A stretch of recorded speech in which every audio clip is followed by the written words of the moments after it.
9:30. Are we live? We are. Welcome to the, goodness me, 31st of May 2022. Hang on, I've just got some feedback over here. Winter tomorrow, yes. Great, thank you. Infrastructure Operations Committee. Now, I've got, let's move on to apologies. I've got partial apologies from Councillor Sarah, I believe, Councillor Martin, and it was one other for attendance at a funeral. Partial apologies for lateness, but I'm here, Madam Chair, on Zoom. Oh, okay. And there's a 1:30. Yeah, there's a 1:30 funeral. I think that some members are going to attend. So what I'm going to do to accommodate that as best as I can is take lunch at 1:15. Also, partial apologies from Mayor Paula. Are there any other apologies?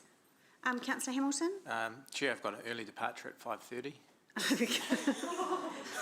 Well, some of us are going across the road, so let's hope we're well and truly done by then. But as usual, I'm in your hands, Councillor Bunting. Same thing, sorry. Yeah. Oh, okay.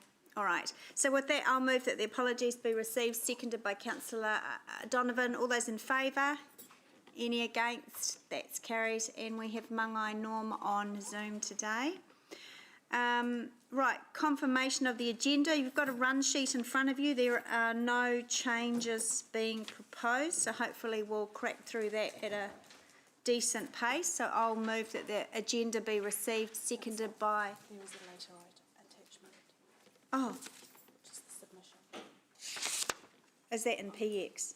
No, it's on the... Where? It's in the GM report. It's listed there. Can't see for looking. Confirmation of agenda. Oh, well, it's in the same colour as everything else. Sorry, committee members, there is a late item. I think we were notified via email as well last night, yeah. And that's around yet another submission. So with that, I'll move that the agenda be received, seconded by Councillor Thompson. All those in favour? There are none against. That's carried. Any declarations of interest? Very interested, especially Councillor McPherson with his lovely bike helmet. Okay, let's move on to the public forum. There's a handful of speakers this morning come to address the committee, and first up is Phil Evans. Good morning, Phil. Now, do they get 5 minutes, don't they? Yeah.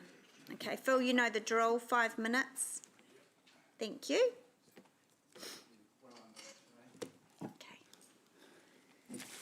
Okay, good morning everyone. I've got a few things to comment on this morning. But before I get into that, can we put up this slide please?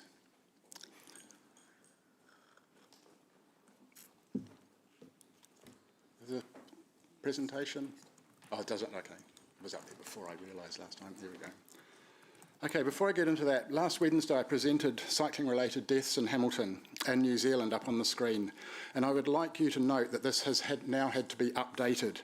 Last Friday morning on the 27th of May, a 10th cyclist has died following a crash between a bike and a vehicle near Papamoa. So we're heading for the worst death on the road for this century, basically. Also of concern, in the Vision Zero progress update in the General Manager's report, we see that there's 3 serious cyclists' injuries and 1 pedestrian death in the last 12 months. So just to be mindful of those when making decisions about pedestrians and cyclists. Item 6, Chair Angela, in your report on some of the great changes to the Frankton Market and Kent Street, you mentioned there's plenty of parking along Kent Street. Can I point out that much of that parking is angle parking, one of the 3 most dangerous places on the roads for cyclists. I've had to use my air horn a number of times to stop drivers reversing into me. And I'd like to see those angle parks either be converted to reverse angle parking, which is safer for everyone, or changed to parallel parks. If you look up on the screen, there is that stretch just outside the market car park, and you can see there's also a ghosted double centre line, which is very confusing for drivers. So that needs to be remedied. This is what some of the things we face all the time. Item 10, the Tristram-Collingwood intersection and the pedestrian crossings. The proposed mid-block locations for the pedestrian crossings on Tristram Street once again give priority to vehicles and push other road users literally down the road. I know that the Tristram-Collingwood intersection has bounced back and forth between staff and this committee, but I would like to ask that this intersection be the change that is desperately needed.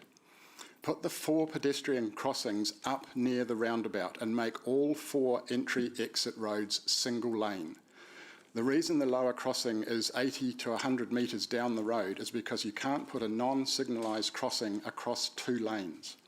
That means the long and unnecessary walk down the road and then back up again for those ACC workers getting into the CBD.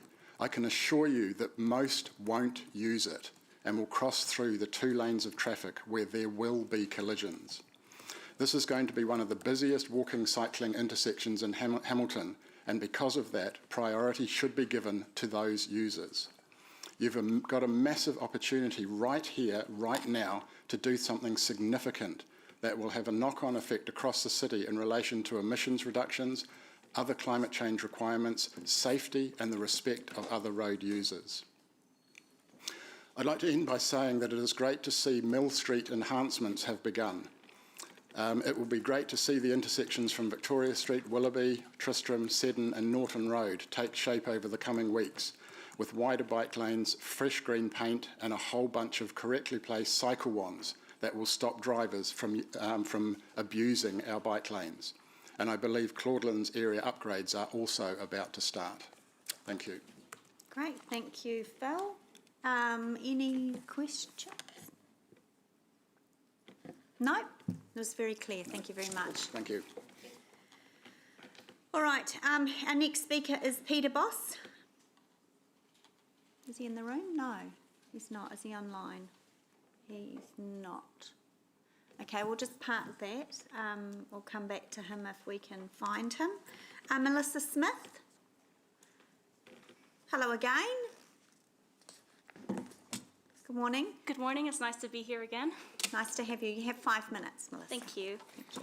I would just like to start by acknowledging my submission that I did to this council on Wednesday for the annual plan. I had a great experience here, and it was really great, the response that I got, and I'm really pleased that this council is recognizing and taking action on cycling safety, and I hope to come to more of these forums in the future. I'd just like to comment on a few things, items in the agenda. So from item 7, which I believe was the upgraded bus routes near the hospital, just want to, I wasn't sure if cycle wands were being included on those cycle lanes. It wasn't clear from the diagrams or not. So I would just like to note that it's good that the cycle lanes are being widened, but if cycle wands or some other barriers not included, then they're not going to be safe because people, drivers will be able to just go straight through them. I would also like to draw attention to Site 1 on page 20, the first intersection in the example. I'm a little concerned about the placement of the cycle lane there. It seems that it crosses through the intersection sort of as a right turn almost. I'm not sure if everyone has that in front of them. Mm-hmm. So the cycle lane is on the left-hand side of a traffic lane that can go either right or straight through. So I'm not sure how, it wasn't clear to me from the report how the intersection is, or how the design is going to prevent drivers from driving straight over the bike lane when cyclists are going to be doing a right turn. I would think that the lights need to be redone so that drivers can't go straight through while there is a right turn occurring. So I'd just like to note that raised a red flag for me. On item 8, which is the low-cost, low-risk cycling improvements, I think that's really great. And I really support that, particularly the use of cycle wands and the reduction of speed limits in residential areas. I would just like to make a few additional suggestions. of improvements that can be made. For instance, prioritizing the clearing of cycle lanes or including the clearing of cycle lanes when roads are cleared. Because often you will see debris that has been cleared from the road lane either being swept into the cycle lane or the cycle lane just being left as it is, which can create hazards for cyclists. One I encountered recently was just a bunch of wet leaves that were left there, which can cause you to lose traction and lose balance on the road. I'd also like to suggest adding covered bike parking at certain bus hubs. For instance, at the base where the Comet and the number 1 and the number 1 and the Comet currently stop. The reason I suggest this is because bicycles can be used to extend bus journeys. For instance, if there isn't a bus stop that is within walking distance of your house, you can use a cycle to reach the bus stop, and then you can leave your bike there while you take the bus. And I think providing specific areas to leave your bike and also that are covered to protect from the weather would encourage people to leave their bikes there or use those that infrastructure, because it'll be a safe place to leave your bike. And I'd also like to suggest, though I'm not entirely sure that that is under the control of this council, the addition of bicycle racks on buses that are currently only used on the regional services, because again, this can increase the range of bus and bike journeys, and can also mean that cyclists can use the bus to get home or to go to where they're going if, for instance, the weather takes a bad turn and is no longer safe to be on the road. And with regards to item 9, I support separated cycleways. It's really cool. And with item 10, I will finish up very quickly, thank you. I think that having the crossing closer to the roundabout would be better, as Phil alluded, because if you put it far back from the roundabout, then it's not going to be used. Thank you. Okay, thank you. Thank you, Melissa. You need to run for council. You clearly have a passion and have read the agenda really well. So I look forward to seeing your nomination come Keep July. an eye out for that, yeah. All right, thanks very much. Thank you. Okay, next, Peter Boss, I saw you come in. Morning, Peter. You know the drill. Yes. Hello, councillors. Good morning. I have an image I'd like to have on the screen, please.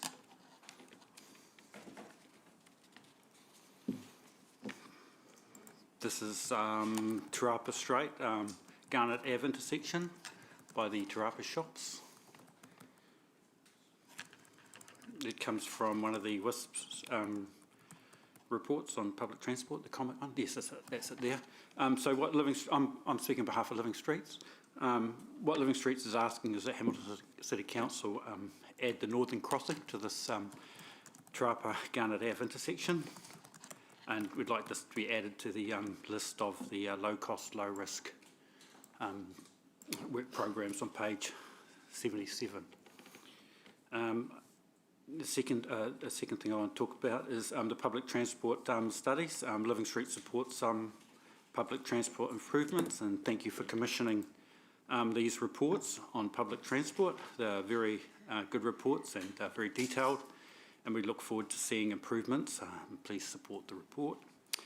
Living Streets does note that the report does not mention Access Hamilton and its aspirational target for 90% of Hamilton residents to live within 400 metres of the nearest bus stop, which is about 5 minutes walk and represents an ideal walking distance for most people.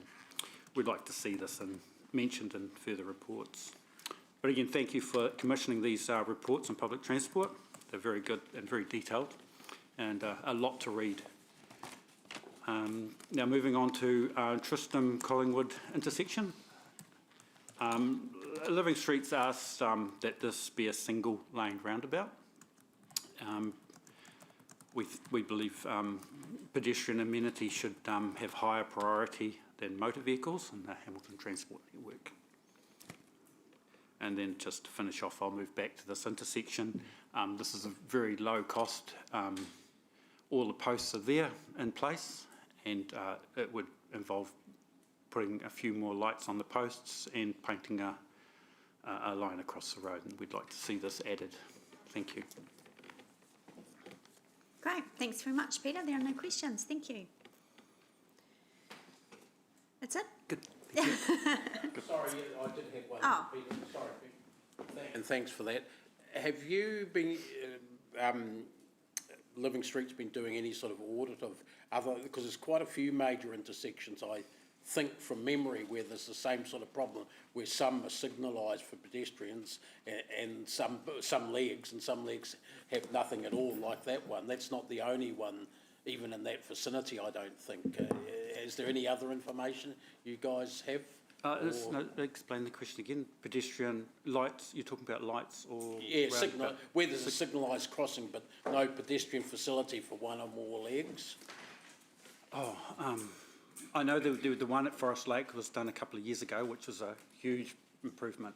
Uncle, I split my journey. I take the Comet bus sometimes in the bike, but there's a huge number of people using that.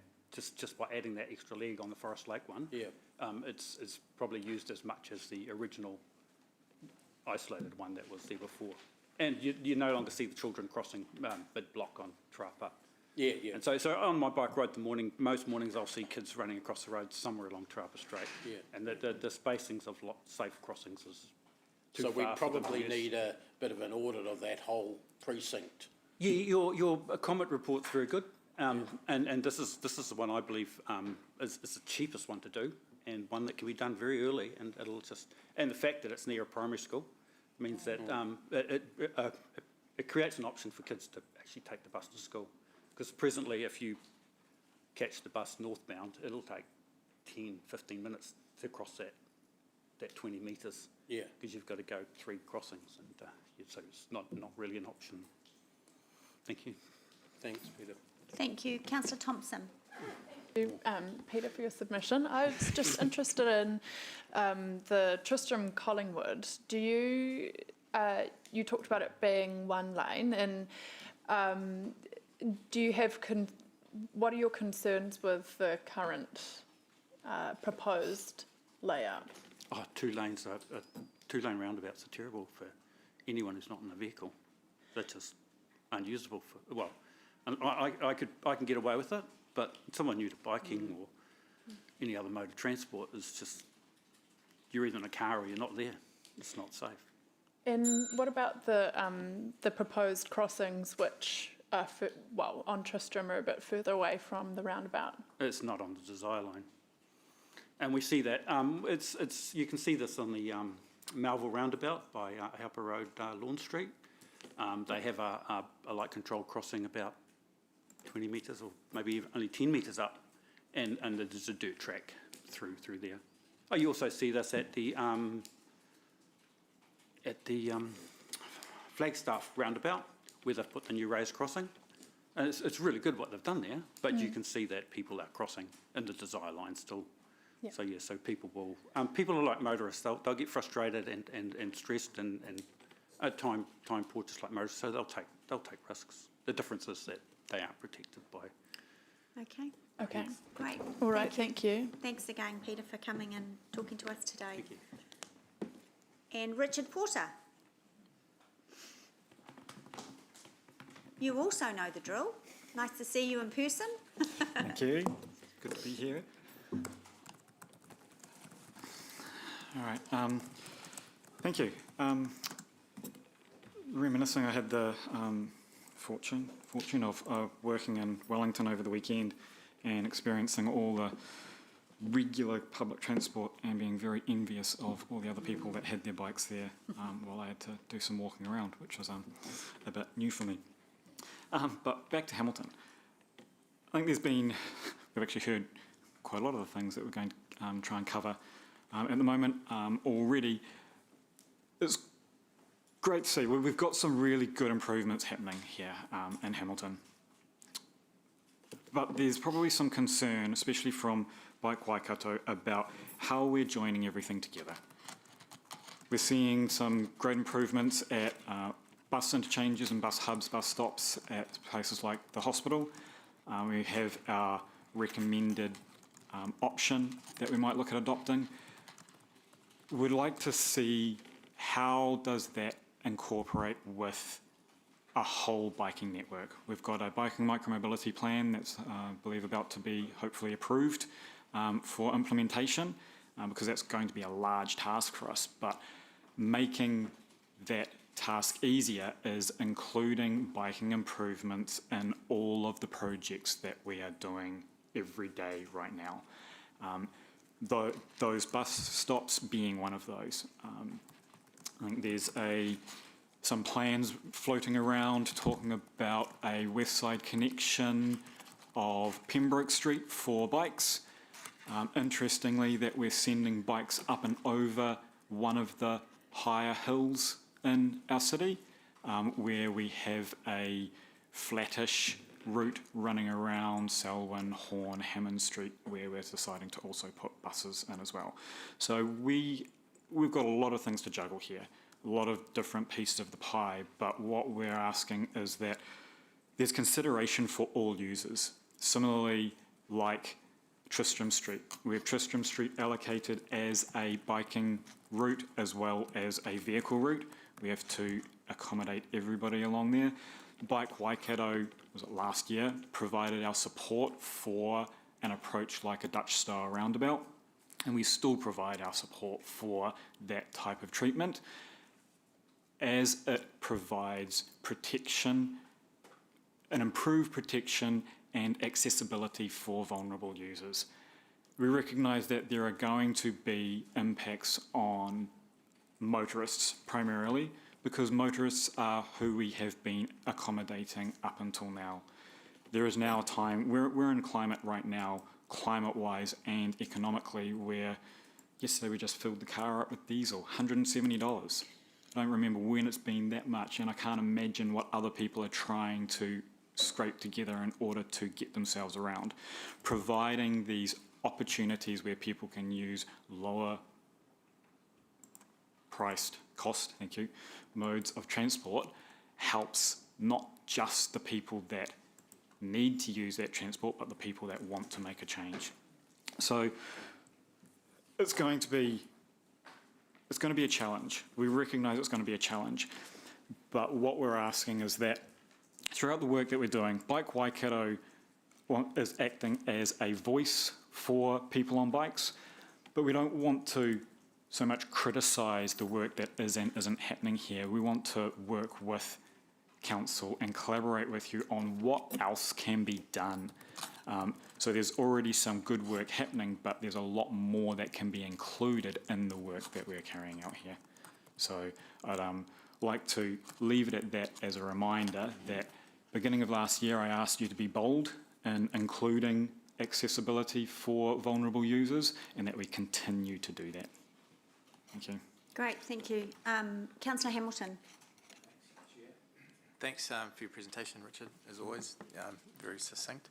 A question re Collingwood Street intersection, and Phil obviously raised it, and I appreciate what you're saying, and I can relate. Obviously, always want to take the shortest distance as a straight line, but where's the where do you think the compromise is? Is obviously there's a narrative that car drivers need to change behaviour, which I accept, but is it too much to ask for pedestrian cyclists to say, hey, look, we're trying to accommodate you. It does mean you're going to have to walk 30 metres this way and 30 metres. Is there a little bit of compromise to be had, or education through your communities as well, to try and find that sweet spot? I think, yes, there is, but it's also a case of, I think Peter probably touched on it as well, motorists, people on bikes, pedestrians, we're all the same people. We're all trying to get to the same place. Ideally, we're using the shortest distance. So often, it makes sense to people to just take the beeline. So we can understand the safety implications of the designs and the way they are. and we make those choices because or make those decisions on where we put those crossings based on the risk. But are we actually considering how people are actually going to use something? Like yourself, would you walk all the way down to that crossing if you thought you could just dart across at the limit lines? And there's a lot of people that will think that same way. And everyone's allowed to think that and allowed to do that. But if we're saying we will allow people to cross at that place closer to the roundabout, and somebody does end up on that list that Phil put up on the screen, what do we then do? What do we say? Do we say sorry, or do we actually try and prevent that from happening in the first instance? And not so much by saying to people, you cannot do that, because people don't like being told you cannot do that. Okay, members, sorry, I just mindful that we need to be fair to other speakers that were here today.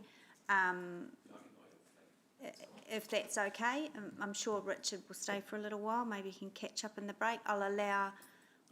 No, okay, all right. So I just want to be fair to other members, because other people in the community, because they've raised issues with public forum before, and I don't want to upset anyone. So I think we'll call that. Great. Thank you, but as always, great to see you. So break times at? 11 11? an hour? Cool. Yep. Thank you. Great, thanks Richard, thanks everyone. Okay, so let's move on. Excellent public forum today. So we're going to move on to the minutes of the 12th of April 2022. I will move those as a true and accurate record. Is there any questions or concerns that they are not a true and accurate record? There are none, so moved by myself, seconded by Councillor Thompson. All those in favour? There are none against, that's carried. Okay, let's move on to the Chair's report. So just a couple of items. I did get a date wrong in somewhere, but prior to this report being presented, there was a whole lot of things wrong because it was done quite quickly under time pressure. Other chairs know what that's like. So as I tried to raise through the annual plan process, the Frankton markets had, and I won't speak too lengthy with this, but the Frankton markets had to move due to COVID and closed for quite some time over the last 2 years. So we found Kent Street car park, and I want to thank staff, particularly Tracy Wood, for working really quickly to make that happen. It's worked out that it's a better space, it's a safer space, it's easier for the market to manage. And the businesses seem to be still very supportive of it. So I've put a recommendation in there, although I'd quite like to add, just perhaps the whizzes next to me can work out something in terms of, we heard from Phil Evans this morning about those angled parks. So if we can have a report come back about the angled parks, what it would take to make them safer as well. So if you can add that into my recommendation, that comes back, that would be great. So that's really, it's pretty clear. I've spoken to most of you since the annual plan on the Frankton market. And, you know, we often talk about communities, we need them to be engaged and willing, and Frankton is, and us Westies know that. They have taken some of the innovating streets planters off our hands, painted them at their own cost, planted them at their own cost, so they are very, very willing to take a few more off our hands, although I believe there's quite a few community groups that want them now. So that's just the Frankton market. The other item on there, or the other two items on there, I just wanted to mention Councillor McPherson's resignation, and I'm sure he'll speak to this if he wants to. You know, I know that when I first took on this committee this term, when the Mayor appointed me, I thought, oh God, how boring. And this is Dave's wheelhouse, not mine. And I was, fair to say, actually a little intimidated to fill Dave's size 12 shoes. But he's actually been, he's mentored me through the role, and we've worked together for the 2 and a bit years on... Oh, is it called training? Yeah, well, sometimes I don't do what you say, though. He says you should be tougher. We all do that, Eva Lisa says. But there's two committees that we sort of sit on together, and he has felt through his experience that the time has come to resign from those two, and he'll, as I said, he'll speak to that. But I wanted to make a point of thanking him for his everlasting commitment to transport, and his knowledge of the region in particular is can't be matched, and I don't know that anyone around this table will ever be able to match that. So thank you for that, Councillor McPherson. And then just car parking. Look, I know diaries are just crazy, so the staff were really pleased that just a couple of us were able to turn up. The technology is pretty amazing. It's going to bring us, I think, into the 21st century, and I'm sure if any members do actually want to have a bit of a quick ride in the licence plate recognition vehicle, see how it works, it's really, really impressive, then I'm sure staff would be more than happy to show those new toys off. So with that, and I'll get the staff to pop up recommendation, including the angled car parks in Kent Street, I'll go to members. Councillor Gallagher. Yes, can I just, I do want to come back to the Connections Committee, but just the Kent Street car park, totally support that. Through the chair to the GM, we have a thing called the Frankton Plan and the Hamilton East Plan. It's delightful that you have mentioned it. And I'm always keen that we do not turn these documents into a dust-covered Dave McPherson coffee table book. I'm wondering, General Manager, can someone help me? What is the process where we pick up the glossy books and we do the tick-offs just in terms of a progress? Because again, Councillor Leary's helpfully highlighted an aspect of the Frankton Plan. Are these still living live documents? They are still living and live. So the current reporting used to come through to a committee previous to this triennium in terms of the progress being made.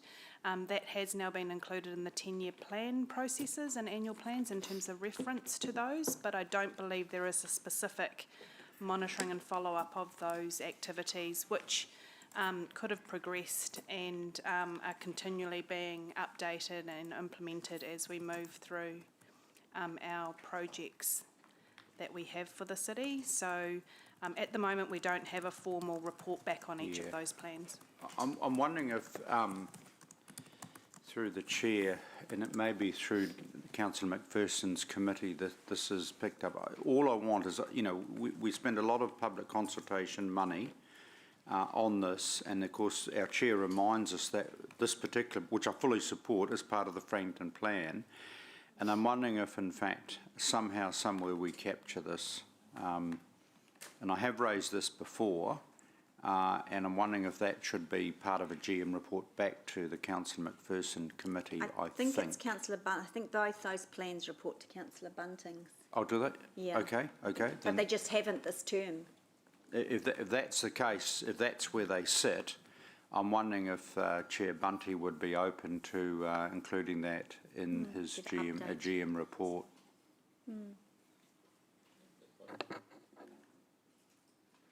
If that's acceptable, there is suggest that we do a staff action to actually put that in place to make sure we talk with the appropriate teams on how is best to report back on those items through the community committee structure. That would be good, and I'll obviously look forward to that, because obviously that's showing respect for the heap of work that we involved. A community councillor, Leary, was at the heart of the Frankton one. Then I've just got the further question on the Connections Committee, but I'm just wondering if Councillor Bunting wants to. Yeah, I just had two very quick questions. Thank you, Councillor Gallagher. One of them was, isn't there a time at the beginning of each year when we look at when the reports are coming back to council anyway? So while I'm happy to bring them to probably not the June, that might be a bit quick, but the next one after that. So that's cool with that. But on the, while we're on the dates, would you, Madam Chair, want to put a date as to which community meeting it comes back to, potentially the August one, So we do have a time limit on it. This is your report about the Kent Street thing. Yep, Yeah. yep, if that works for you. Yeah, I don't know whether June, I mean, not happy for June, but that might put staff under a fair bit of stress. But, Well, or all of August. it. Next one after that's August. So whatever date you're happy with, I'll support. Is August your last one? Believe so, yeah. Yeah.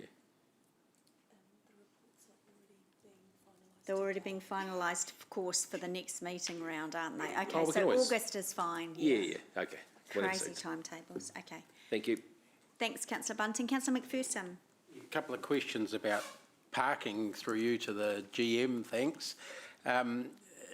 And this may sound amusing, perhaps to Eva-Lisa, but I'm serious.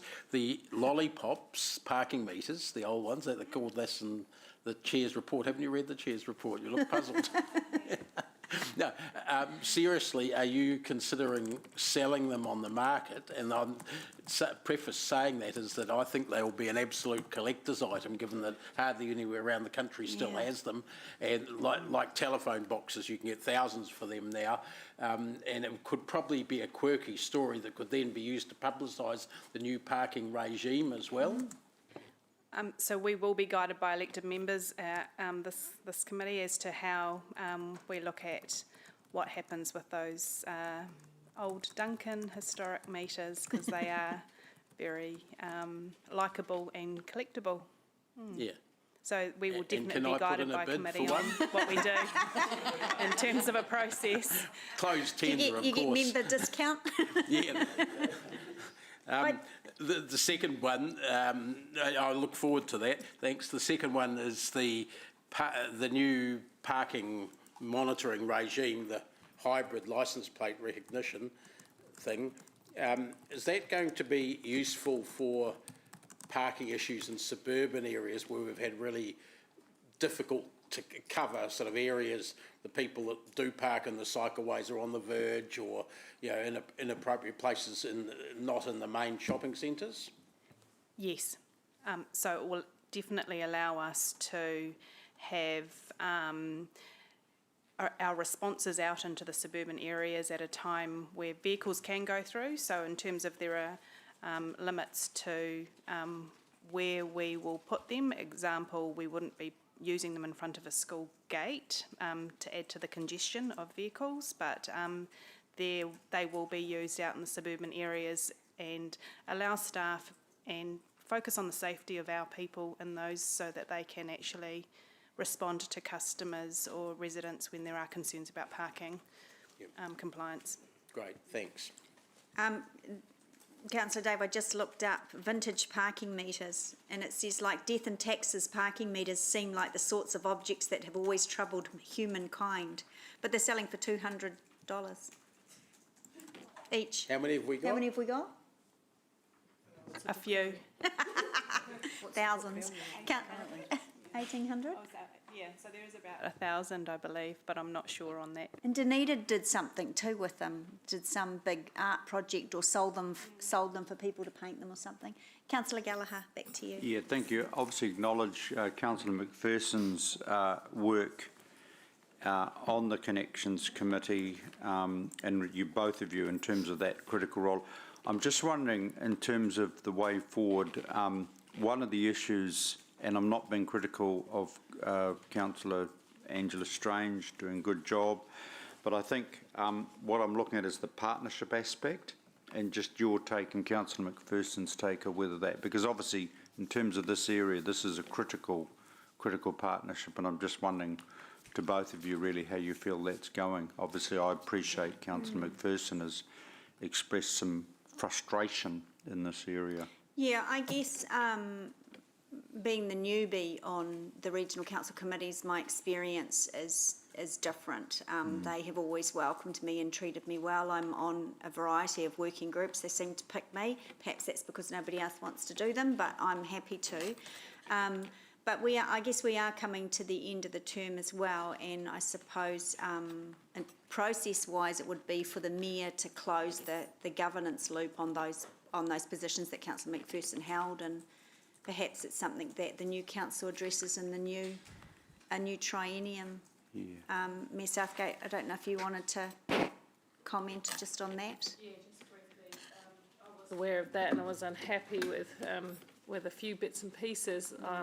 Angela's doing a fantastic job there and really getting stuck into the detail, but I think our relationship with the Regional Council over passenger transport and other related matters needs to be re-looked at in the new term, and I've made that clear. We just weren't going to make any difference this term. We kind of entered into a holding pattern, if you like, of governance arrangements. So, you know when not to keep fighting a battle. So this is something that we, as a council, once a new council is elected, should have a conversation about, and in tandem with the Regional Council. And there are a couple of other things, Madam Mayor, that we still want to resolve with them, and that's our input into catchment. You called me Madam Mayor. Madam, oh, sorry. Madam Chair, but... Thank you. I prefer Madam Chair. Yeah, it did have a ring to it, Angela. I'm sharing and caring, me, No. so, it's all good. But, around the catchment management as well. So, I think we need to sit down with Regional Council. Lots of things are changing, and we need to find a fit-for-purpose relationship going forward. And, of course, Dave, you'll have some views on that, I've no doubt. I'll just, before I go to Dave, I'll just remind the committee that it sort of started when we requested as a council, Councillor McPherson, to have speaking rights. We weren't even asking for voting rights, but we were asking for speaking rights on the regional transport committee, because I said, I mentioned it to Mayor Paula quite early on in the term. It feels like I'm about operations and detail, and Davis has that strategic lens over everything. It feels like he should be on this committee, not me.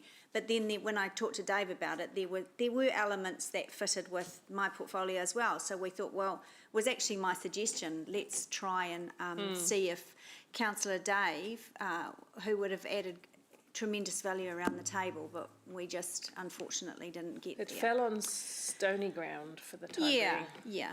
Councillor Dave? Yeah, look, without dwelling too much on some of the problems with that, I just want to point out some history and some looking forward stuff. The history of the Regional Transport Committee was that Hamilton City Council had 2 seats on that when it was first formed, and for quite a while afterwards. And the smaller councils had 1 each. We still obviously didn't have a majority because there were about 18 or something in total around the table, but it gave better voice for us. Legislation reduced that requirement, but didn't stop them doing it voluntarily. The region, and which includes the smaller councils, chose not to do it and chose to enforce that when we asked that, which is sort of Paula's point and your point just recently. So it's not like we were asking for anything new there.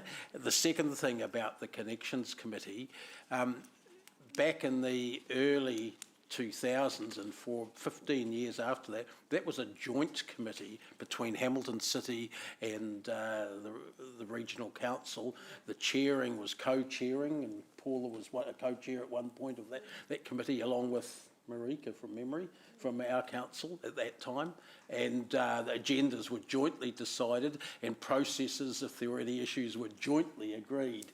That's changed under the region this time, changed probably over the last 4 or 5 years, to be honest. So we go along to their committee and they decide those things, which I don't think is very good, given that 90% of the public transport they deal with is within Hamilton City. So that's the genesis of the problem, of the process problem.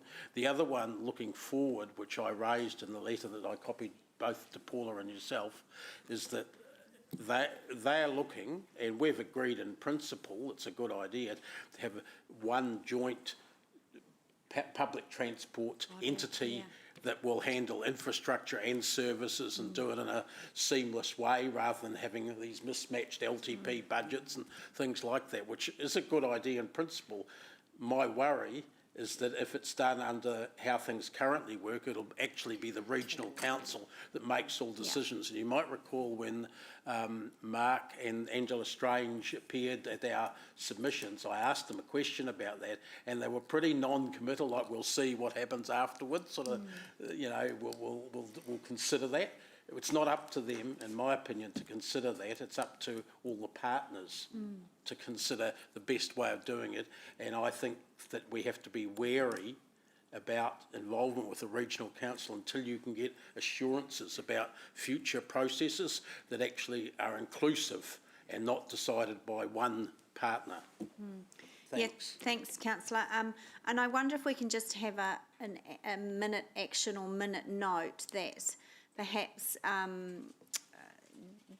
myself and councillor Dave, maybe the other connections committees can just catch up with the mayor, make sure we give all of our feedback, you know, in case some of us are not returned next term, and so that would inform talks going forward, because, yeah, we sort of just get appointed to these things and it doesn't feel as joint as councillor Dave is saying, so I think that would be a helpful action to finish off before the term.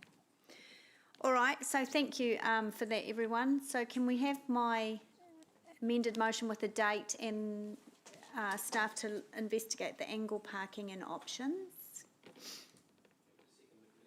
Thank you, councillor Bunting will second that.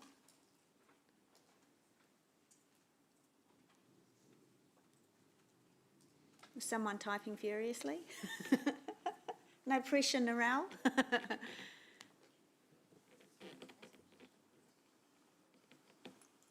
Community, oh, you put a date to the August 2022 Community Committee. We could staff report back with a proposal that would improve safety in the area of Kent Street Angle Parks. Is that okay, Evelisa? C?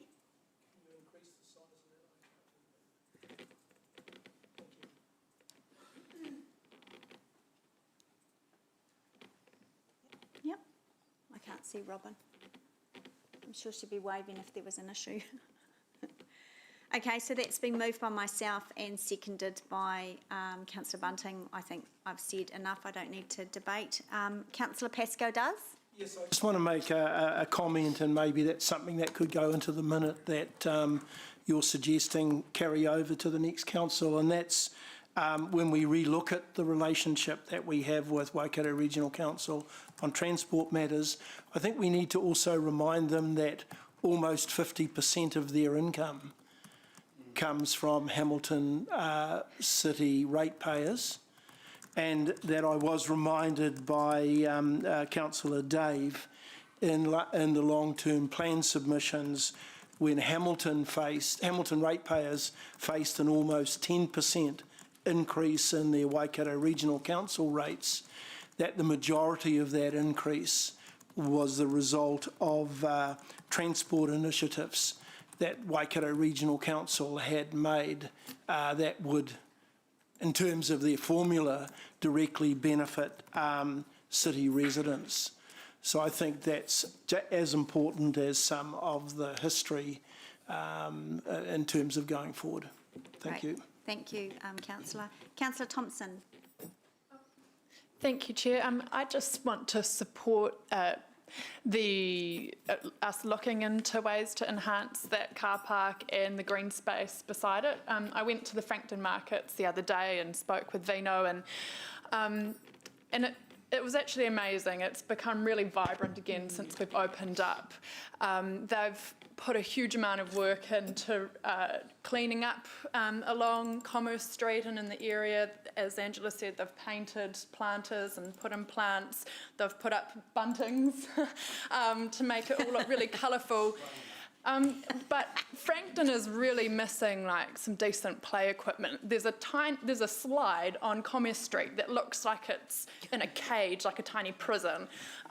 There's a wonderful, it's pretty awful, and there's a wonderful opportunity to actually draw more people to the space, but to also provide for the families that come along to the market and who come and shop and spend time within the Frankton area. So, you know, we've put a lot of emphasis on the central city, which is great, but Frankton, I think with the amount of initiative that we're seeing from the community, they're really not asking a lot.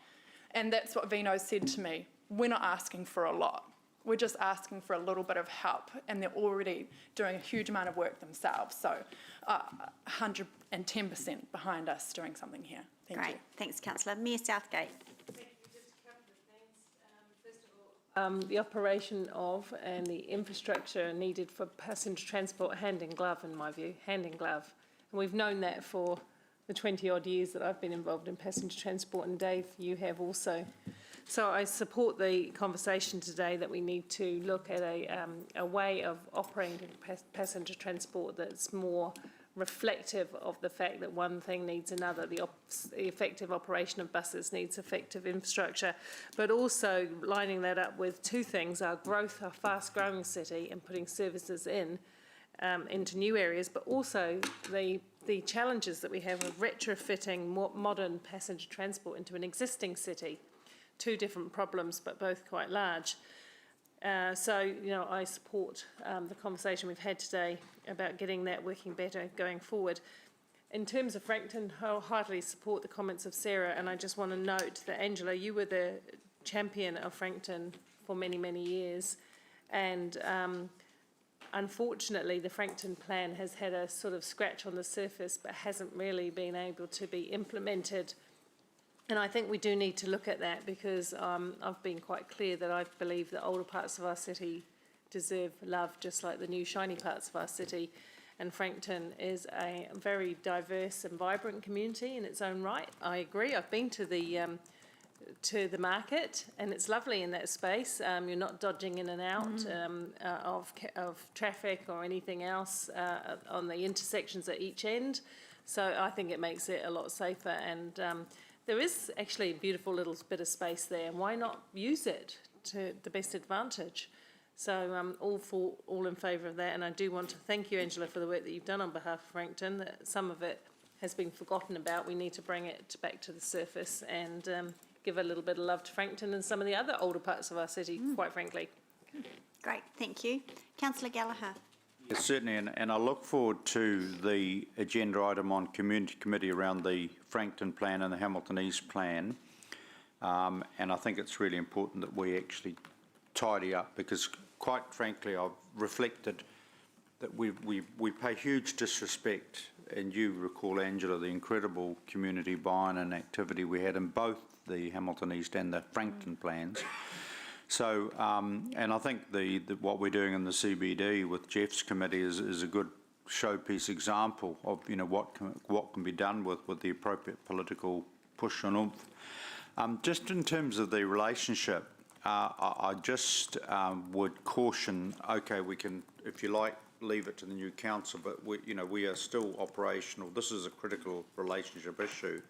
So when Mayor Paula meets the new chair of the regional council, I'd presume that would be an agenda item to see how we can calibrate this. I think there are two issues, and I think Dave has given a really good historical summary, and it seems quite, as you know, quite bizarre. We have legislation has set up this regional transport committee. We're the huge metro in the middle of that region, great population centre, etc. And the logic was that the chair of whoever's the chair of operations and the chair of strategic planning are complementary on that committee, as you yourself said. In terms of the public transport aspect, I think, picking up Councillor Robb's point, I do genuinely think, and think this is an absolute partnership, and as we are evolving potentially to a new structure, which I'm certainly very open to personally, I think we really have to zero down on what voices we have around the table for that new partnership. And in no way am I criticising the leadership, Councillor Strange, or yourself. It's just, I think this is a relationship thing that is a critical thing, and I think we really need to pursue it. Thank you. Councillor Bunting. Thank you, Madam Chair. I'll be very brief, because I've only got really one point to make, and that is we've got to be careful what we ask for with this. It makes absolutely no sense to me that you've got two separate councils running one transport system. It does, everyone seems to think we run the buses. And then when you explain that another council runs the buses and we do the infrastructure, they scratch their head and go, why? So do I.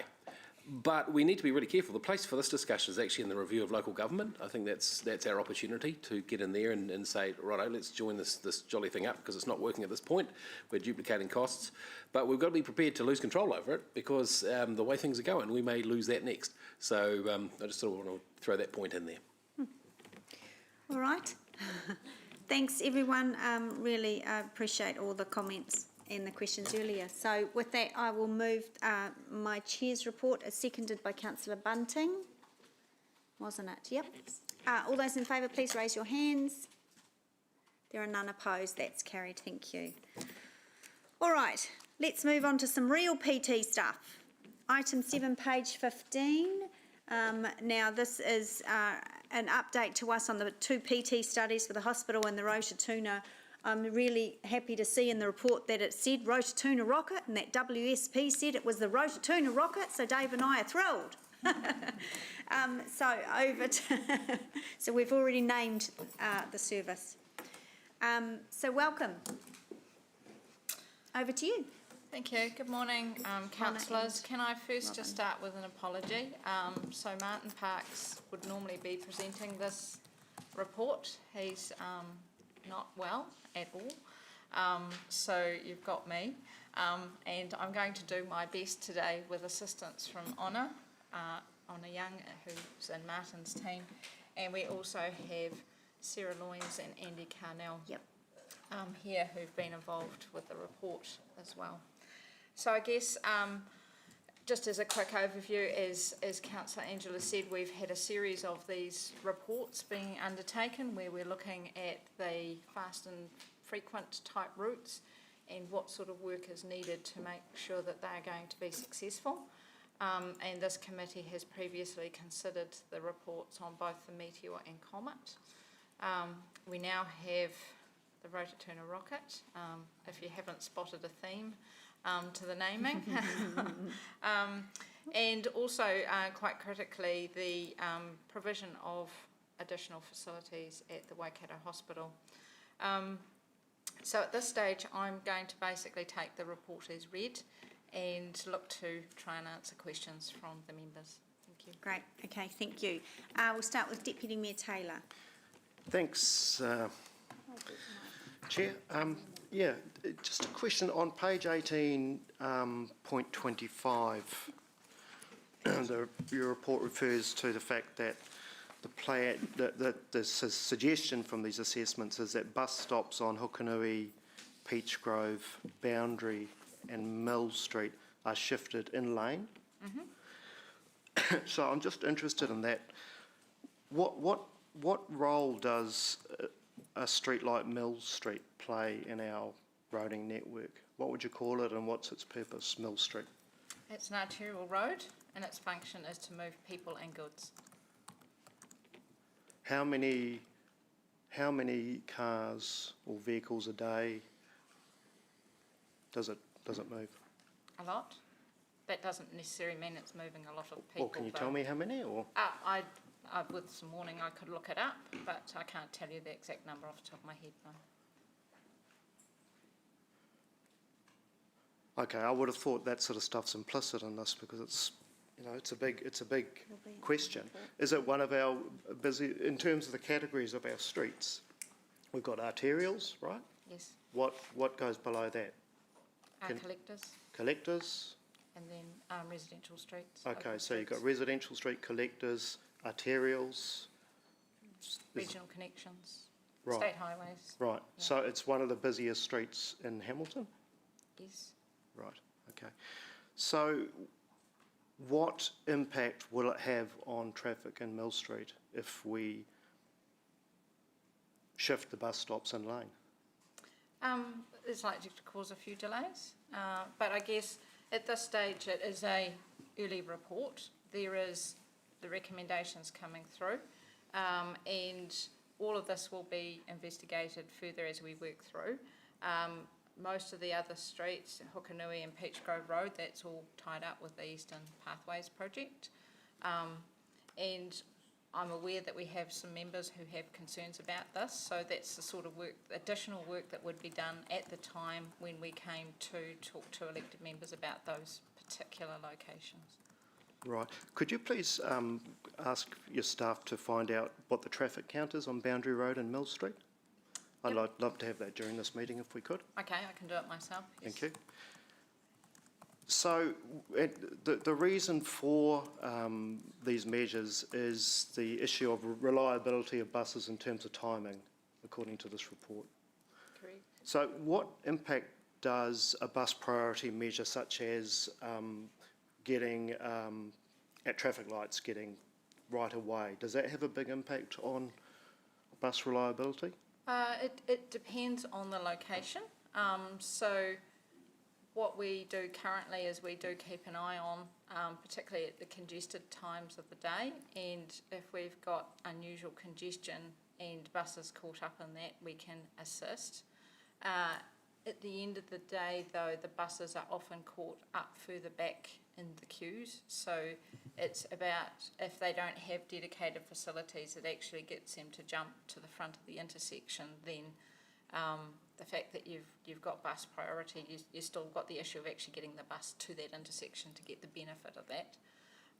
So generally it's still only seconds that it's making the difference. Yeah. So I guess I'm just questioning whether or not we actually need to go to that level of in lane bus stops, or whether or not we can achieve what you're after with a lesser measure. The in-lane make a big difference, and you know, at the end of the day, a lot of this is about drivers and their courtesy on the road.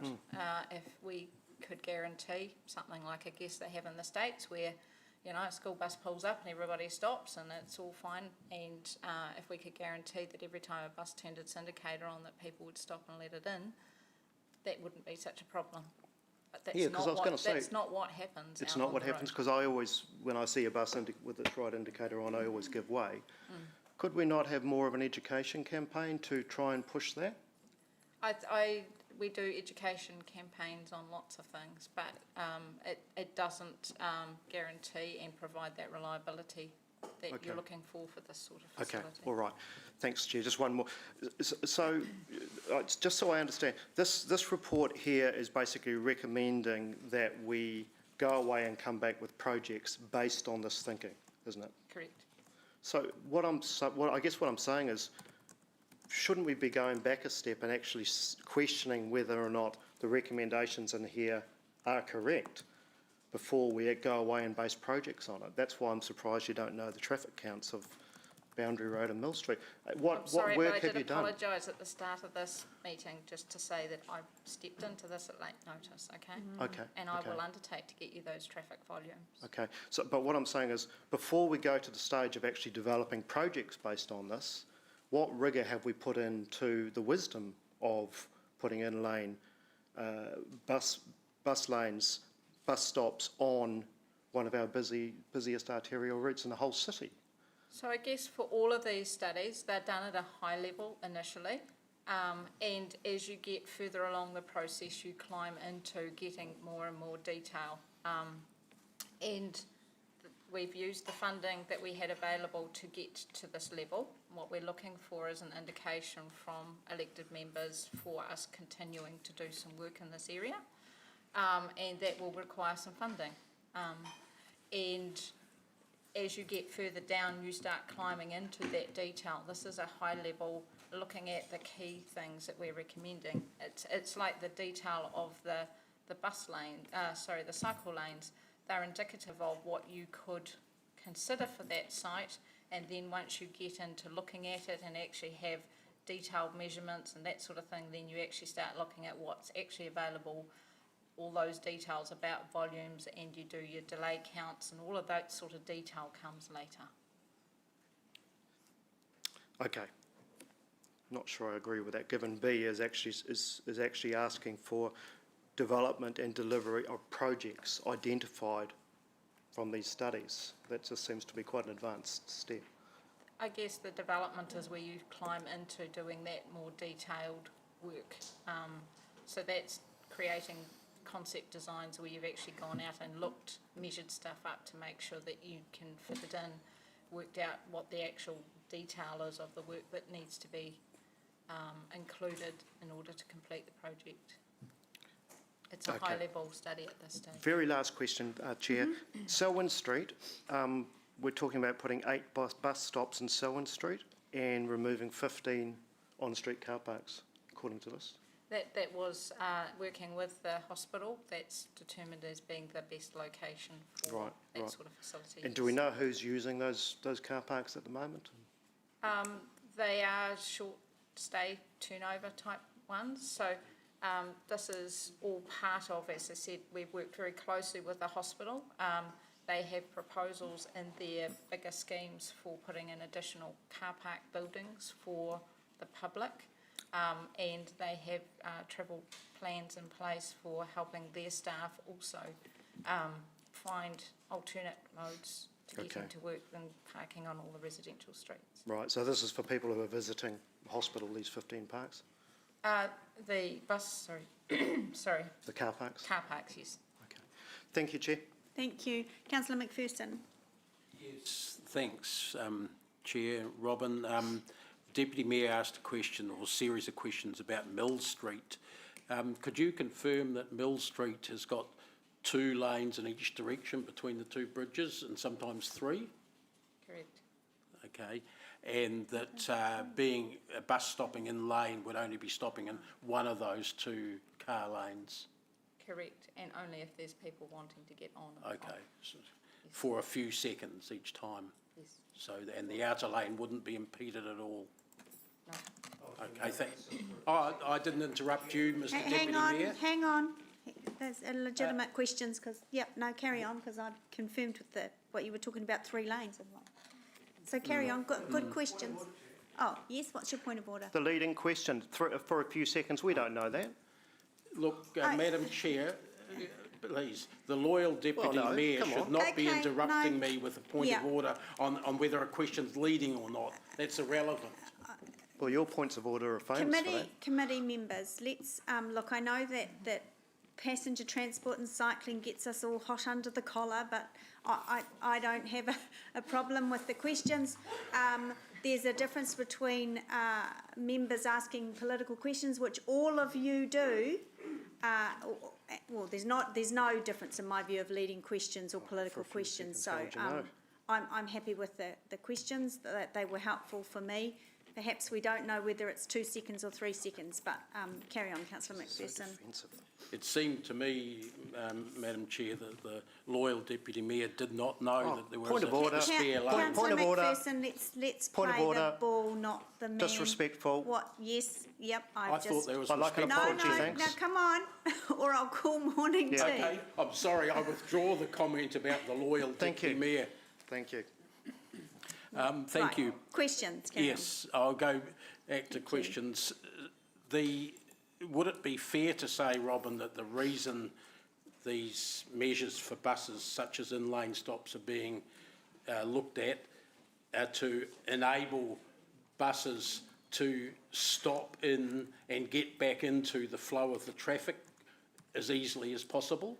Yes. Yeah, and we've got 2, I think I'm right, 2 actual dedicated bus lanes in Hamilton, one on Bridge Street or Anzac, whatever it's called now, and one on near Davies Corner on Hukanui Road. Yes. And the one down here in Bridge Street, most of us still call it that, has a bus priority measure which always gets the bus down the end out into the lane in front of the cars. Yes, it's a short jump. Whereas at Davies Corner, there isn't such a priority measure, and the bus sometimes has to wait for the cars to let it in. Yes, and I understand, and Andy might be able to confirm that they do have great difficulty there, and so therefore the drivers seriously consider whether they will use the facility or not. Yeah. Is that correct? I can confirm that since it's across the road from where I live.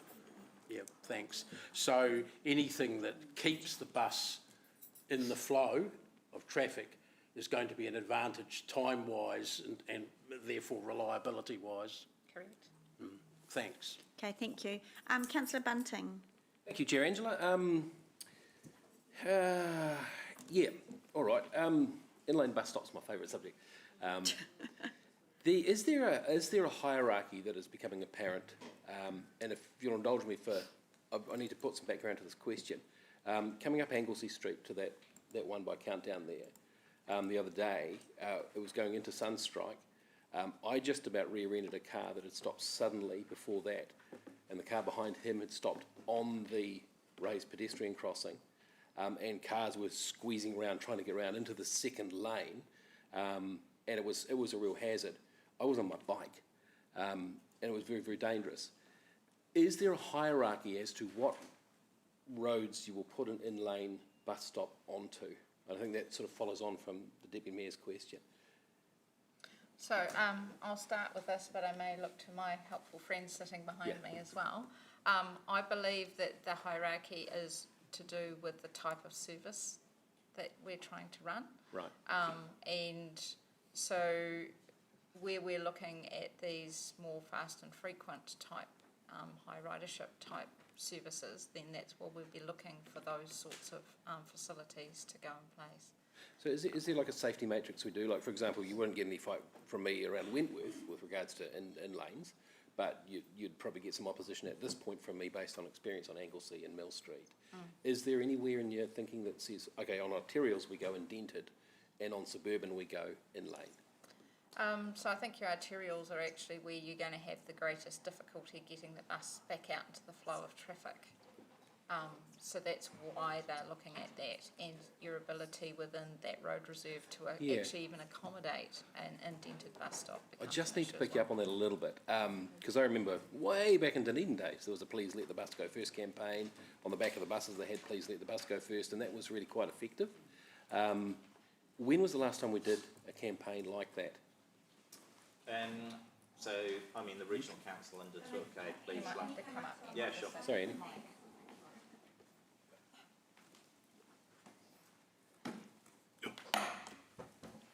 Sorry, it's just for the online thing. The regional council undertook a campaign like that about 3 years ago. Right, 3 years ago? Yeah, about 3 years ago, yeah. Okay. So how often do you normally have to do those campaigns to be effective? Look, I mean, to be honest, I don't know the answer to that. Okay. I mean, I can say that when we do a campaign, some people take notice, some people don't. So, you know, it's about changing behaviours, but you can't compel people to do what they don't want to do. Okay. All right. Okay, thank you. Appreciate that. Just a couple of specifics on page... following on from the little spat that happened just before, do we know how many seconds a bus will stop for on an inline bus stop? Yes, I'd just make the comment that inline bus stops are not something that you would consider in certain circumstances. So I would not recommend putting them in places where there's a large number of boardings or disembarkings. Right. So say around schools, for example, really bad place to put inline bus stops. Timing points, because obviously the bus is going to be waiting there for a long period of time. Terminuses, obviously not. Places where you've only got a few passengers getting on or off the bus during the day. Those are the kind of locations that you want to be targeting, because really you're trying to stop those people getting on or off the bus from delaying all the other people on the bus. So typically it takes around 3 seconds per passenger to disembark a bus. To disembark, Yep. And that's not including the amount of time that it takes to pull over and get back into traffic. Yeah. Obviously, if it's in lane, the bus doesn't have to do that. And it takes around six seconds to board an average passenger. Okay. And obviously that's come down quite a bit now that we've got a smart card ticketing system, and we don't handle nearly as much cash as we used to. Because I noticed a couple of your in-lanes, and Hamilton is quite unique in this way in that we have bridges, and some of our in-lanes are quite near bridges. Is that wise, putting them that close to a bridge on a double-lane road? That depends entirely on the context. Okay. All right. Somehow I'm trying to find a little bit more information about that, about the science and the research behind it. Okay, but all right. On page 17, it says here that cycle safety is compromised by a lack of facilities to bypass stops. Can you give me some details as to which would be safer, an inline bus stop or an indented bus stop for a bike?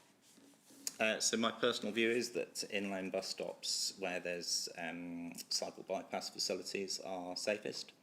So this is where you've got a cycle bypass that goes behind. Oh, inside the. Yep. Generally. But that's not on the plan though, is it? Well, we just haven't delivered. We just haven't developed the designs to that level of detail at the moment. Okay. Alrighty. And there was a comment here. Just for explanation, please. Romans 8 on page 17 on point 15. Page 17. Point 15. Right at the fourth from the top. Weight restriction on Claudelands Bridge may limit a number of buses that can travel across. But I noticed in any of the reports, Claudelands Bridge didn't figure actually in any of the bus routes. So is it relevant? I think that when we were looking at the Rotatuna rocket and the routes that it could use. That was one of them, That was one of the items that we put into the mix. So I guess what we've done as part of the study is we haven't just taken the current route and said, let's do it up. Yep. We've looked very carefully about where are the alternates, should we go down this road or this road, and looked at the pros and cons of and all of those options. So that's why it's and there. And that's why it's there, is just noting that that's one of the limiting factors that we have in determining the route. Thank you. Page 18, 24, Romans 3, studies considered as supporting infrastructure, etc. Bus stops are in pairs. Now, what does that mean? Is it beside each other or opposite each other? Or? Opposite. Oh, straight across the road from each other. Yeah. It's basically... Well, you never know these days. Okay, yeah. All right, that's cool. Thank you. And I think that's pretty much all I've got on that. Thank you, Madam Chair. Just to help, I had a quick sidebar with the General Manager about gathering some more info on best practice for in-lane, some consequences, perhaps where it's worked in other cities, etc. I would find that helpful, and I think other members would too. So we can, certainly not for today, but General Manager can work on gathering that information and disseminate it somehow, probably not a drop-in session because there's no room. Yeah, so, I guess... I understand the concerns and the questions. Yeah. There's a gap of information that members need, and I'll make sure that happens. And for me, if you could just help me out here, I couldn't agree to it until we had that information. Yep, So okay, we'll deal with that when we Yeah. come to the motion side of things. Rightio. So let's just Thanks, carry Chair. on with the questions. Thank you, Councillor Hamilton. Thanks, Chair. Could I add to your list, Chair, a couple of things? In Yes, terms of, please. unintended consequences of the bus lanes from those other people that have done them, and then Yes, I've got that, yep. time impacts analysis. Yep. And we've got in the report here operational impacts, but thresholds. So we had a report, 6 seconds was a figure, but what's the threshold where actually this is going to be detrimental to the roading network as opposed to enhancing it?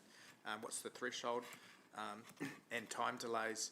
And I guess specifically back to you, Robin, with the Mill Street, Brooklyn Road, we're about to install a pedestrian crossing opposite Casey, which will be good, Casey Ave at the top end there, which will be fantastic. So I guess knowing these incremental changes we're doing to the network, what this report will do to the network in terms of peak traffic and that sort of thing, will that come out of the report? Certainly when we get into the detail of these, that's the sort of information we're looking at.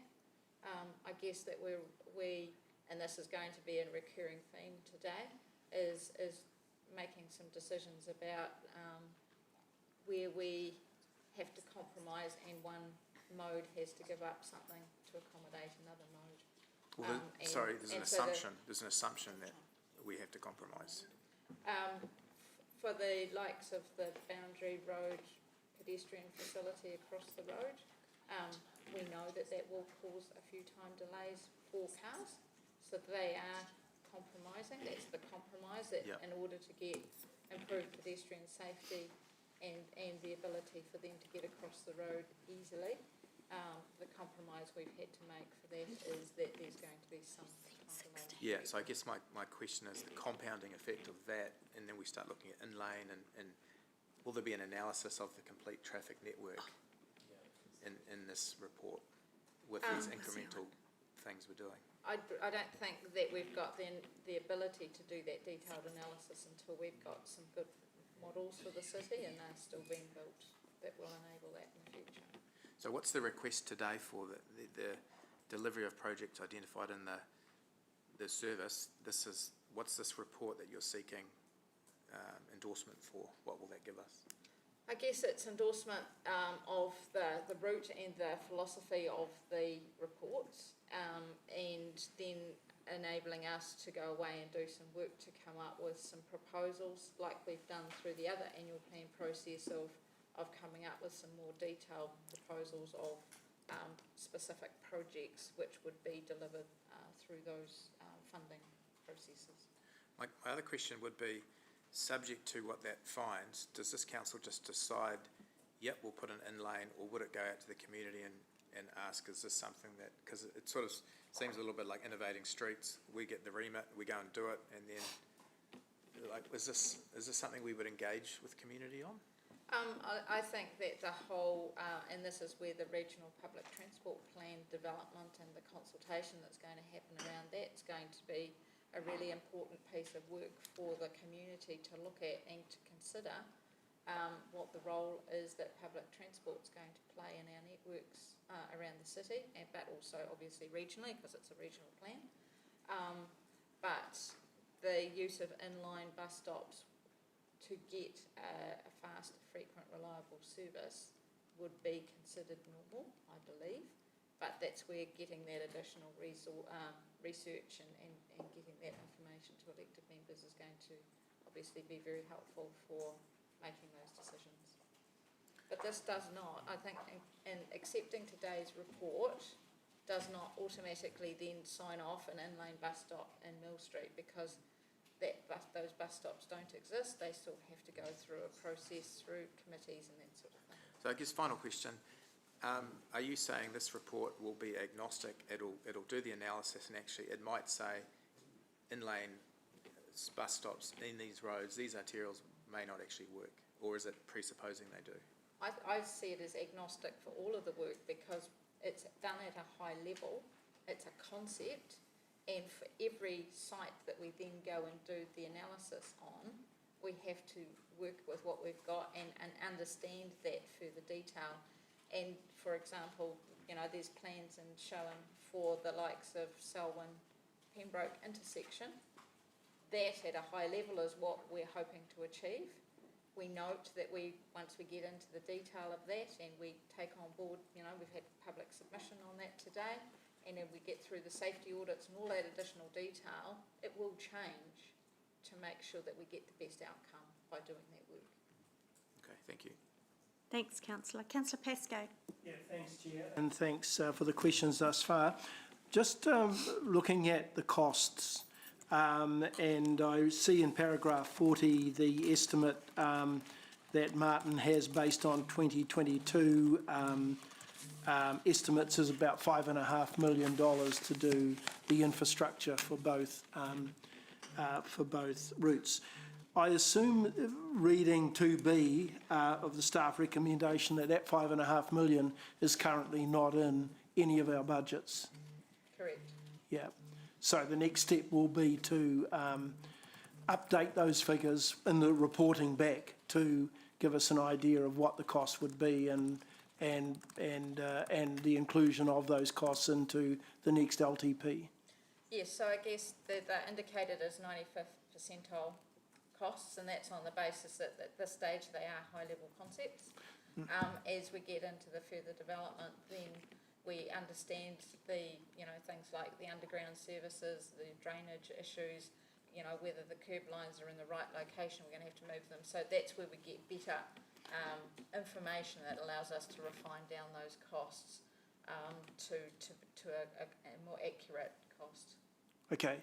And in the true spirit of the partnership that we have, and we spoke about earlier with the Waikato Regional Council, in terms of the planning for these two routes and that reporting back to Council, do Waikato Regional Council generally give an indication of what, and given that they are responsible for the operational costs of these routes, do they give an indication to us for us to report back what they might intend to charge Hamilton City ratepayers for their share of the operational costs, the additional, well, it will be a new operational cost? So that's dealt with through the Regional Connections Committee. So I guess this study, which we worked closely with Regional Council, and that's why Andy's sitting at the table with us, the costs for running the services and those sorts of things associated are all dealt with through the Regional Connections Committee. But shouldn't we be, for the sake of transparency, reporting the operational costs, given that Hamilton ratepayers will ultimately end up paying that cost, albeit through the Waikato Regional Council rate? So in terms of through the chair, in answering your question, Councillor Pascoe, that has been raised previously in terms of bringing back the financials and having that transparency. So that's something that we can take on board when we bring those these projects and reports in, to actually, so that you can actually see that true partnership in between Regional Council and Hamilton City in terms of the services and the funding they have provided, and then our corresponding infrastructure requirements, so that we're delivering that service as it needs to be for the community. So can I ask, because it ends up being a package, doesn't it? Yes, it whether does. the cheque comes from, well, you don't have cheques nowadays, but whether the payment comes from one pocket or the other pocket, it ends up being the cost of that service, doesn't it? Yes, so it's all one service for our city. So that's something that I can work with Regional Council on, to bring that information back, either through the Regional Connections Committee or through an alternative committee structure that's... Could it be part of this reporting back in this report?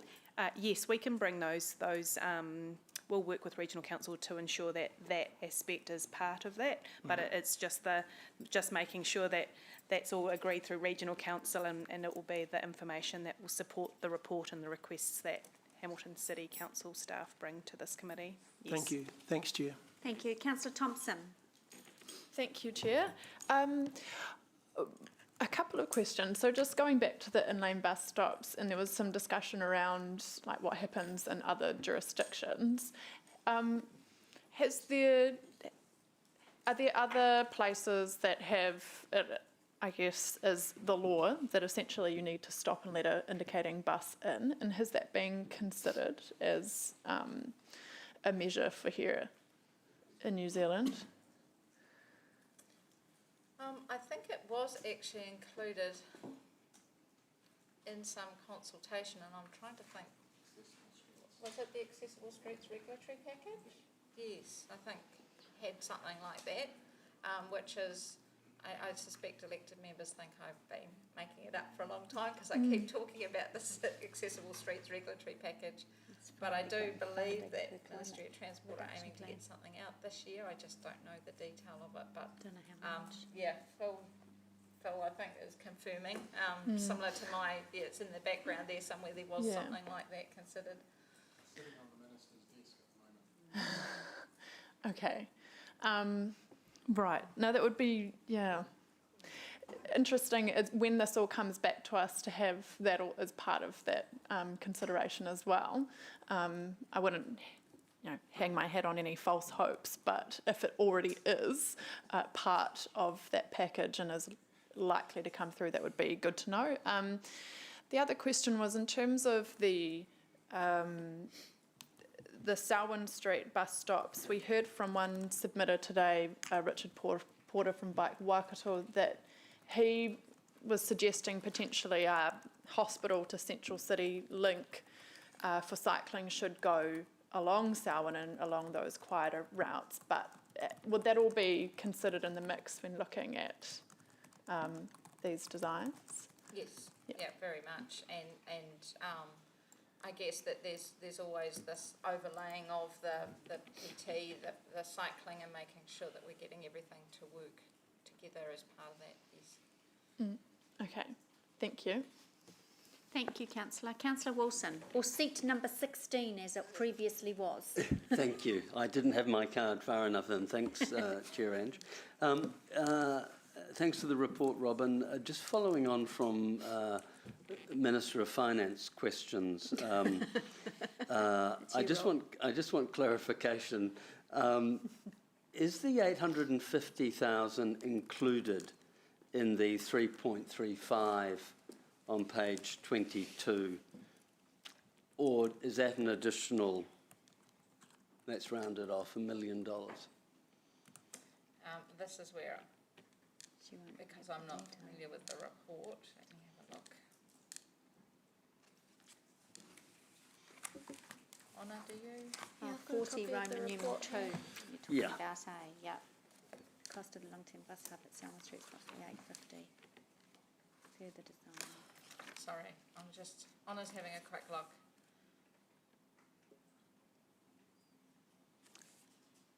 Financial.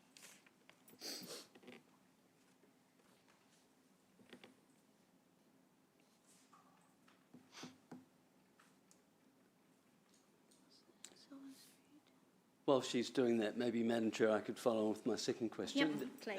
Robin, I'm assuming that any expenditure for infrastructure, Waka Kotahi will provide 50% funding? There's no guarantee because this work wasn't included. Okay, so we're going for a long-term plan. At the end of the day, we still have to jump through hoops. There's never any guarantee for Waka Kotahi funding. What I would say is, as a result of the studies that we have done, it puts us in a far better position to be successful with those bids, because we're not just saying give us some money and we'll go and do something. We're actually saying we've looked at the issues and this work needs to be done to achieve these outcomes. So Right. It improves our chances significantly. Thank you. This is bringing back memories. Obviously, with the annual plan, it was suggested some of this funding was brought forward, and one of the difficulties at the time, I think you said, we wouldn't receive Waka Kotahi funding at the time because... So I guess the difficulty is whether you do changes in applications within an existing 3-year period, or whether you're using this information to apply for the next 3-year period. Right. So some of the work that we've talked about previously at this committee, we were looking at doing changes within the existing plan, and that's where it makes quite a difference. Okay. Robin, this, obviously we don't want to make any decisions unless we know the financial consequences.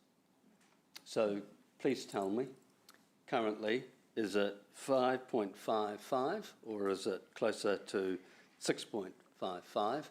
And are we best not to assume that we're going to get 50% funding?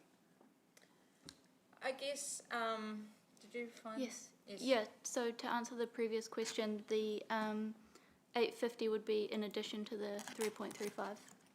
Right. Okay. Okay. It would be helpful in future reports that it's clearer, so that's fine, but we've got to the bottom of it. So it's closer to 6.6 million. And Robin, your recommendation currently for absolute transparency, we shouldn't assume that we'll get co-funding, and so if we want to think about this, we need to think about us funding that total quantum. No, I believe because this work is applying through the next 3-year long-term plan NLTP, I believe that we've done the work that we have done. I believe that we're in a very good position to get Waka Kotahi funding. If we were trying to ask for funding within this current 3-year period, I think that we would have difficulty. Right. Okay, thank you. So for clarity, it would be better in the recommendations if we were to add that obviously there's an assumption that we would qualify because, you know, it's a significant expenditure. So would that be something staff would happily to add a sentence on, just to make sure that we remove any ambiguity, because it's the difference between 3 million and 3.5 million and 6.5 million.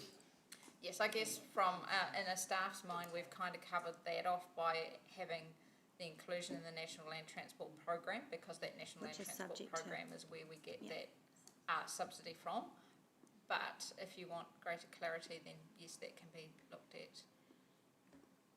because if it's not included in that program, then we don't get subsidies, so, yeah, sorry. And the recommendation, as you say, this is all very high level, in our first look at that, those studies come back, but the recommendation is also high level because we don't know what projects are going to, the council is going to want to continue, that's for later, so we're not planning on tagging any money through the LTP at this point, because it could be So, Madam Chair, it will help me if there is some more clarity around the quantums. I just to let you know, I will not support any motion in this chamber now going forward unless I have a clear understanding of the quantums involved.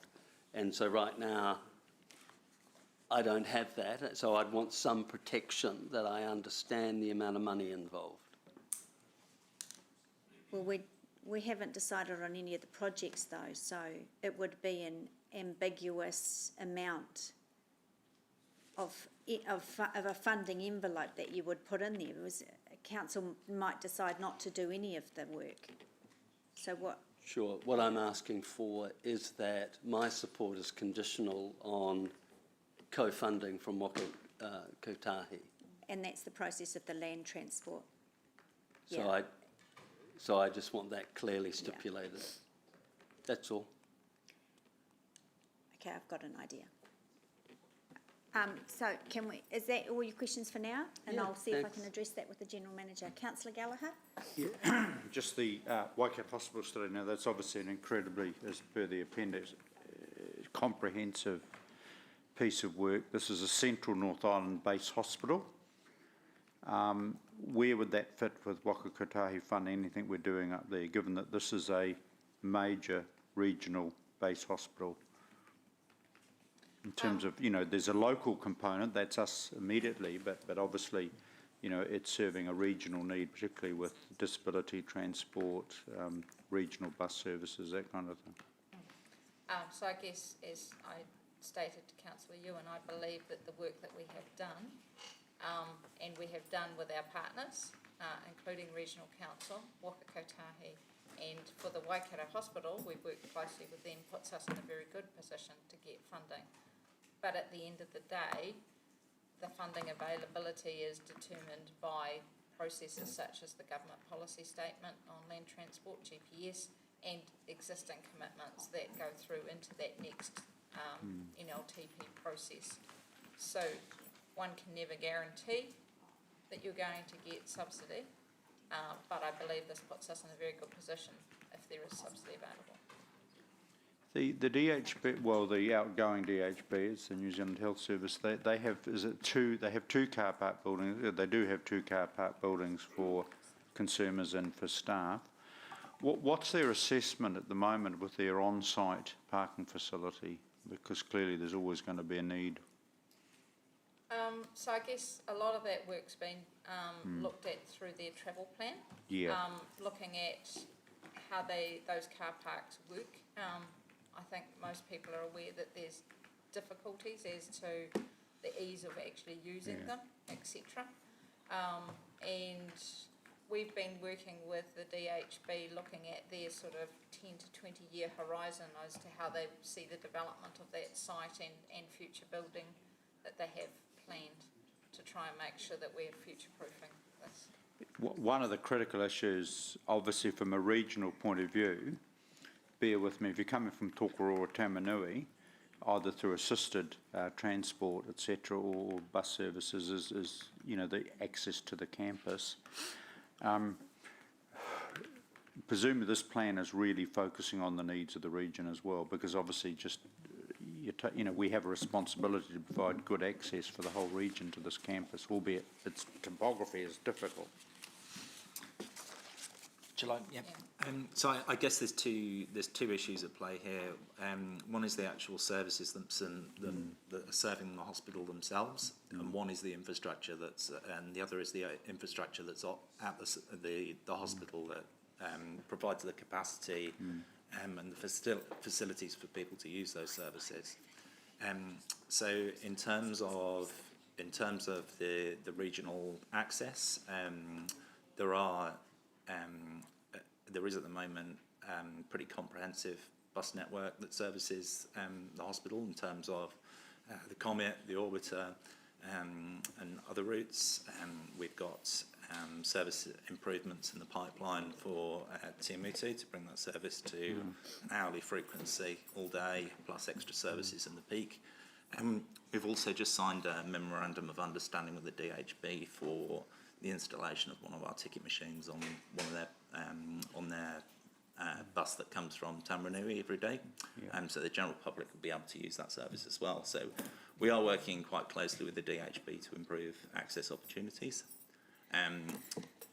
Sorry. No, and you're happy with the shuttles, because that's another component, is the shuttle services that community groups operate around the region that this plan is absolutely dealing, accessing, particularly around the mobility issues. Yeah, again, so coming back to the issue of the services and the infrastructure, this plan itself is very much focused on the infrastructure for urban bus services around the hospital itself. There is a shortage of capacity at the moment for the bus stops on top of Hospital Hill. That's quite an acute issue for us in terms of managing the reliability and the throughput of buses through there. And then in terms of the shuttle services that are operated by the DHB themselves, there's actually bus stops around the back of the hospital that are more used by those shuttle services. And it's more focused around patient access rather than general public visitors and day patients and that kind of thing. Now, one of the things, obviously, in their travel plan and our travel plan is the safety of after-hour shift workers. And I know that's an ongoing serious issue. It has been. It is not an easy fix. What dialogue are we having, obviously, to work with the Waikato Hospital, the new administration, in terms of keeping, after shift workers at, safe in terms of the access issue and etc. And whether there's a shuttle system they operate around, whatever.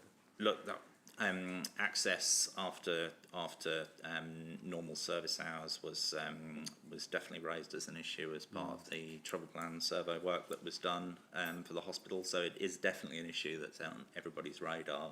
And yeah, we hope to pick up that dialogue with the incoming hospital administration very soon. Yeah. And I know through the chair, the buck stops with them. But I think this is still a critical partnership to keep all of our workers safe. Yep. So can we sort of have that as an automatic monitoring tagline as part of a travel plan? Our monitoring of that. I mean, I can't really. Robin, do you want to? Yeah, I guess we continue to work closely with the DHB to look at all opportunities that we can help make their travel plan successful. Because if there is advocacy that local councils can do, is ensure that workers in this region are safe, particularly with the outside normal hours, in terms of access to the workplace. Thank you. It looks like we're going for another round. So members, can we just keep our questions really focused on these two studies would be helpful. Thank you very much. So Councillor McPherson, back to you. Happy to do that. Look, it arose out of Ewan's correct questioning, in fact, as to how sure we were, I guess my words, of getting Waka Kotahi subsidy for these projects. And you basically said nothing can be guaranteed, but we've put ourselves in a good position, or best position possible, I think. But what I want to ask about is to compare that with, say, a roading project that we're putting up for a new arterial road. Would we be in the same position when that's put to us and we put it in the, say, the LTP, that there's no guarantee of it funding, but we think we fit the criteria and have done the work that puts us in the best position? Is it comparable sort of status?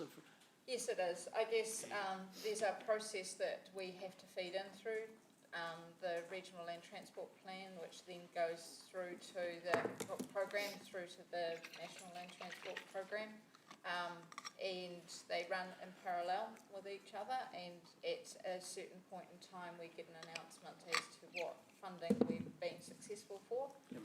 There's never any guarantees on any subsidy, and that doesn't matter whether it's capital projects or maintenance and renewals. So staff aren't recommending to us anything different for bus infrastructure as they would for standard car roading infrastructure. Correct. Thanks. Great, thank you, councillor. Councillor Thompson? Quick question for Andy around the Rotorua Rocket and these other high frequency routes. What has already been funded in terms of providing these higher frequency services from your end? So in terms of the Rotorua Rocket, funding is within our LTP. We've also received funding from Waikikitahi through the Low Cost Low Risk Programme for the Rotorua Rocket. Yep. And so when is it funded to begin? So the funding, I believe, begins year 2 of the LTP. However, as you know, with public transport finances at the moment, the issue is more around when can we start it because of the driver shortage. So yeah, we've got a couple of big projects that we need to deliver before we get on with the Rotorua Rocket in the Meteor and bringing the Comet up to 10 minutes frequency. So yeah, that will be the next cab off the rank in terms of frequent route delivery. Thank you. Thanks, councillor. Councillor Bunting? Okay, brilliant, thank you. I have one small question. It's kind of on process, nothing to do with in-lane bus stops, so you'll be pleased about that. Just on, in reading the WSP report, where on page 35 of Diligent, they talk about bus stop infrastructure. It's not, they don't go as wide as I thought they might have in terms of delivering really, in my view, we should be delivering high quality amenity bus stops because otherwise all we're going to do is get the people who have to use a bus still using a bus. When it talks about infrastructure, it just sort of says about ensuring seating for mobility impaired users and the elderly, sufficient space within the shelter and footpaths, and that's it. So, Robin, where in the process will we be able to have a discussion on actually what's best practice, what's innovative, and how we can stop putting those really ugly, where you get wet and hammered with the rain bus stops? So whereabouts will we have that discussion? So it's actually part of the Regional Land Transport Plan. Yeah. The draft document has that sort of discussion. And Waka Kotahi are also working at the moment on some national guidelines and around bus infrastructure. So we've got those two pieces of work coming together. Okay. And that's going to give us, I think, a good opportunity to have a look at what sort of facilities we provide at various types of bus stops. So I guess it's about understanding that there's a hierarchy within bus stops where they have one bus service versus multiple services, etc., coming through. Yep, okay, great, all right. Okay, look, lots of questions, thanks everyone, and appreciate, Robin, and honour you stepping in really last minute. I know that's really difficult when somebody else has been managing that project, and thanks to Andy. And Sarah Loynes in the back, furiously writing notes, you're fabulous. All right, so Councillor Wilson, I'm going to move a motion. I'm hoping that what we've added in covers off your concern. Councillor Pascoe is going to second it and has also added in a C. So we'll get that on the board just to cover off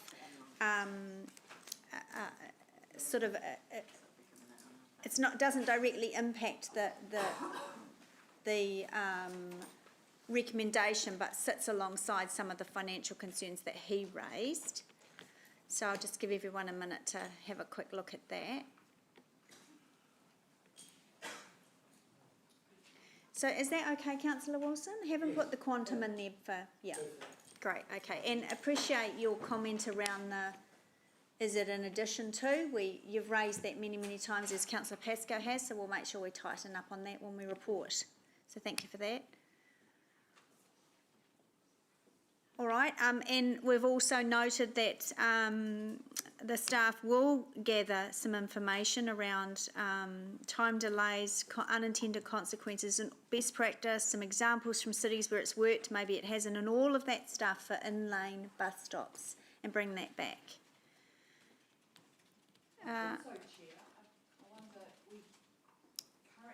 Couple of examples in Hamilton where there are. Yeah, so that can all there. come So back. would that, Yeah. Actually, I found that some of the questions and answers really informative today, and I learnt a few things that I didn't know. I'd hate to actually sit my road test right now, although I always wait for the bus. So just on this, Madam Councillor Chair, Bunting? it would make a difference to me, as I sort of indicated before, Yeah. if it was at Sure. resolution level that information regarding in-lane bus stops.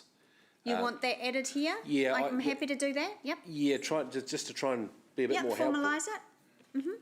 Happy to do that. Yeah. Okay, so let's add a D. Look, if it's at all possible, we'll organise a drop-in or a briefing, but we all know how difficult that is. So we'll leave that particular part of it open, provide information to members concerning Yeah. in-lane, yeah, bus stops,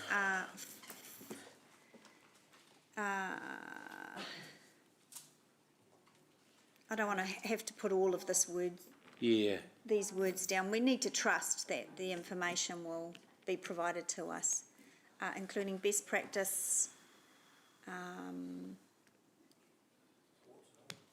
traffic impact, yeah. What was that? Yeah, warts and all. Traffic impact analysis, If you made that, etc. Madam Chair, if you made that a part of B, that would make it a little bit stronger for me in there. Why? Well, because we're requesting information is all very well, but I've been requesting information for years on stuff. Well, then you need to follow up with that, right? But to me, it's dependent on. Do you want to put a date in here then? No, I guess it's more whether or not I supported it was dependent on the outcome of what we find out about inline bus stops. So that's my position. I'm trying to work that into the motion. Okay, without- everyone else has got a suggestion. Oh, governance has got a suggestion. Someone's got a suggestion. Can I suggest, like, in terms of, if we use the word prior to, that the workshop is done prior to the proposal being brought back to council, so that you're actually informed to make the decision when the proposal is delivered to council. And actually, this proposal is coming back to the new council, right? This Yes. is not. Yeah. So, Yeah, that's like Jeff was just saying. That's once the work is done, isn't it? So I just don't want to no, just she's to go saying too far down the we track. want all the information on in-lane bus prior to any Prior to, further work being Oh yeah, okay. done. All right, and if it's be. prior to any further work, yeah. I just need to get that quite up the priority because it's going to become a sticking point. Yep, for a no, lot of us. I completely understand the concern.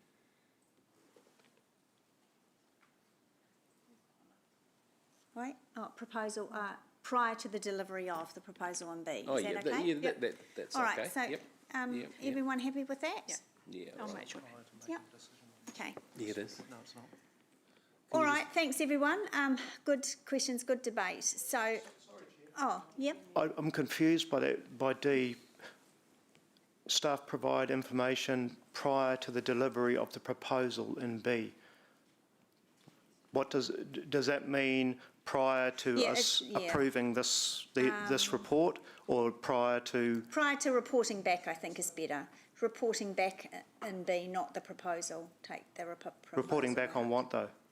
Reporting back on B. Isn't it really prior to commencing the study? Yeah, that's what we're after. Yeah. The studies are finished. It's next steps, so.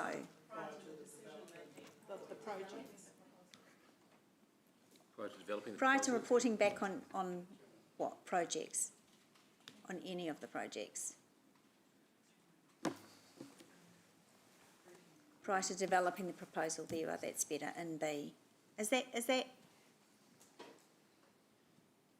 Yeah. Okay.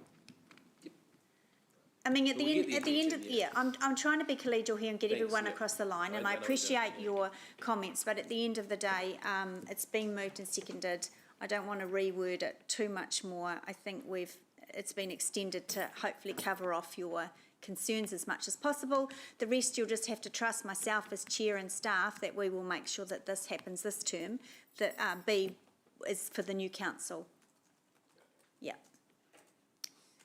Okay. All right, so look, I'll just speak briefly on this. I want to thank staff for the work that has happened with these two studies. It actually happened quite quickly and arose from lots of conversations and concerns from members of the public about, and this is actually what this is about. This is about high frequency routes which are extremely well used and are the success pin for any PT network. This is fully aligned with Metro Spatial Plan and the future of an incredibly fast growing city. It is fully aligned with the refresh of Access Hamilton. It has been, I know Martin Parks has said, it has been closely worked alongside Waka Kotahi and they are very supportive. But obviously, as staff have said, we have to go through the usual churn of their subsidy and co-investment processes. At the heart of these two studies are the safety of our community, safety of our cyclists, our pedestrians and our public transport users. Many of us around the table don't use public transport. I'm very open about the fact that I love my car and that I would cycle if it was safe. So I sit in with the 87% of Hamiltonians and New Zealanders that will cycle when it's safer. I'm not as brave as some of the members around the table. We talk about big empty buses. We talk about the barriers of accessing the public transport network safely. These kinds of studies, I think this is ahead of where we probably would be had we not asked for these studies.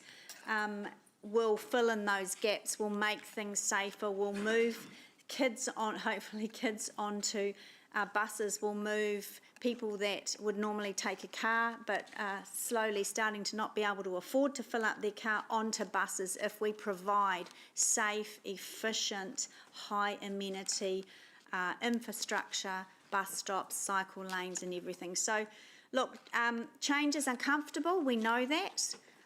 But if you've paid any attention to the Metro Spatial Plan and the work of Councillor Dave's committee, you'll know that this is the direction for success. It is not pushing people out of cars. We're over that. That's old news. It's not what it's about. And as Councillor Bunting often says, there is room for everyone, and that's what these two reports say. This is for the new council. To work through the detail on this. There are a lot of questions raised today, the answers that we need, and I think that that's the operation of a very good committee. So I want to thank everyone for that. Councillor Pascoe, seconder. Yeah, thanks, Chair. And look, I note that the motion really is around requesting staff to report back with a proposal. So we're not in any way confirming the spend or the direction that we may necessarily go. And I think that filling up the motion today is giving staff an indication of some of the areas that we would like to have included in the reporting back. So I do appreciate the work that's gone into, if you like, filling out aspects of the motion. Look, I'm quite excited about public transport. We have already in place operational and infrastructure, and you know, in the short term, public transport offers the city a better.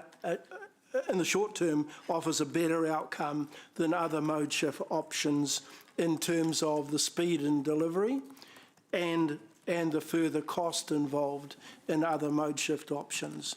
All we need to do now is to fill the buses, and we can do that by more and timely services, as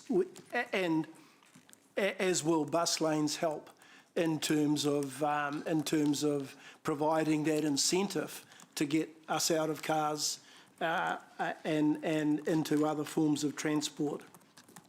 Every level of service, though, comes at a cost, and I think it's absolutely important that we have transparency over those costs, and hence my reason for wanting to work more closely in partnership with the Regional Council so that we can, in our reporting back, give our ratepayers and our residents an indication of what these services will actually cost, irrespective of where the payment actually comes from.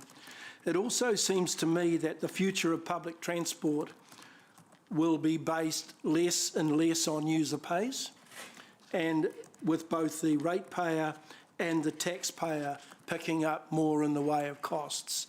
So ever more so for that reason, and whilst we may not get transparency in terms of the taxpayer costs, we need to make sure that ratepayers' costs to provide these transport costs are clearly in the marketplace, and hence my reason for wanting to push for C and supporting Councillor Wilson getting a confirmation on the subsidy that we would get on the new infrastructure that needs to be put into place. Thank you. Thank you. Mayor Paula. Just to start up and say I welcome anything that improves the accessibility of our hospital and health services.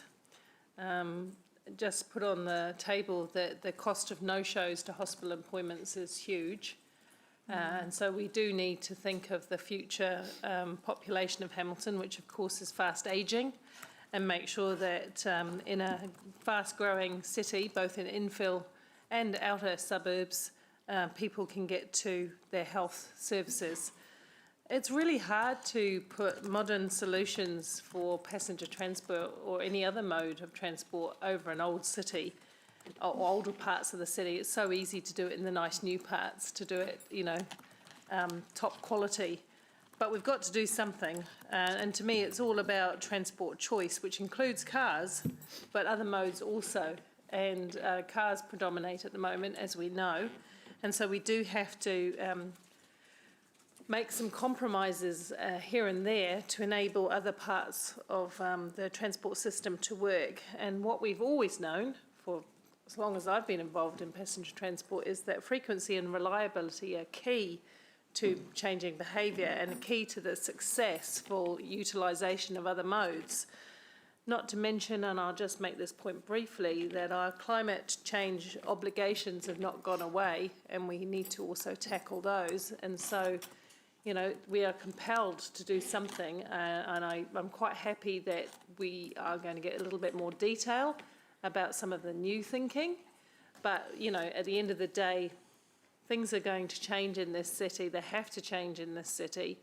We are heavily car dependent, don't want to move everyone out of their cars. I'm quite aware that shift workers and other people have good reasons for relying on private vehicles, so they are a part of the mix. It's all about choice, reliability and quality of service.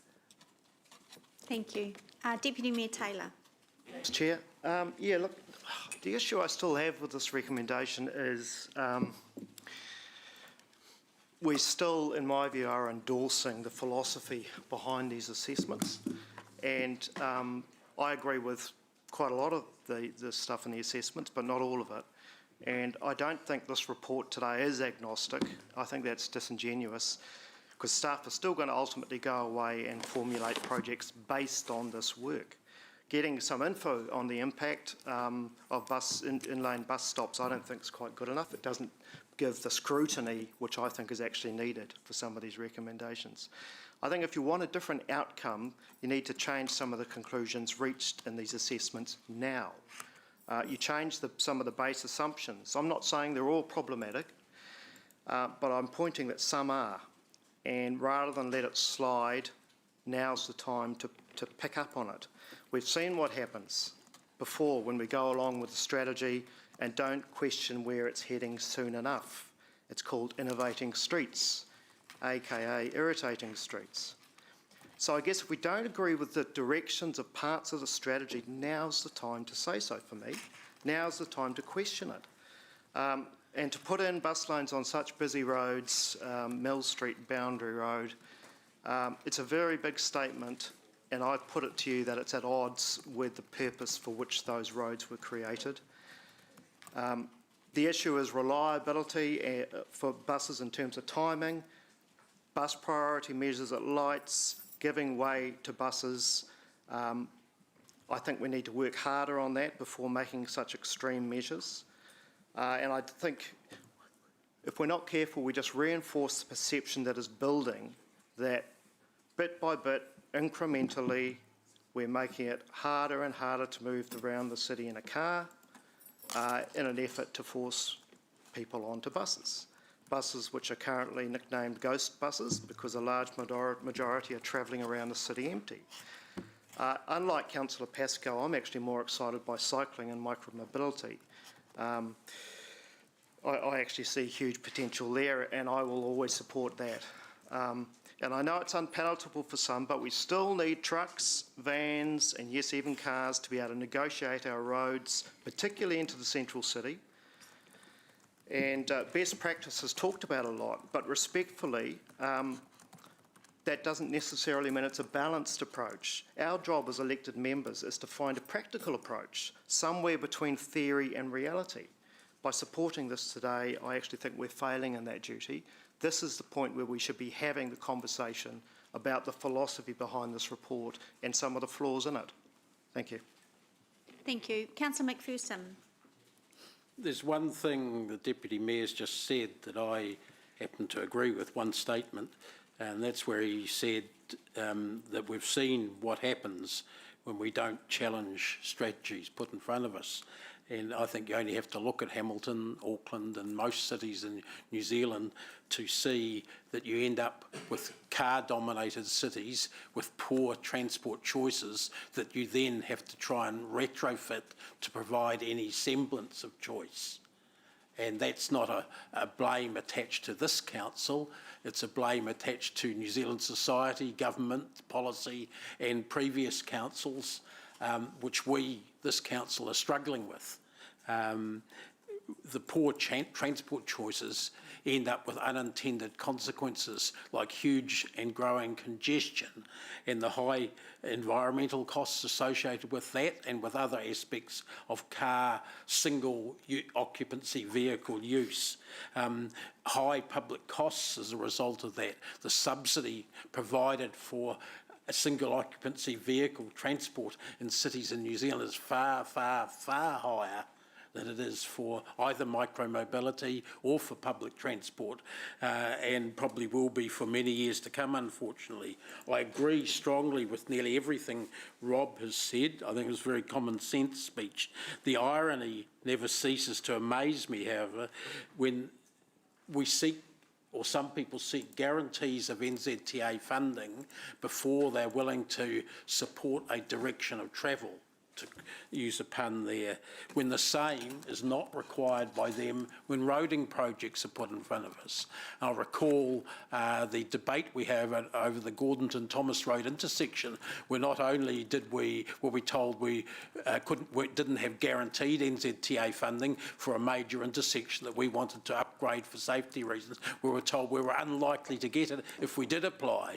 I do believe we got some in the end, but it was touch and go, and we decided that the issue was important anyway and we should go ahead. Now I think it's very important to provide transport choice so we can start addressing mode shift. That mode shift doesn't mean shifting everyone out of their cars, as Paula has alluded to. It means providing the option to people. And realistically, right now, we don't provide a realistic public transport option except in a handful of cases to a handful of people. They want reliable, comparable and modern alternative to the car, and then a larger number of people will use that and we'll be able to start addressing that. It won't be the only solution. Jeff's idea of micromobility and cycling is another part of the solution, and that's certainly coming up later as well. We need a mixed approach to this, and if we don't provide that, if we leave one leg short, then we're going to fail. Thank you. Councillor Wilson. Yeah, thanks, Madam Chair. Look, I thank you for working with the majority of us to get a resolution that I think is meaningful and can produce the right outcome. And I appreciate staff's work in producing the report. I'm supporting and fully embracing the move to improve our infrastructure on critical bus routes. And I'm doing it for a number of very simple reasons. It's good for the environment. It's been shown around the world that if you improve efficiency and frequency of bus services, you get more passengers. I look at the city of Ottawa, I look at the city of Kelowna. There are some clear examples internationally, and you don't have to go far to look for examples here in New Zealand. In the same line of thought, I am not at all concerned at the thought of in-lane bus stops. Because what does that say? It says to everybody, actually, our priority is for people to be using public buses. It's a subtle, clear reminder that in an attempt to help our environment and create efficiencies, we would prefer you to jump on a bus. And it makes sense if we can deliver you a bus every 10 minutes. And by improving the infrastructure on the core routes that we've identified, we're going to achieve just that. Now, I walk to work every day, and I love it. And I'm happy to take a bus. I prefer taking a tram or a train. Mm-hmm. But the common narrative here is public transport is cool. And we should all try to embrace it. I am, however, going to agree with Councillor Dave on the importance of ensuring consistency when it comes to questioning co-funding projects. So from now on, and please forgive me if I have been inconsistent in the past, but I've written a note to myself. Every time now when a roading project or a public transport infrastructure project comes along, I'm going to remind myself and all of my colleagues that it's subject to Waka Kotahi funding. And the reason that's so important is that, in fact, we then are better informed of what basis we're making our decisions on. So I'm supporting this today on the basis that I'm thinking that we need to spend $3.2 million of Hamilton ratepayers, because I'm assuming the government is going to fund the other 51%. And it's a different decision. I'm not saying that I wouldn't support it if I had to spend the $6 million. I'm signalling I would have a higher level of resistance. So going forward, I will now ask that a clear understanding of what we're committing to is in every resolution, because I think that's going to need to be consistent. And I remind this council, quite often we pass policies with no financial ramifications attached to them. We then implement them and then come in behind and say, oh gosh, now we've got to fund it. Paumanawa Ora, for a great example. We passed it, we had no idea of the financial commitment, and now we're discovering $1.4, $1.5 million, and that's just a starting point. So I'm going to be consistent with every policy and decision now. It has to have a financial element to it. Great, thank you, Councillor. Councillor Hamilton. Yeah. We have to be careful, well certainly I want to be careful before I assume that it is our right to prioritise anything over anything else, because I haven't had that clear mandate from the public. And if it is a clear mandate, then we'll soon know at the upcoming election, so I'll remain open on that front. I don't want to take away from staff today. This report is 154 pages and there's a ton of good work in there, and obviously as we do, we cherry pick certain issues. So I've just firstly acknowledged the work that's gone into this. I think there is a lot of good stuff. I do want to focus a little bit on the in-lane, and in Peacocks, for example, we've prioritised in-lane. But the difference with Peacocks is we don't have to retrofit. Everyone who buys a property knows I've got a bus that's going in-lane and I can't have a pussycat. with the rest of our community, you try and take someone's pussycat away, and you're in for trouble. So I want to leave two very strong messages to colleagues and to staff. One, I'll just say as a caveat, I have faith in the motion that staff will provide a good report back. When we first were contemplating the Dutch roundabout, I asked if we could get it peer reviewed. The peer review came back and said, actually, the data suggests that the traffic or signalised intersection isn't the best outcome. Here is what we're now starting to find, and we're now going to have that conversation shortly. So I have confidence in that. But two things. The data's got to stack up to support in-lane. So philosophies aside, I want to see the data, because that's the key. And secondly, and this is the real key, is we have to get community support and community buy-in. So I do not want to make any decision without consulting them, engaging them in respect to one of our major arterial routes.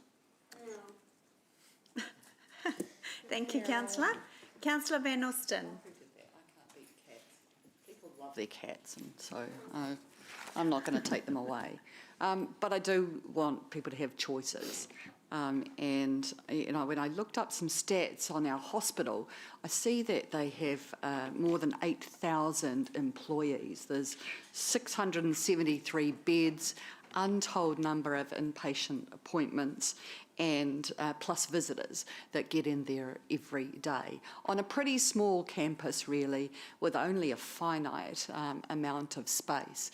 So finding a better way for people to get in and out of our hospital is an absolute no-brainer.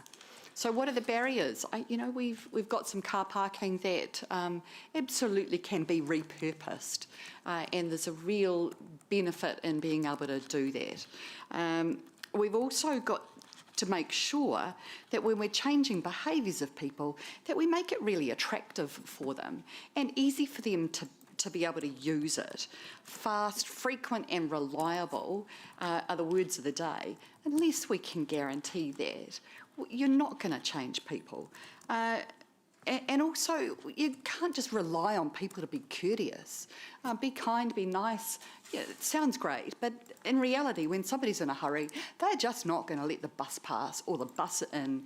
And so we have to find some strategies to be able to ensure that we've got that fast, frequent and reliable.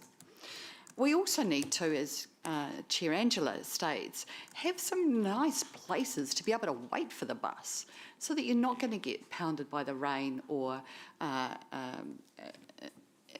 bothered in any other way. So it's, again, an attractive proposition. So making sure that we've got a plan that speaks to all of those things is really fundamental to being able to get these changes. We're not being asked to agree to all of the funding today. We're not being asked to agree to all of the elements that sit within this. It is the beginning of our conversation, and Councillor Ryan talked about the 140 odd pages that we've presented at the meeting today. There's more time for us to be able to talk about those details. There are strategies for us to be able to have more of a discussion and to be able to take that out to our public so that they have a better understanding about it. And my experience of change is that as long as we're working with our public, we can be really successful with that. So I look forward to further conversations on this topic and to supporting the motion today. Thank you, Councillor. Councillor Bunting. Thank you, Chair Angela. So here it was, pedalling along Anglesey Street, beautiful evening. Sun was low, it was 4:30 at night.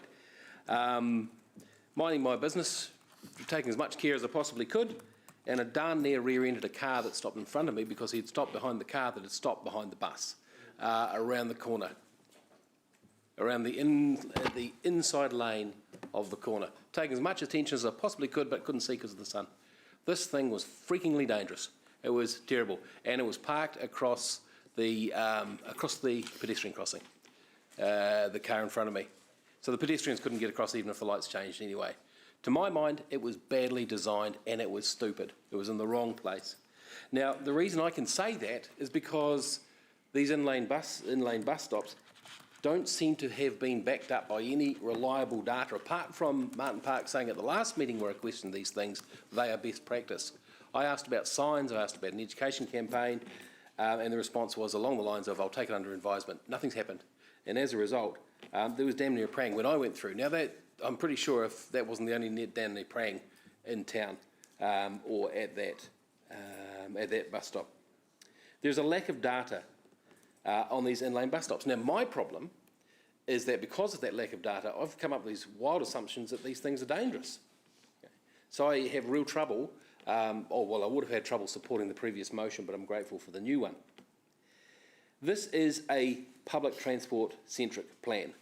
Right? That's fine. That's what we asked them to do, and they've done a really good job, as Ryan pointed out. It's a great report. But we represent more than just public transport owners or public transport users, and that's the danger that we get into with these reports. My issue with in-lane bus stops is in arterial routes and busy roads. It's not with them in suburban roads or in new areas like Peacocks, etc., where people know what they're going to get. But I, as I'm constantly reminded, I'm not a traffic engineer. I can only go on what I've experienced, and that is, again, reflective of the lack of data that we don't have in it. So I'm grateful to see there's more data coming in, but I will be looking closely at these things. I think the suggestion of the day came from Councillor Sarah, actually, when she was talking about regulation. Somebody saying, make it the flippin' law that if a bus has got its indicator on, you come out. And then, Maxine, they will come out. People will stop because it's the law. You know, there's an alternative that we could be exploring. Indentations, yeah, of course they do. Yeah, I know. But I think this could help without being of such a structural imposition. So I thought it was a great suggestion. I'd like to see that in our further data. Look, and if we want to tell people that this is our priority, let's take out an ad on the radio without putting them in danger. I'd just like to end on a moment of, I thought someone was attempting to be funny. I thought it was completely unfunny. They said, I noticed that you're naming the buses after space type stuff. Is that because there's so much space on the buses? And I thought that was very, very unkind, and I would never, never laugh at that kind of joke. So that, I will stop right now before I get myself in trouble. Good thing that wasn't mine. Councillor Thompson. Thank you. Firstly, I'd like to thank our staff as well for the work that they've done on this. This gives us a really clear pathway forward for improving our bus infrastructure. It's fantastic to have these studies. Our residents deserve decent quality public transport. We're heading towards a future where we have a grid of high frequency, high ridership bus services supported by on-demand services with smaller buses. The Comet, the Meteor and the Rototuna Rocket are the first off the block. We will have a direct north-south service on each side of the river and a direct east-west service connecting across those. However, we cannot provide these high-frequency, reliable services without the proper infrastructure in place and without giving the buses some priority over general traffic at times. From a numbers perspective, it makes sense to give a vehicle with 40 or so people on it priority over a vehicle with one person in it. Our main arterials are for moving large numbers of people and goods. That does not necessarily translate to giving cars absolute priority. There was some mention around us being careful over prioritising modes over others. What we forget, because we're so used to what we have, is that we've already prioritised cars over every other mode across the city. If we talk about balance, look at the last 2018 Regional Land Transport Plan and the spending on each different mode of transport. $2,400 per person on roading for the metro area, $100 per person on public transport, and $40 per person on walking on cycling. These aren't new numbers, they're in our mode shift plan. The Regional Council has funded the services for these high frequency routes, and now it's our turn to actually fulfil our end of the bargain, which is to deliver on the infrastructure to make these possible. All but one of us endorsed the Metro Spatial Plan transport business case, And the first step in that business case is investing in these high frequency routes. That's the first step to achieving the vision set out in that business case. We need to tackle congestion and climate change. Filling your tank of gas is getting more and more expensive by the day. We can help that. We can help the cost of living by helping to provide low-cost transport options for people in our city. But we need to make the actual tangible decisions to make this a reality. And that's what we have here today. Signing of these this study means that we can at least have a funding proposal come back to our long-term plan to make this happen. Thank you, Councillor. Councillor Gallagher. I can't follow that, so I'm probably going to not What she said. contribute. I just wish, and the only observation I'll make, and I've said it before again and again, Ewan Wilson, Dave Mack and others have quoted visionary cities.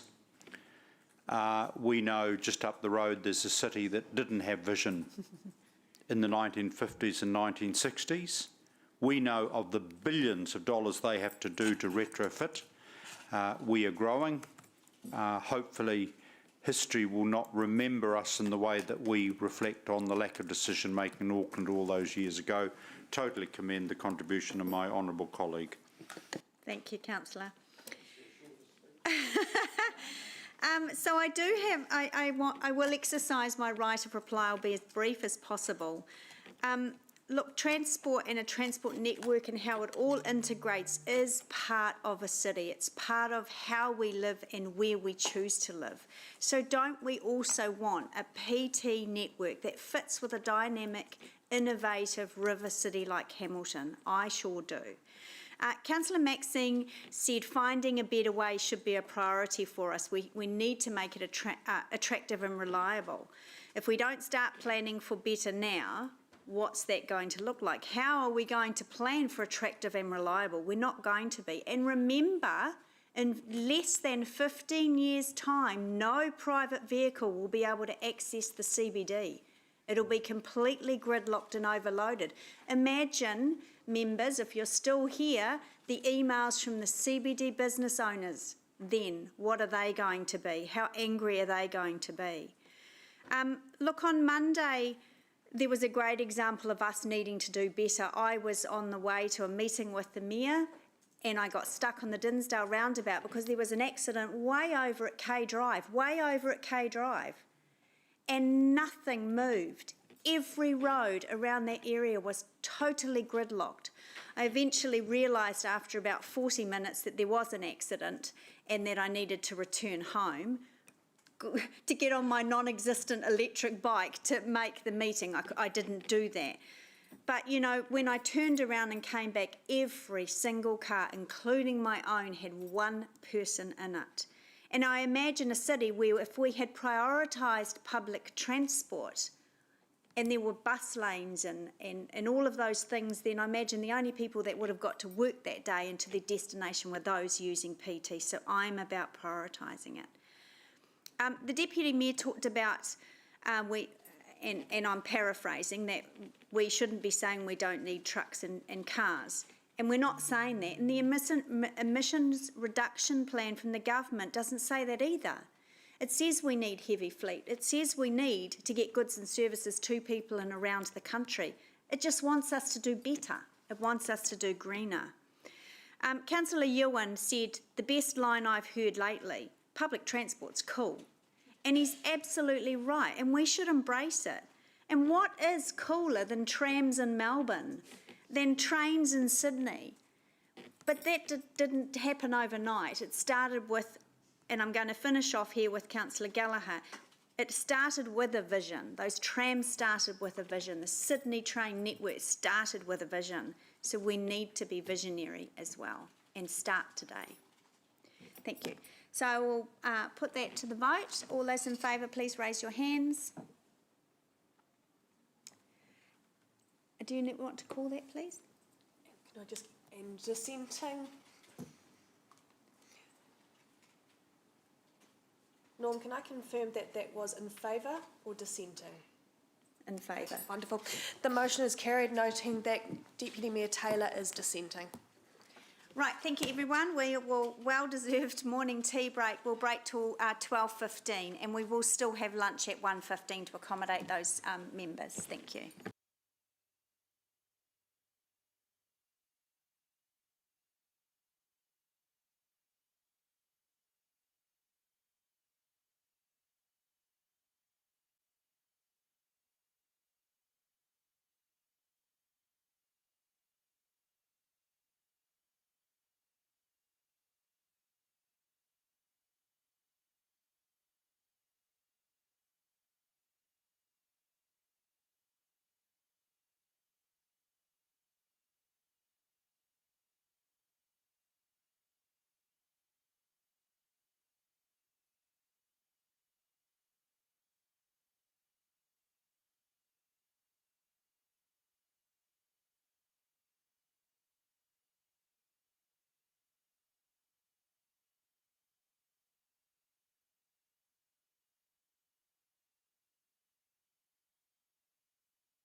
So Keisha's got something, Sarah's got something.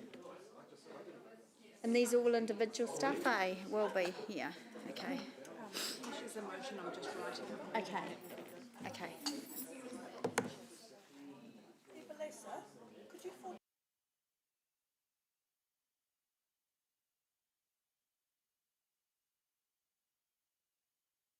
Let's get going. We're on to item 8, which is page 170. Now, I know there are some members working on some motions. Please make sure that you get them to the team quickly. I don't want to spend hours and hours on this one. We had it at a drop-in session briefing last week or the week before. It all just blends into one. So hopefully you've all come prepared with any projects you want to elevate up the list or add to the list. Let's not get into the detail of the actual projects. This is about a financial rollout over the next year. So I'm aware that Councillor Sarah and Councillor Kesh have motions, so they will get them in time. So let's, Robin, if you want to present the report. Thank you. Thank you, councillors. I'd first like to introduce Darman. I think most people know Darman. Darman is the man that actually makes it happen. So he manages this program. It's a large piece of work and makes sure that we work through all of the design, the consultation, engagement with the community and make sure that we get really good outcomes for all users that are going to go through these sites. So as Councillor Angela said, we had a bit of a discussion with elected members previously on this program. Just as a quick recap, the low cost, low risk program is for works that are under $2 million at any one site. And we get Waka Kotahi subsidy for this work. We've got some very good budgets from Waka Kotahi in this 3-year period. And the focus for a lot of that funding has been in the program for Road to Zero activities. The process that we've been using for a number of years now is that each year we come to elected members just prior to the start of a new financial year to get approval for the indicative list of projects that we'd like to work through. We have the ability, some ability throughout the year to change and add and subtract a few projects, but as we get towards the end of the year, we're less able to do that because we've made commitments for getting the work done. We have got attached the Year 2 program, indicative program, and also the Year 3, so that elected members can see what's sort of waiting in the wings. And with that, I'm happy to take the report as read and answer any questions. Great, thank you, Robin. Questions, Councillor Pascoe. Yeah, thanks, Chair. And look, I don't want to preempt a question from Councillor Ewan, but I will. And that's paragraph 44 assumes the availability of the Waka Kotahi subsidy in the low-cost improvements. If that funding wasn't forthcoming and we had this $15.6 million fund spend, could we afford it in terms of our current budgets? So this funding's already been approved by Waka Kotahi for the 3-year period. So why have we used the word assume? Should be available.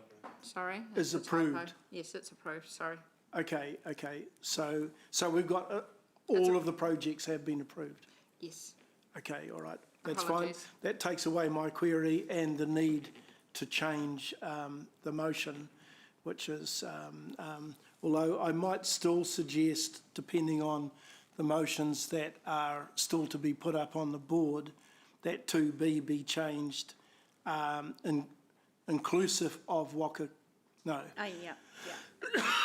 So that it actually recognises the Yep. Waka Kotahi subsidy Yep. is part of that approval process. Yeah, Okay. Okay, thanks, Robin. And my other question is, of the 15.615 million, only 275,000, which is about 1.7%, is allocated to improving safety on our roading network.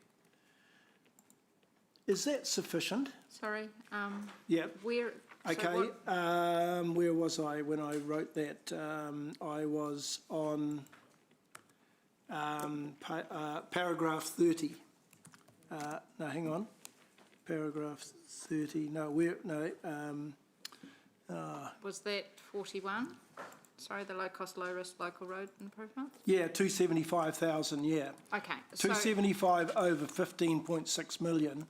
I just thought that given the size of our roading network, as opposed to the size of other mode networks, that 275 seem to be relatively small, and I have the concern that maybe we're not looking after that roading network as well as... So I guess just to be clear, so the low-cost, low-risk program has 4 sub-programs within it. The Road to Zero is very focused on safety, so that's 9.9, almost 10 million. That's going directly to safety. The walking and cycling is, you know, as per the label on the box type thing. The public transport as well. Now, the local road improvements is a category that's probably greater used by the rural councils where they don't have the walking and cycling type projects. And it's basically a category that picks up anything else that's not Road to Zero, walking and cycling and PT. So at this stage, the funding that we've put in there for that 275 was what we thought we needed for the network. This is different to our ongoing maintenance and renewals no, and I all of those understand other sorts of things. that. Yeah. So most of we get very good subsidy and funding for doing safety improvements on our network, and that 275 is just one part of that. Okay, because I noticed, and it may be in the PE, Public Excluded Report, in one of the years coming up in the long-term budget, long-term plan, there is 0 put aside for the roading. That's just for that low cost, low risk. That it's that type of work. That's all. But does it mean that we won't spend any money on improving low-level spend safety on our roading network, or will some of that come into the Road to Zero spend? Yes. Yeah, it gets picked up through the Road to Zero. So it's, I guess the local road is, it's a Waka Kotahi term, which means that it's not state highway. It's not limiting it to only residential streets type funding. Is that where the confusion is? Yeah. So that all the Road to Zero, low cost, all of that program can be spent on any street throughout the city. It's not just limited. Irrespective of the mode, Yes. the travel mode. Okay. Thank you. Thanks, Chair. Councillor Thompson. Thank you. Robin, we had a submission from Holly Dark come through, so it's at the end of our agenda, talking about a crossing on Brooklyn Road. And I know there's been some prior discussion around this because we've had some emails from local residents. Is this currently in our program? It's not in the low cost, low risk from what I could see, but there was some discussion around it being incorporated into a cycling project in the near future. I can't state exactly for that one. Sorry. Okay, would it be best then, like, in terms of responding to this, because I know it's an issue from that community that has been there for a while, whether we ask that a staff report back in the August meeting around that, and then we can clarify whether we need to include it in the list or if it's already in train. Okay, thank you. Thanks, Councillor. Deputy Mayor Taylor. Chair, Robin, just a quick one. I'll put my glasses back on. The amongst the, what page are we on? We're on page 177. And there, number 14 is the Lake Domain Drive Kalani intersection improvements. And discourage through traffic movement, etc. Can you just, is that through traffic movement up Kalani Road, like going along Lake Domain Drive? It's basically what we're trying to do is reinforce the hierarchy and use Queen's Ave as being the key sort of piece. Lake Domain Drive around that lake edge suffers from having wet pavement all the time. And is I guess a road that's there more for the amenity value of the park and that sort of thing. So we're trying to discourage cars trying to nip through there at great speed to beat others. To go up Kalani Road? To go up Kalani Road or to come up onto the top of Rimkiwi. That's one of my favourite route runs. Yeah. That's cool. Yeah, okay. I'll have to go a different way. You can go that way slowly. The other one was Brymer and Newcastle Road. I think that's number 13. Yes. So is that 1.5 million? Yes. Cost there? So I guess because I live really close to there and I go past it all the time, and it doesn't strike me as dangerous, particularly. I mean, yeah. So I'm just thinking in terms of priorities. I just wonder whether there's other ones around town that could warrant more priority than this. So the Road to Zero projects in particular are ones that have a crash problem, and that's why they've been prioritised there. Okay. All right. So there's data that backs up that's needed there? Yes. Thank you. Thanks, Chair. Thank you. Councillor McPherson? Yes, I'm not sure whether the photograph has got to Tyler. I was just going to ask you a question relating to what's on page 179 of the public transport improvements part of the budget there. I was asking whether we've run out of money for the current year and projects that are started have been moved and they're going to be finished next year under this program. There's one there which, I don't know whether you can familiar with that area, but along Heafy Terrace, where a bus stop infrastructure was started, but for 3 weeks nothing's happened other than it collecting water and leaves. It's got quite a sharp edge on it. Whether that's been delayed because we're waiting for this budget to kick in from 1st of July. No.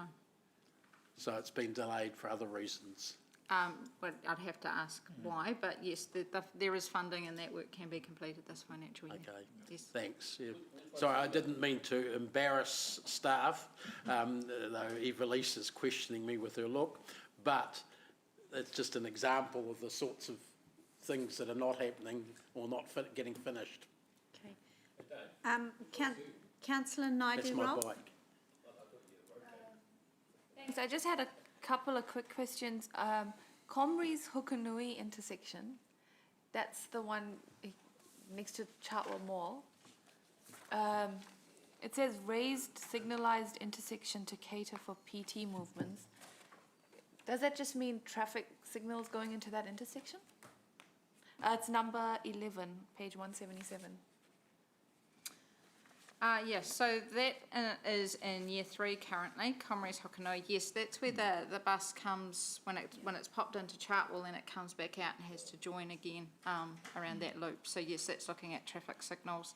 That project is one that we're just keeping an eye on that with the Eastern Pathways project too, and is probably going to get picked up through that process. But we're keeping it there to make sure that we don't lose it if the Eastern Pathways gets delayed. So that was my next question. So it'll time in with the Eastern Pathways consultation and all of that? Yes. Okay. Yes. And the motion that I've sent through has to do with number 20, the Wairere Crosby Gordonton improvement. What year is that currently sitting in, that improvement? So those improvements are for next financial year, so from July onwards. Okay, and Eva-Lise is just putting it all together, but in essence to monitor the impacts from that expressway opening. So is there a way that this could tie into that work so we're not, doing it twice or improving it twice? So there will be some, there's going to be, some work to be done for the design and all the rest of it. So I understand that your proposed resolution is to put some 6 months monitoring in to understand the impact of the expressway opening.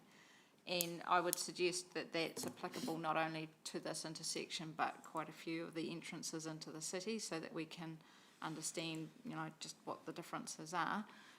That's certainly something that we'll be taking on board as part of it. But we are very mindful that that intersection, despite us doing all of the sort of simple things like putting signs and bits and pieces out, we still do have people approaching that intersection at speed and losing control.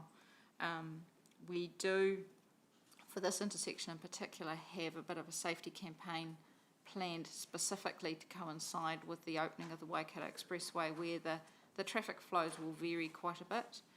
Our expectation is that once that settles, actually that roundabout will operate better than it does currently, because it's got a very dominant flow coming through Wairau Drive, and having that Pārdoa flow coming through will actually mean that people actually need to slow and stop and look right and that sort of thing, so that the behaviour should improve.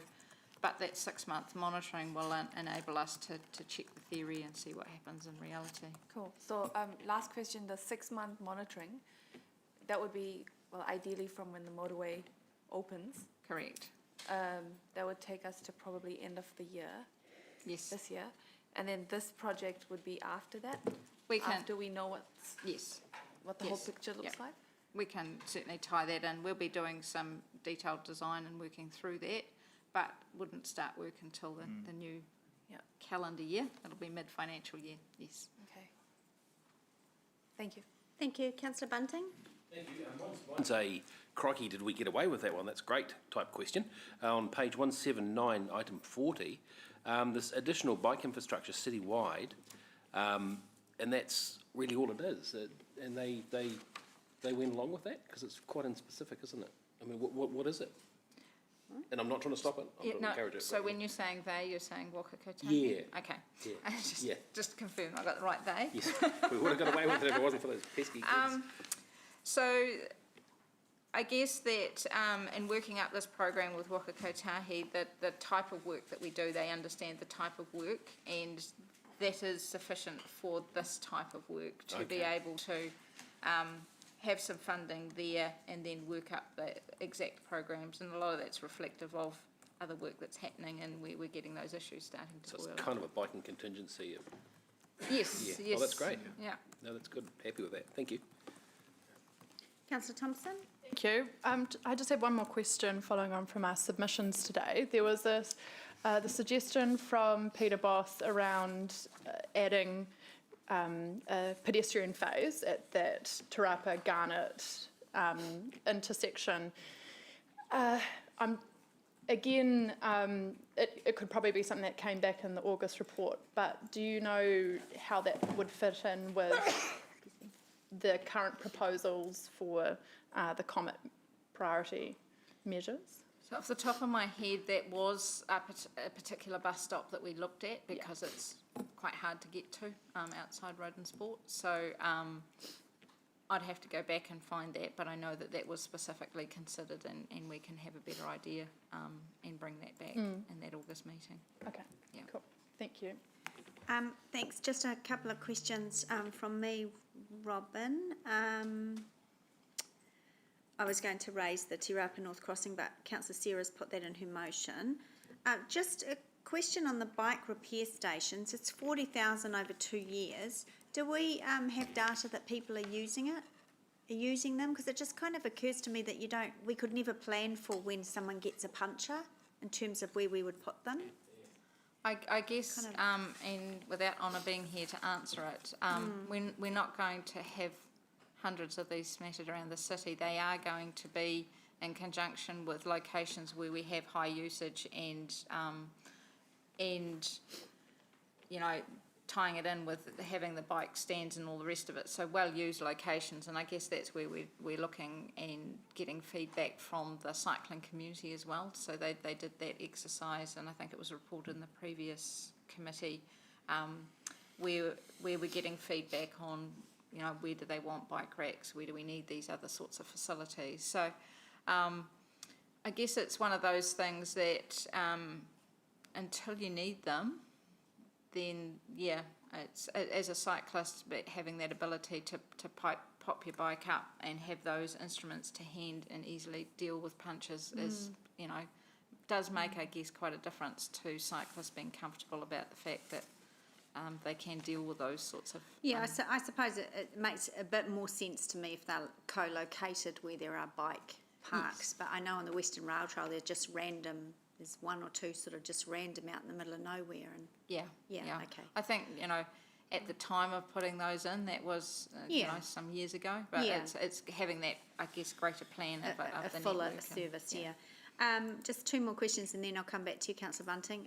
The Lake Domain that our Deputy Mayor raised, does that, and I've raised this before from residents contacting me, will that include, because it's 900,000, will that include any treatment on the around the Innes Common entrance? Because I noticed you come down, you know, there's Allison Street and you come down and you can either go across all the bumps through the slow part, or if you turn into Innes Common, there's no road markings and cars are getting up onto the grass and doing skids and burnouts on a Saturday night. So is there anything there that calming measures or... Not as part of this Not as project, part of that no. one?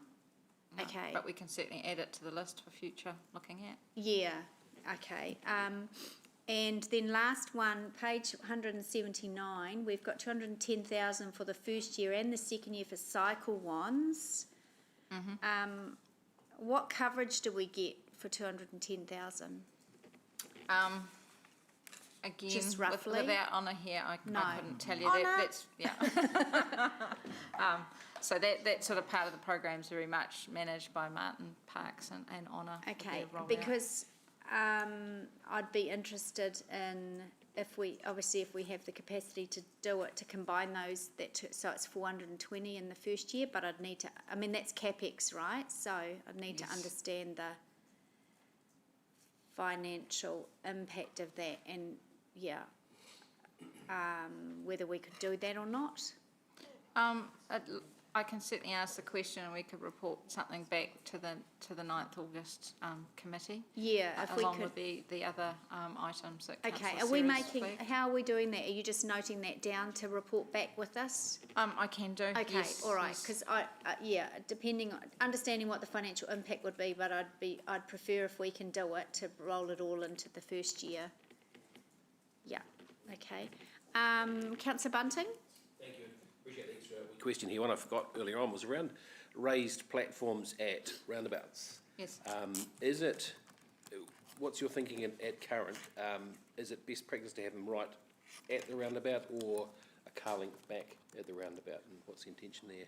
Probably Darwin might be for you, that one. Or yeah. So I think best practice is to actually have it one car length behind the limit line, so that any parked vehicle does not actually block anyone who's trying to get across. Yeah, that's at that what I was location. But every site's different, so okay. So that sort of gets looked at as part of our problem identification and those type of things which we do for each and every project. So, do we get much blowback about the Te Araha Grey Street roundabout, for example? That's what I'm thinking of, where cars park right up on the... not really. I think since we've done the work, that intersection has worked really well. Okay. And I've had some really good comments about it. I know there's the opposite side of the story as well, but from our observations, it's been functioning pretty well. Okay, and the distance, Robin, we had a slight conversation at the break there about distance between raised crossings and pedestrian crossings and bus stops. There's some data around that? Yeah, I Is that guess right? at the end of the day, as Darwin said, every site is peculiar to its site, and so the location of those raised safety platforms, we start with this is where we're ideally like it to be, and then we start working through all of those additional things that we find out when we, and that might be drainage, services under the ground, driveways, turning movements, all of those sorts of things, even visibility for the pedestrians, where are the pedestrians going to stand, and if it's near an intersection, can they see the oncoming cars from there? So everyone's a site-by-site basis. And there's a lot of learning coming through, the likes of Auckland Transport and Waka Kotahi around these facilities. What they're talking about is I guess, a halo effect of about 50 metres, so that Right, that slowing that you get from the vehicles going over it, you can expect to benefit from that for about another 50 metres, but not much further than that. So I think when it's associated with the bus stops, it's trying to get that crossing facility nice and close to the bus stops so that you're not, as a pedestrian, having to walk a long distance to get across the road to get your bus, or once you get off the bus to get home, sort of thing. So. Okay, thank you. Thanks, Chair Angela. Thanks, Councillor Thompson. Last question. Absolutely last one. Sorry, Robin. It was just number 38, the River Road Cycle Bridge.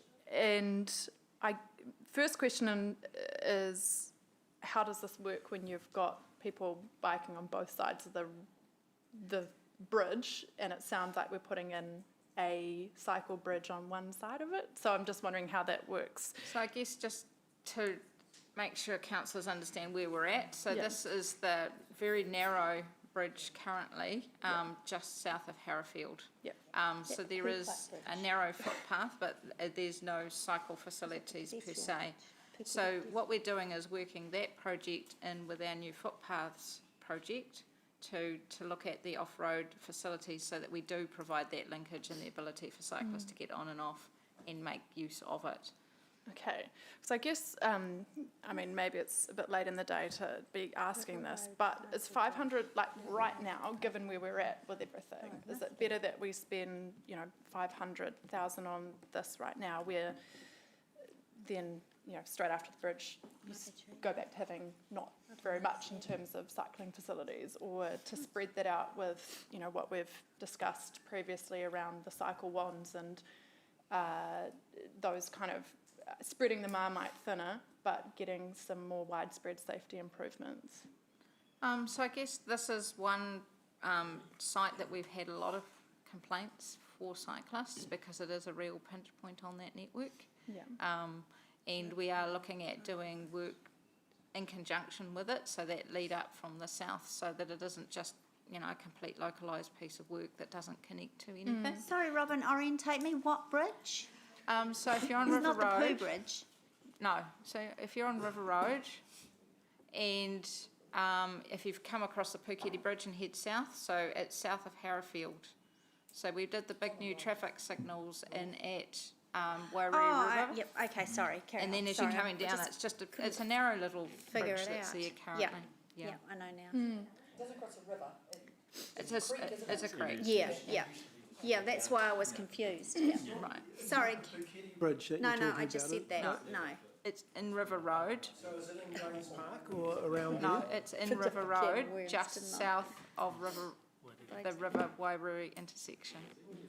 Yeah. Sorry, Can't picture it. Yeah. Near Allendale, is it? Is it? No, that's north. No.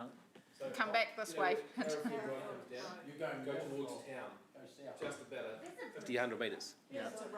You blink and you miss it. Yeah. Okay. I obviously I've blinked a number of times when I've driven past it, never seen it. I'll send you a screenshot. Yeah, send us a picture, Sarah. So, sorry, I don't want to jump into all this detail, but I guess it's just with this, like, if people are making complaints, I also worry if they are, whether this will solve the issue, if there's not then a way to get back onto the other side and all of that. So, okay. No, go on. Where would we be without you? Could we... At lunch. Yeah, at lunch. Sorry, everyone. Okay. No, you're fine. We're half an hour. Come back with just when everything else comes back at the next one, just a little bit more detail on this item, and then when we... Okay, I'll just... Thank you. Include it in my extremely list long with all motion. the other things that Robin's going to bring back. Okay. Yeah. Okay. All right, everyone. Thank you. Committee. Yeah. Where it is. Where it is. All right, everyone. Order. Order. Nobody wants to get to lunch. Look, thank you. We'll get those motions up on the board. Councillor Sarah, have you? Is it separate to Councillor Keshes or together? But I'd be happy, Okay, I'm we'll sure, pop to them both join it up. We'll put together them to both make up it and, yeah. mammoth. Yeah. Yeah, and look, thanks everyone for not getting into too much of the detail of each project. I'm actually a fan, thanks team, thank you. I'm actually a fan of having, I don't know if it's not a task force or a working group, but a subcommittee, something, a closer touch point throughout the year of a small group where all of this stuff goes. I think that would be more responsive to the community as well as elected members, but that's for the new mayor, I guess, and council to work out. But if I'm around the table, I'll certainly be advocating for something like that. Because this is the one budget line, right, that we actually have quite a significant influence, or can, much to Robin's stress sometimes when we want to do it just like that. We can. Madam Chair, That's tiny. Is the amendment We're emailing it round and it's going to be combined into one. being combined into one, so it's just one motion, and the mover of both the amendment and the motion are happy? Well, two motions at the moment. Okay, let's just give them a second to do that. My goodness.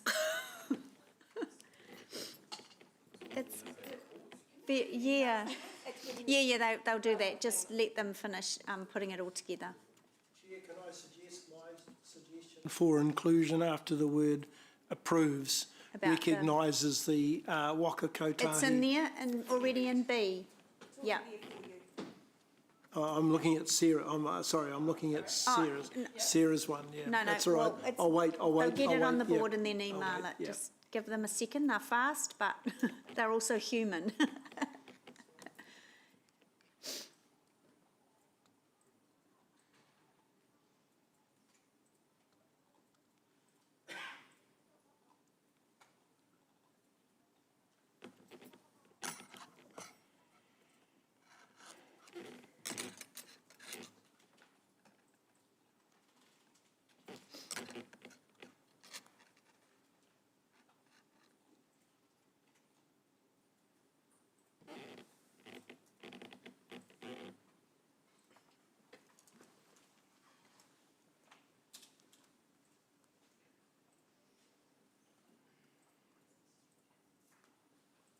It's going to be a very long meeting on the 9th of August, just letting you know.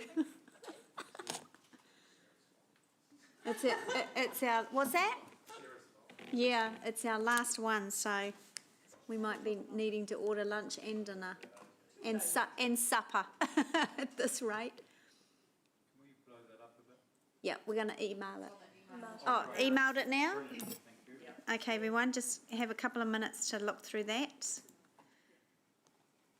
It's just come through from Narelle now. And that's combined. Yeah, okay.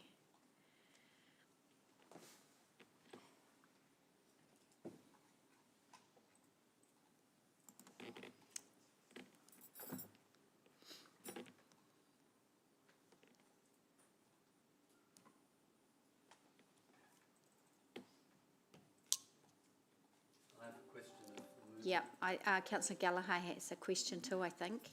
Do you, Martin? I was just wanting to capture the points you made in a minute note in terms of the there's quite the a GM, list. the regular GM reports and the incoming chair and team around this committee doing that. Okay. So as long as there's a minute note that captures. Councillor Wilson? My question to my learned colleague. In regards to these additional small areas of interest that you'd like staff to have a look at, would they be funded by 51% by Waka Kotahi? Yes, so I'll just speak to it really. Just explain without just debate, explaining it. Essentially, I'm saying, like, we've got a list and an allocated budget, so it's all about prioritisation, and I'm just asking staff to come back with potential options for reprioritising a few of these, so it's not committing to them right now today either.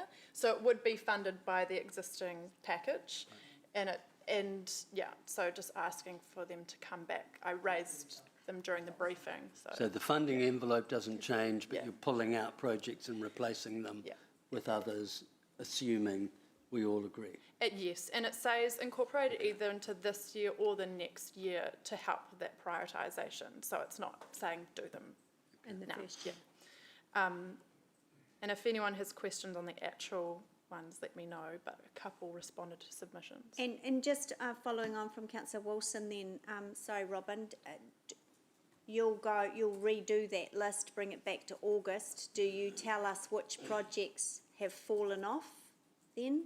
Or that you and then if we needed to challenge those finally, we would also. Okay, great, thank you. Councillor Wilson, is that? Yep. Yep, good. That's perfect, thanks. Okay, thank you. All right, so hopefully everyone's had a chance to read that. So it's been moved by Councillor Thompson, so I'll go to you as the mover. Thank you. Thank you. So the added projects here for consideration when we come back, sorry everyone for lengthening the next meeting, have largely come from concerns from residents. So I've had people come to me to say, you know, the signalised pedestrian crossing on Forest Lake, they don't feel safe with their kids using it because cars don't necessarily stop when the lights turn red, and we've seen what happens when cars don't stop at red lights recently. So the crossing facilities on Wairere Bisley Ave, we have a wonderful facility for cycling and walking along Wairere Drive, but partway along there we have a left turn slip lane with cars going at fast speeds coming off an 80-kilometre road and no crossing facility at all for anyone going along there. So that means we've got a big gap, a big safety gap in that otherwise really good piece of kit. And a lot of school kids are going along there and using it, and probably more would use it if it was safer. So it's one small gap we can fill. Brooklyn Road, a crossing there. I used to live in that area, so I know it very well. It's incredibly hard at times to cross the road to get to the park. There's a resident every day who pushes his elderly father in a wheelchair across that road, and there are residents with children every day trying to get to the park, and it is a real struggle. There's not even a curb cut to get across with a pram. So I think it would be, we need to look at all of our parks really, but this is one where residents have emailed previously and raised concerns.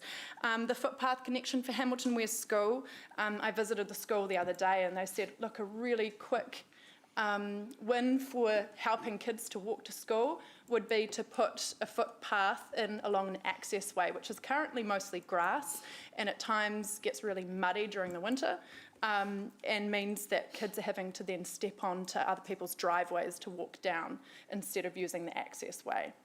And finally, that pedestrian crossing at Te Rapa Garnet Ave, it is ridiculously hard to cross the road there. You have, with that missing link, you have to cross 3 times to get across the road, depending on where you are. So I think that it was a very pragmatic solution from our submitter, and hopefully we can act on it. Thank you. Thank you. Councillor Naidoo-Rolfe. Thank you.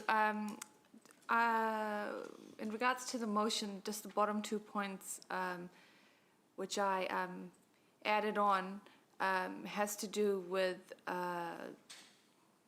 primarily has to do with the Gordonton Wairere Crosby roundabout intersection.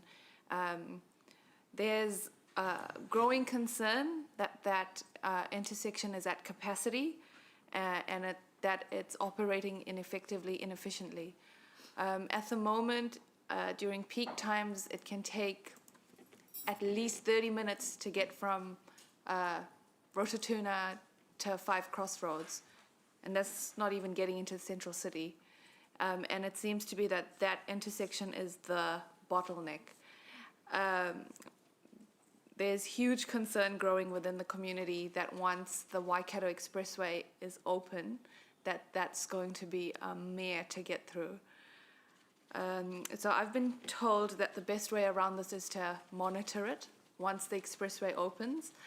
Waka Kotahi is of the opinion that traffic will ease and rebalance once the motorway opens. So I'd be interested to see if that actually happens. And if it doesn't, then we will need to come up with some improvements or solutions pretty fast, or we will have lots of angry people in the north of Hamilton. Thank you. Councillor Pascoe? Yeah, just very briefly. Look, I acknowledge that this is an endless list of minor safety improvements that need to be done.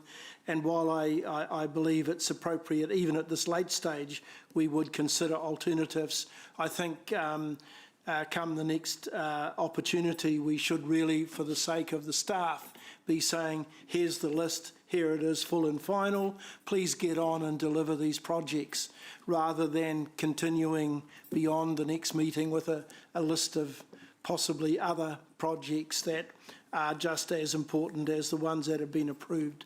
So I'd really like to see the meeting, and I'm not sure whether you've booked 2 days for the next meeting, but in one part it says the 8th of August, and in the next part in E it says the 9th of August, so maybe there's a correction just needed in the motion there. Hopefully it won't be a 2-day meeting, as today's might turn out to be. So please, if we can finalise the list and then allow Robin and her team to get on and deliver what needs to be done. Thanks. Thank you. Councillor McPherson? I just want to talk about one part of this motion. I certainly agree with all the things that have been said. And that's Councillor Kesh's addition of the Gordonton, Wairere, Pāroa, etc. Roundabout. I am a bit perturbed that this is only being handled in the low cost, low risk side of things, or, you know, this is a motorway off-ramp that we're talking about. I'm not convinced that we'll see in 6 months or 12 months' time that it's actually evened up the flows, as I think Robin said. I put my Blind Freddy antenna on and it doesn't show the same result. But time will tell on that. But already it's a shocking intersection for cars, but it's even worse if you're on cycling, if you're trying to cycle or walk around that area. Right at the moment, they say, oh, well, there's underpasses for cycling and that, but you don't know that you can't use the eastern side of Wairere Drive until you get up on the eastern side, then you have to go back down to the underpass. Any of you don't believe I'm correct, go down and try it. That's because of the construction going on in the area for the, I think, the water interceptor in the, sorry? Yeah, and Cars Road overbridge closed, so anyone with kids on that side, on the eastern side of Wairere Drive or Gordonton Road wanting to get their kids to school, they have a hell of a job crossing over there, and that's for months and months, going over a year, I suspect, and for some of those restrictions. I just don't think we've planned this major area properly with the work that's being done in that area. So I'm just thinking that I'm glad that Kesh has raised it, but I'm thinking it needs to be elevated within this group a bit higher up. So that our interim solutions, which we will need when we're doing construction, and that are as safe as our long-term ones, and they're not at the moment. There's a sign on the little bit of footpath in front of the dental clinic on Wairere Drive that says pedestrians, please use the other side of the road, with an arrow, and there's 4 lanes. Plus the start of a slip lane. There's no damn pedestrian crossing to go over there. But if you looked at the sign, that's what you might try and do. Instead of going back, you know, go about literally 5 minutes to get round through the underground maze that they have there. And there's questions about sending pedestrians and cyclists in underground sort of sites, just personal security reasons anyway. So that's a disaster waiting to happen, that whole area up there, I'd say. Thank you, Councillor. Councillor Bunting? Thank you. Look, and I'd like to put on record that any time you're going through that roundabout, pop over for a beer because I live just about next door to it. It's actually it's pretty good for cycling, and I also think that road working stuff is temporary, and it's pretty well signposted. So I appreciate the work they've done. But I agree with Councillor Dave in that it is an area of concern. There's 47,000, and that was a couple of years ago. Traffic movements through that, and a lot of them are at high speed. You've got 5 entranceways into a 2-lane roundabout, so it's a high risk area. And you talk to traffic engineers now, and they say, look, well, perhaps we wouldn't have put so many entranceways into that roundabout. So, yep, it's a high risk area. It is well catered for pedestrians and cycles underneath it, but I always worry now that a car's going to come flying into it while one of my kids is going through that thing. It is a real concern. So, yep, I appreciate Kesh raising that up, and I agree with Dave in that it could be raised even higher. But I just want to go against the grain a little bit, or my normal grain, and I just want to thank Waka Kotahi and NZTA for this system. I actually think this is a really cool system in that we can do these smaller projects without the cumbersome business cases that tend to slow things down a lot of the time. I think this is great. So I just want to say thank you for putting your trust in the council and the council engineers in this instance. Thank you, Councillor. Right of reply, Councillor Thompson. Thank you. My only reply was just around some comments from Councillor Robb. Fully understand concerns around adding new things, but we had a briefing and the process, from my understanding, was the briefing was for us to understand what was on the list, but changes would have to come through today's meeting. So I guess if we want to review that process to make it easier for everyone going forward, then that could be something that we could do. But as far as I'm aware, this was the only way to make any amendments. Anyway, thank you everyone for your support. Thanks. Thank you. All right, let's put that to the vote. Show of hands. All those in favour, please raise your hand. The motion is carried unanimously. Okay. Right, now we are breaking bang on 1:15 to allow those members to attend that funeral. So which means we will start the next item, but probably not finish it. Is everyone okay with that? Yep. Okay. All right. Hi, Robin. Welcome. Nice to see you again. Good afternoon, Councillor. So this item refers to the section of Morrinsville Road, currently State Highway 26, which will have its state highway status revoked in the near future. So the section within the city, which runs from the Burger King roundabout out to the new bridge that goes over the Waikato Expressway. So back in April last year, we brought a report to elected members. It was a business case that had been worked through looking at what work was needed on both State 26 and also 1B to bring them to what they described as a fit-for-purpose standard for it then to be incorporated back into the city network. That business case has now gone through the board, and they have approved the funding to do that fit-for-purpose work. So that's at 100%. So we have a couple of choices now as council. So one is whether we ask Waka Kotahi to deliver that work and then take on the operation and maintenance of the network after that, or whether we sign up with them to deliver that work ourselves. So that would mean that we did the consultation, design and that sort of work. So we've got that choice. The other choice we have is with regard to the intersection of Silverdale, Morrinsville and Martingi Road. So as part of the business case approach, they believe that a roundabout at that intersection will work, and the roundabout design that they have has raised safety platforms, zebra crossings and bits and pieces associated with it to cater for walking and cycling.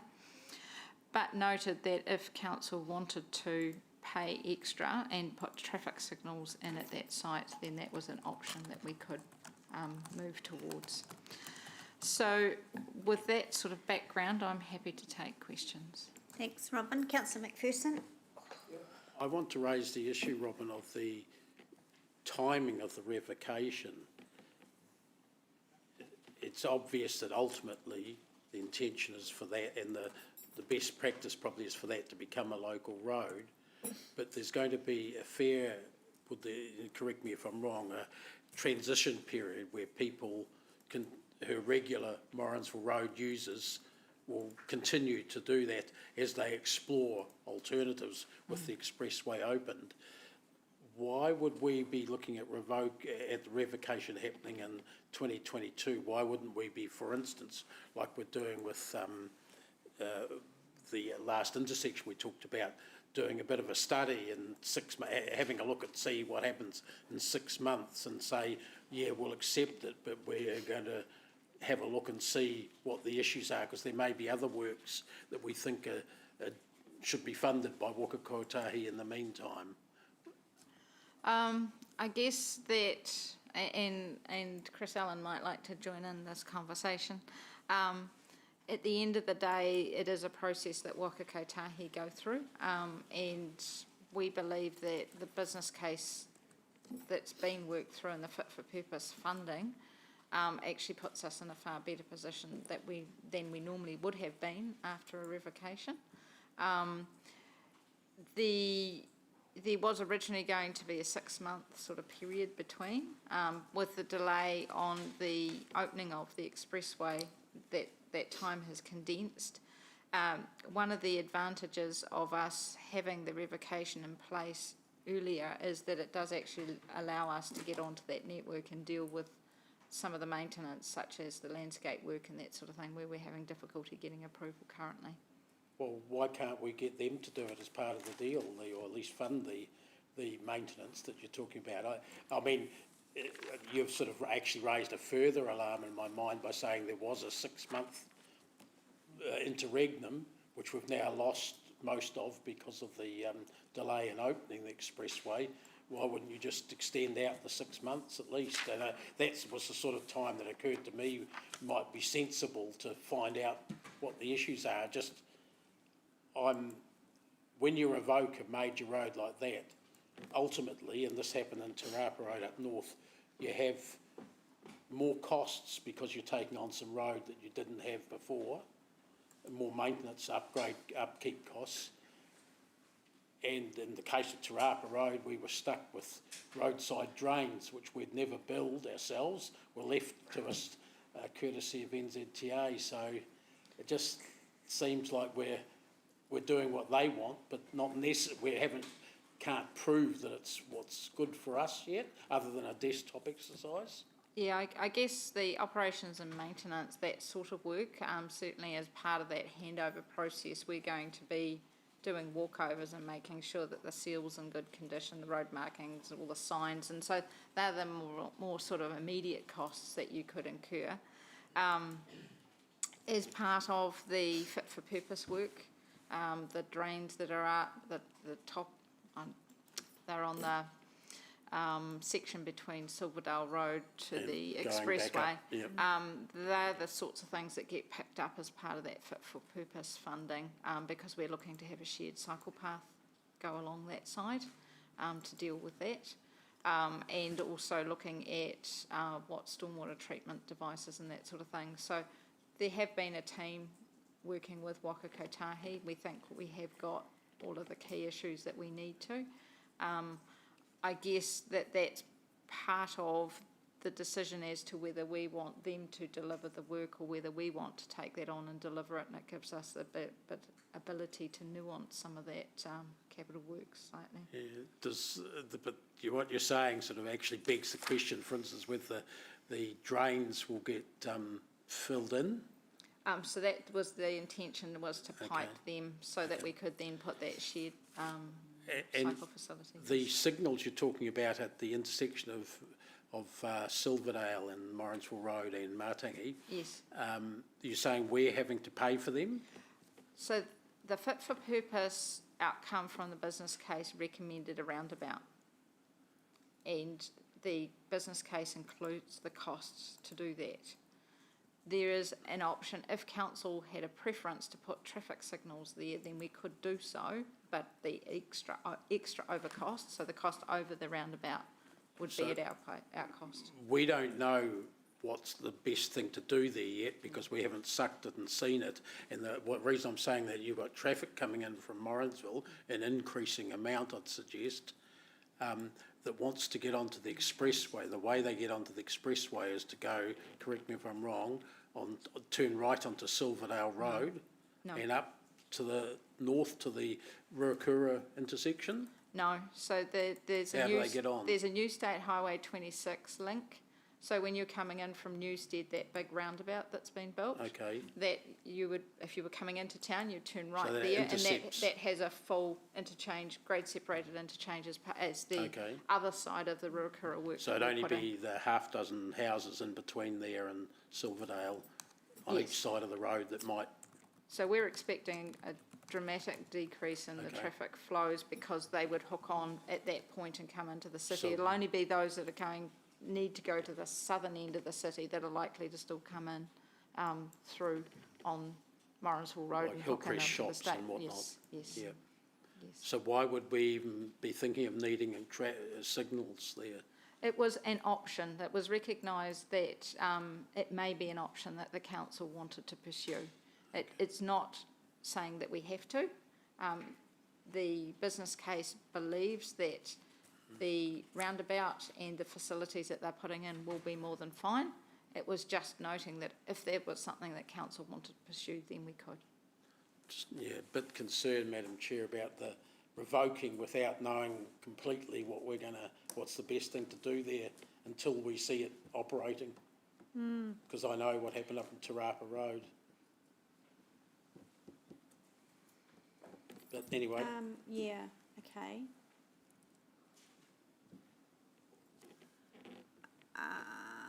Councillor Wilson. Yeah, thanks, Angela. Robin, I think I understand some of the benefits for us deciding to manage this project. Walk me through the risks. I guess there's risks both ways. So the risk of having Waka Kotahi deliver the work is that we may get something that we're not 100% happy with, and that they would be managing that interaction with our community, that consultation engagement and that sort of work. So to me, we have an advantage if we're doing that work so that we're actually hearing firsthand the community's needs.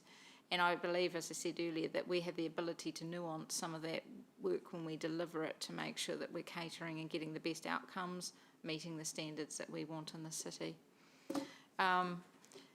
The other thing will be, I guess, the timing of the work, our ability to deliver it versus Waka Kotahi, because they will be looking to put that out as a separate contract. As opposed to we would be able to have the ability through the likes of our minor works contract to deliver that work. And then at the end of the period, if Waka Kotahi have delivered it through their contractor, then your maintenance periods and if there were any defects, liabilities and that sort of thing would be held by them rather than ourselves, who are actually going to then be the asset owner. So the ability to go back and sort those sorts of things are easier if we're the ones that have managed the contract. So is this a scenario where Waka Kotahi simply, if we were to take it over, writes us a cheque? I don't think it's quite writing a cheque, but it would be entering as there would be an agreement in place with regard to how that funding is used and how we draw down on that funding in a similar way to what we've done with other projects with Waka Kotahi funding. Chris is waving his hand in the background too. Chris? Just to jump in there, councillor, I think the bigger risk for us is cost escalations and going outside the estimate. So that's a question we asked Robin, and I think that Yes. Waka Kotahi have said that they will assume the cost, so they won't give us, I forget the figures, but $5 million, and if it costs $7 million, who pays the extra $2 million? So I think the agreement that we're reaching is that they will, you know, fund the outturn cost and buy into that risk. So to me, that's the biggest issue, who holds the risk of the cost of the project. That was certainly something that I raised with them and said, you know, especially in today's, you know, situation where cost escalation is a real thing. So thank you. Yeah. So Chris, where is that concern mitigated in the staff recommendation? Turn to Robin, because we certainly had those conversations, Robin, didn't we? So maybe, Robin, you could help me with some words you'd like to add to protect us. So that, in fact, it definitely says that after consultation, that the cost is borne by, in its entirety. Yes, what we could perhaps do is have the, is it going to be an MOU or a multi-party funding agreement? I would expect the process would enter into another multi-party funding agreement, even though our contribution would be zero. That's probably the mechanism that's tried and tested in how we do these things. So, Madam Chair, all I'm asking for, and I don't want to micromanage the construction of the sentence, I just want it to be very clear that Hamilton ratepayers are making no financial contribution and that what we're going to get is fit for purpose. Yeah. And that doesn't tell me that currently. Yeah, no, that's fine. So if somebody could come up with the words that gives me that comfort, Yeah. then I think we'd all be really comfortable. Okay, so I think that's a great chance to stop for lunch, as I said, 1:15, and then we can work on crafting those words so that we have a motion when we come back. Perfect. All right, so we're breaking now for lunch until 2:05. Thank you, everyone. Thank you.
questions, etc. In terms of A, he's happy with that.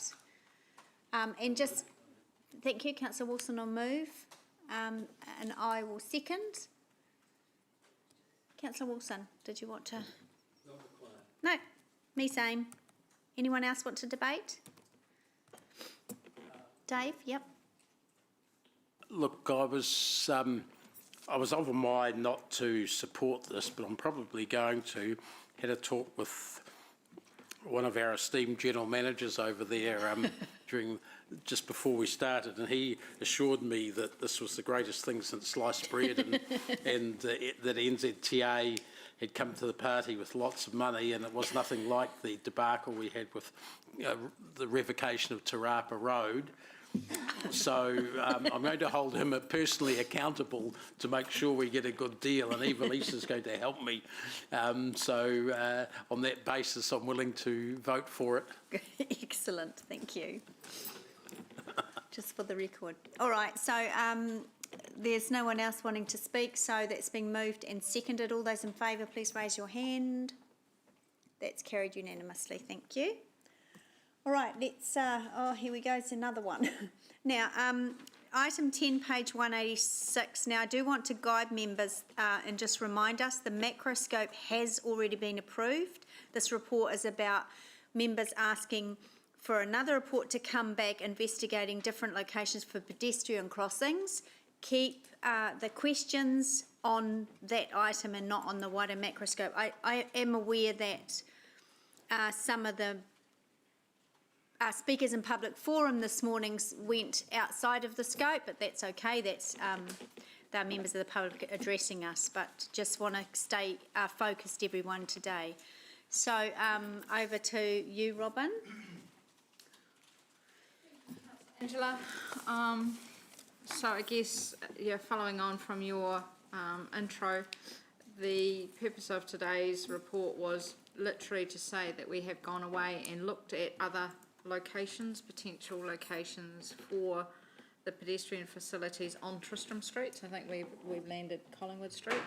It was the 2 Tristram Street crossings, and we haven't found anywhere else that we are comfortable that meets the safety requirements that we're looking for the pedestrians and cyclists to cross Tristram Street. So we are basically confirming the original report and layout as per the 24th of February report. And I'm happy to take questions. Great, thank you. So questions? I Councillor know Macpherson? Councillor Sarah had some issues, so I'm not sure where she is, but I'll try and string it out long enough for her to get back. No, sorry. I see on this diagram, on the east-west movements, you've got pedestrian crossings right up next to the roundabout. Yes. Now, presumably, correct me if I'm wrong, that's because, I'll put Councillor, is that because that's the safest or best position for pedestrian crossings for anyone heading north-south? So we've been able to move them closer to the roundabout because they're only a single lane entry and exit. Yep. If Tristram Street had that, that's definitely where we'd be wanting to put them as well.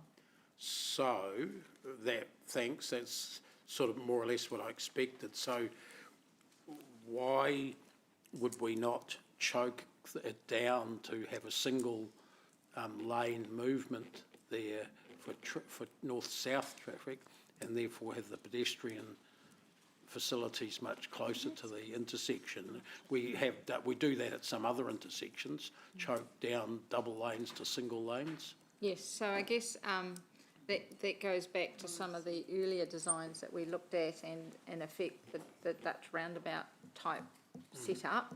And at the time of reporting that to committee, there were concerns about the delays that were going to result from that, and we were asked to go away and look at something that had less impact on the traffic flow. And that's why we, at the 24th meeting, 24th of February, landed the general concept of us doing some minor improvements to improve the safety of pedestrians and cyclists in this area, noting that longer term something like a Dutch style roundabout is something that could be considered, but really needs to be considered in view of the wider network and other changes that are expected to come through as council works through things like the IAF bid and intensification of residential in the city, Anglesey Street having bus-only facilities, all of those sorts of other questions. I take that point about it not necessarily being the long-term solution, but thinking about, say, 5 Crossroads, which has got 2 lanes at parts and that, but it's also got the pedestrian crossings far closer, the north-south and ones on Peach Grove Road, far closer to the into the actual roundabout than these ones are, and it chokes the lane down at that point of the pedestrian crossing, then broadens it out just for about 2 cars to queue, I think, on each of the through lanes. This is nowhere near as close as that, is it? No, it isn't. The difficulty we have with this site is fitting around the vehicle entrances that we've got as well in the area. So if we didn't have the vehicle entrances, yes, we would be closer to the intersection. Yeah, but I'm looking at your vehicle entrances here, and at 5 Crossroads, for instance, the distance to the centre of the roundabout, central point, to the 2 raised pedestrian crossings, north-south on Peach Grove Road, would be inside any of those vehicle entrances. But I guess my concern is that the turning traffic in and out of those vehicle entrances. If we didn't have the vehicle entrances there, then I would be happy to have them closer. It's working in proximity to those You've got vehicle entrances. entrances north-south, you've got angled parking at 5 Crossroads on the eastern side, and on the western side you've got an entry-exit from the Z service station. On the northern bit, on the southern bit, there aren't any, true, but on the northern bit there are inside that area still, right beside the pedestrian crossing. In fact, you can, if you're going into park there, you're turning across the pedestrian crossing for a couple of the car parks. As I said, we've worked through, we believe this is the safest facility that we can put in place. Do you think people are actually going to walk for 1 minute and 7 seconds down to the crossing and then another 1 minute 7 seconds back if they're walking, let's say, from Free FM up in the ASB building into town? Look, I think that we've always been open about the fact that this is not a long-term solution. It's not the most desirable solution for pedestrians. And as I discussed earlier, a lot of these designs that we have to put up are a compromise for someone. The facilities we're putting in place will be safe, and they are facilities that will cater for people who have vision and mobility issues. I appreciate that those people who are fleet of foot and in good health are probably likely to skip across in other locations, but they will get the benefit of this raised platform as well with some slowing of speeds. So it will have that halo effect for people crossing in other locations. You say the facilities are safe. What you're meaning isn't correct, Robin, that the pedestrian facilities you're proposing to put in are safe, but the road is not safe for pedestrians that might happen to cross on the more direct line. It's not as safe as we'd like, definitely not, no. Okay. So why, for instance, couldn't you have put, for an east-west crossing there, you've got a little bit of a median in the middle, couldn't you have put a raised platform through there with those, I can't remember what you call them now, where you're crossing a little cage thing in the middle, like at Davies Corner or in other places? Didn't have to be a cage, but it could be bars so you can cross half at a time for those that do want to. So there will be the ability for them to go across there. There won't be a cut down. We won't be encouraging people who are not, as I said, fleet of foot. They will still be able to get across there if they wish to, but we will be trying to encourage people to use the safest facility we can provide. What proportion of ACC staff in that building, just taking that as an example, is I don't know, 400 or something? I can't remember the exact number, sorry, but it was, would be using if they're going into the city from there, would you expect to walk down to the pedestrian crossing, use that, as opposed to ones that would brave the roundabout itself? I guess it's a similar percentage to most populations. I do know that when I worked at the building next door to where ACC is going, that as staff we always went actually to the mid-block because it was far safer and quicker to get across. So I guess it's up to a personal choice, and it's the same for any of the facilities that we provide throughout the city. It's personal choice whether you use them or not, but we want to make sure that we're providing something that we're convinced is safe. Have you had you're providing something that's safe if people are willing to go down and use that, but not for going straight ahead across there? Yeah, I understand that, but Why couldn't you put a raised platform in as well at the intersection, at those crossing points? Which would slow traffic, not to even mark a pedestrian crossing, but would slow traffic. So that's something that's been thought about. The difficulty I have is how do you tell a pedestrian that it's kind of safer, but it's not the safest facility? How do you make it clear to a pedestrian that they have to be extra careful using that raised platform because there is a likelihood of shadowing? And I haven't found that solution yet, so that's why I haven't. And it's the same problem that we had at Boundary Heaphy, where Waka Kotahi suggested putting in a raised platform and that the speeds will be low enough if somebody gets hit. And I'd go, I'm actually not that comfortable with putting something in that's not safe and hoping that people work out. But at Boundary Heaphy, you've got a cut down in the island in the middle, which shows to people on Boundary Road on both sides, which shows to people where they should try and cross. And that's why that's one of the sites that we're doing improvements at, to provide them with a safer crossing, because that used to be the standard. That's not considered acceptable anymore. Councillor Dave, can we go to the other members and come back to you? Yeah, Is that sure. Okay? Yep. All right, so there's a few on the list. Councillor Hamilton. Thanks, Chair. Thanks, Robin. Just a question, I had similar to Dave initially with the ACC, but it looks like some of the spill out from ACC will actually it's already halfway along the road towards that intersection anyway, so is that accurate? It will be partway through there. I think they have a couple of doors along that Tristram Street frontage. Yes. Right, so some of it will be a natural catchment of that? Yes. Okay. Yeah, and there's a height differential there as well on that corner. Thanks. I know previously we also talked about in terms of the funding, and obviously it's been scaled down a lot, which is good, and I think it's in that low cost fund, but are TGH putting some money towards this? Yes, so there, as part of the developer plan, that was to fund to provide funding towards some road safety platforms at this intersection. Yes. I just know I couldn't see it in here, so is it under confidentiality or the PDA or something? Yes. Okay. So I can't ask you what percentage of that it is? No, because I don't know the answer anyway, off the top of my head, sorry. All right, thank you. Councillor Van Austin. Thank you.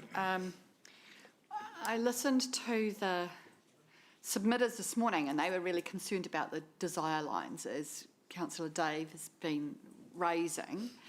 And I see that the entrance to their building by car will be via Collingwood Street. Do we know where the No, it's not right? It'll be Tristram, will it? For the ACC, yes. Yeah. Okay. Oh, okay. Oh, it's a little bit different. Is there driveway? Where is it? That large piece of beige on page 194. That first thicker part. Yes. Okay, so it's quite wide. So presumably that's also where the front door is, and if you're on foot, how would you access the building? Really, I guess. I believe so. I don't know the plans inside out to comment to that. From memory, their access was on that Tristram Street frontage rather than looking south. Yeah, no, it's a shame really. It was an opportunity to kind of come in behind, I suppose. But also, what about the staff entrance? Will that be in the front, 700 odd staff? Will they be coming in that Tristram front door? So I believe as well? part of it's in the front door. They also, I believe, have a rear access and off Collingwood Street, and that's where they had their bike parking facilities and those sorts of things as well. Right, yeah, so as a cyclist, it's a bit safer. Yeah. But if you're a pedestrian using presumably public transport, then there would be... You'll be, depending on where you're coming from, your nearest stop's probably in Anglesey Street outside the old Farmers Building. Okay. Yeah. And then they'd be coming... Walking through from there. Right, okay. And so then the desire lines are most likely to be closer to the roundabout than further up the road? Yes, it depends also whether, I know through the back of Freedom Furniture, there's a walkway through there that a lot of people work their way through as well. So that Okay. actually lines up reasonably well with the crossing location that we have. Well, that would be good knowledge for people to have about, ways to get in. I'm thinking also about if we know that people are going to want to cross closer to the roundabout, are there some strategies that we can use to discourage them from doing that? And I'm thinking sort of not a cage halfway, but actually a guardrail to just even stop you from doing that too close. Is there a point where it would be okay to scramble across between cars? The difficulty I have with putting barriers in there is people always cross at the end of the barrier. Shops. And then we also get people who try to climb over them.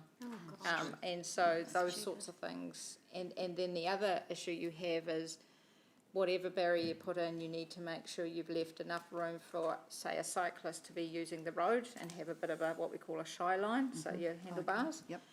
Then you provide the equal and opposite space in on the shared path. You're actually, by putting that barrier up, you've actually taken a whole lot of space that then is in effect not usable, because people are keeping away from that. So our preference is not to put the fencing in at this sort of location. Okay. The fact, I guess the biggest problem is the existence of the building. It's not lost, the fact that they are ACC workers is not kind of lost on me, and the irony of that. But also, there's an opportunity that they would be the most receptive to a safety message. Yes, how are we working with them to understand the issues that this presents and encouraging them to use a... So we've started working with them on the development of a travel plan. So I see that as a key component of that sort of thing. Okay, right. It's the end of my questions. Thank you, Just Chair. before I come to you, Councillor Bunting, I just have a process question again, Robin. Are we required by legislation to do a safety audit? Well, this is not the right word, but to have an external look at the safety of a proposal? Yes. So we are legislatively required to do that? It's not a legislative requirement. I guess it's considered best practice. If we have Waka Kotahi funding, then they certainly have an expectation that we do that. Yeah. And so we have gone through that process, that safety audit process, and Melanie Parsons is here as the safety auditor for that. Okay, and just second part of that then, in terms of liability, if the committee decided to not go with a staff recommendation and do something else, and somebody gets injured or hurt, where does liability sit? I guess at the end of the day, we have ACC in place for a reason. So we can go direct there. Yeah, pop across the road. But I guess that's the sort of thing that, potentially in a coroner's court would be worked through. Yeah, and of course you've just had that experience. Okay, Councillor, thanks for that. Councillor Bunting? No worries. Look, while we're designing this thing by committee, there's the pedestrian crossing that's halfway up the hill there. What's the ramifications of it being just over the brow of a hill? as cars come up from Ward Street or vehicles come up from Ward Street and just over. At Wintec Hill, yes. Yeah. Yeah, so that hill, I had the pleasure of working on that project when it was lowered. Oh, yeah. And the safe, that was designed to enable for a safe speed of 50 and to have the sight distances that you needed for Yeah, that. okay. So it used to actually be a higher hill. Oh, okay. In the past, so yes. But it's It's all still, good. so it's, you're quite happy that it's safe enough, shallow enough Yeah. of an arc of a hill. Okay, cool. Is there an option for, I see you've got attachment 1 and attachment 2. Is there an option for an attachment 1.5, which basically says, okay, we keep that pedestrian crossing up there, but then the one over from the ACC building, we have it there. So you don't have 4, you have 3 close pedestrian crossing.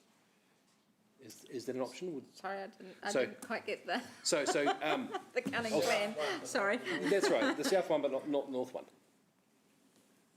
Oh, so you're suggesting, Yes, that's right. Which is on page 195, Matt. Yeah, so you'd have the south one, which is nearest. I'm just trying to think of where people are going. Like you've got the bulk of your Wintec students, and that's probably quite handy up there. Then you've got your bulk of your ACC workers, and it's so it's kind of in front of both of their buildings, if you understand what I mean. so just to make sure, you're suggesting in rid of the that option attachment 2, Yes, that Just- we go with we go with the south one, but not the north one. the south one's still not safe. That you're saying that's not safe? No. Is that because it's 2 lanes, is it, or? It's 2 lanes and it's in the proximity to the vehicle entrances. It's too close to the vehicle entrances? The Okay, main problem is you've got 2 lanes of traffic doing Yep. this, and those motorists are busy vying for the spot in front. So they're looking at this, not looking at who's walking across Right. in front of them. So that And takes it- that's the concern about the 2 lanes. so that's going to be the same argument when it comes to Crosby, that intersection, isn't it? With raised platforms, because you've got 2 lanes on. So Gordonton, Crosby, the raised platforms that we're looking at, that there's no pedestrian access at that level because all of Yeah. it's all grade separated. So that's why we're not expecting pedestrians to be crossing the road at that level. Thank you. And last killer question. Have you priced out a pedestrian bridge? Like just a cheap metal bridge across there? No, but quite seriously. No, we haven't. You got the space there, I'm just thinking, The bridges are nice in theory. The real difficulty with pedestrian bridges is the long approach ramps that you have to have in order to deal with the grades, because yes, you're only allowed to go 9 metres at a grade, then you have to have a flat space, and so by the time you meander all that up, the point at which you enter onto that bridge network will be at least as far as the pedestrian crossing is away, if not further.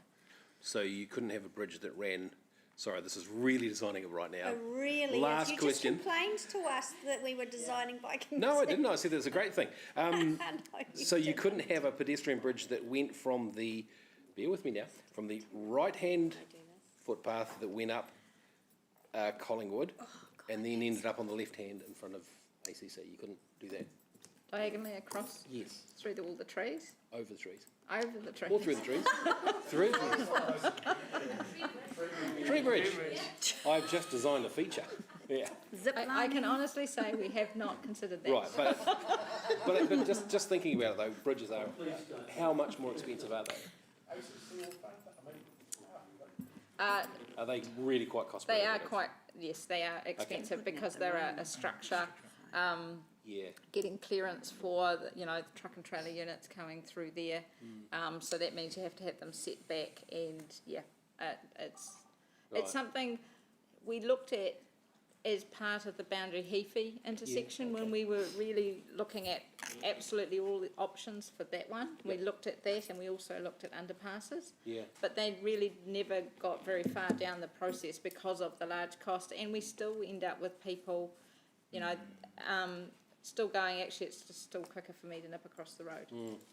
So you still end up with that whole distance problem. Thanks for your answer, I appreciate that. Thank you. Thank you, Chair. Thank you. Councillor Wilson. Thanks, Madam Chair. Thanks, Robin and your team. So I didn't pick up Melanie. Melanie. Melanie, let me understand, are you a road engineer? Yep, I'm a transportation engineer. And where did you do your degree? Auckland. Auckland.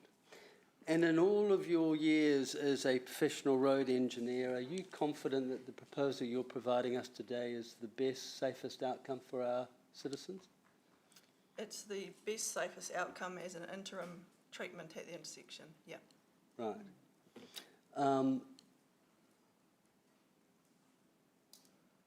If you were about to have a medical procedure, would you prefer an appropriately qualified surgeon to be operating on you? Would you be very comfortable with elected members jumping into the theatre to undertake the surgery? I think point made. Oh, sorry, that was a rhetorical question. Okay. Objection, relevance? Well, it would certainly be better than a Muppet. Thank you. Is that your questions? And you're happy to move this, aren't you? I am. And I'm happy to second. Look, I have Councillor McPherson. You're up Go next. ahead, point of order. The funeral's still going, so it doesn't look like Councillor Thompson's going to be able to make it. So I don't think we can fairly delay it too long. But Councillor McPherson, you're up. Confirm that Councillor Wilson has never ever climbed into the kitchen and around this table? You don't have to answer that. No, my questions actually relate to the bit that Bunty started on. That's option 1. It's called, I'm looking at the graphic right on page 195.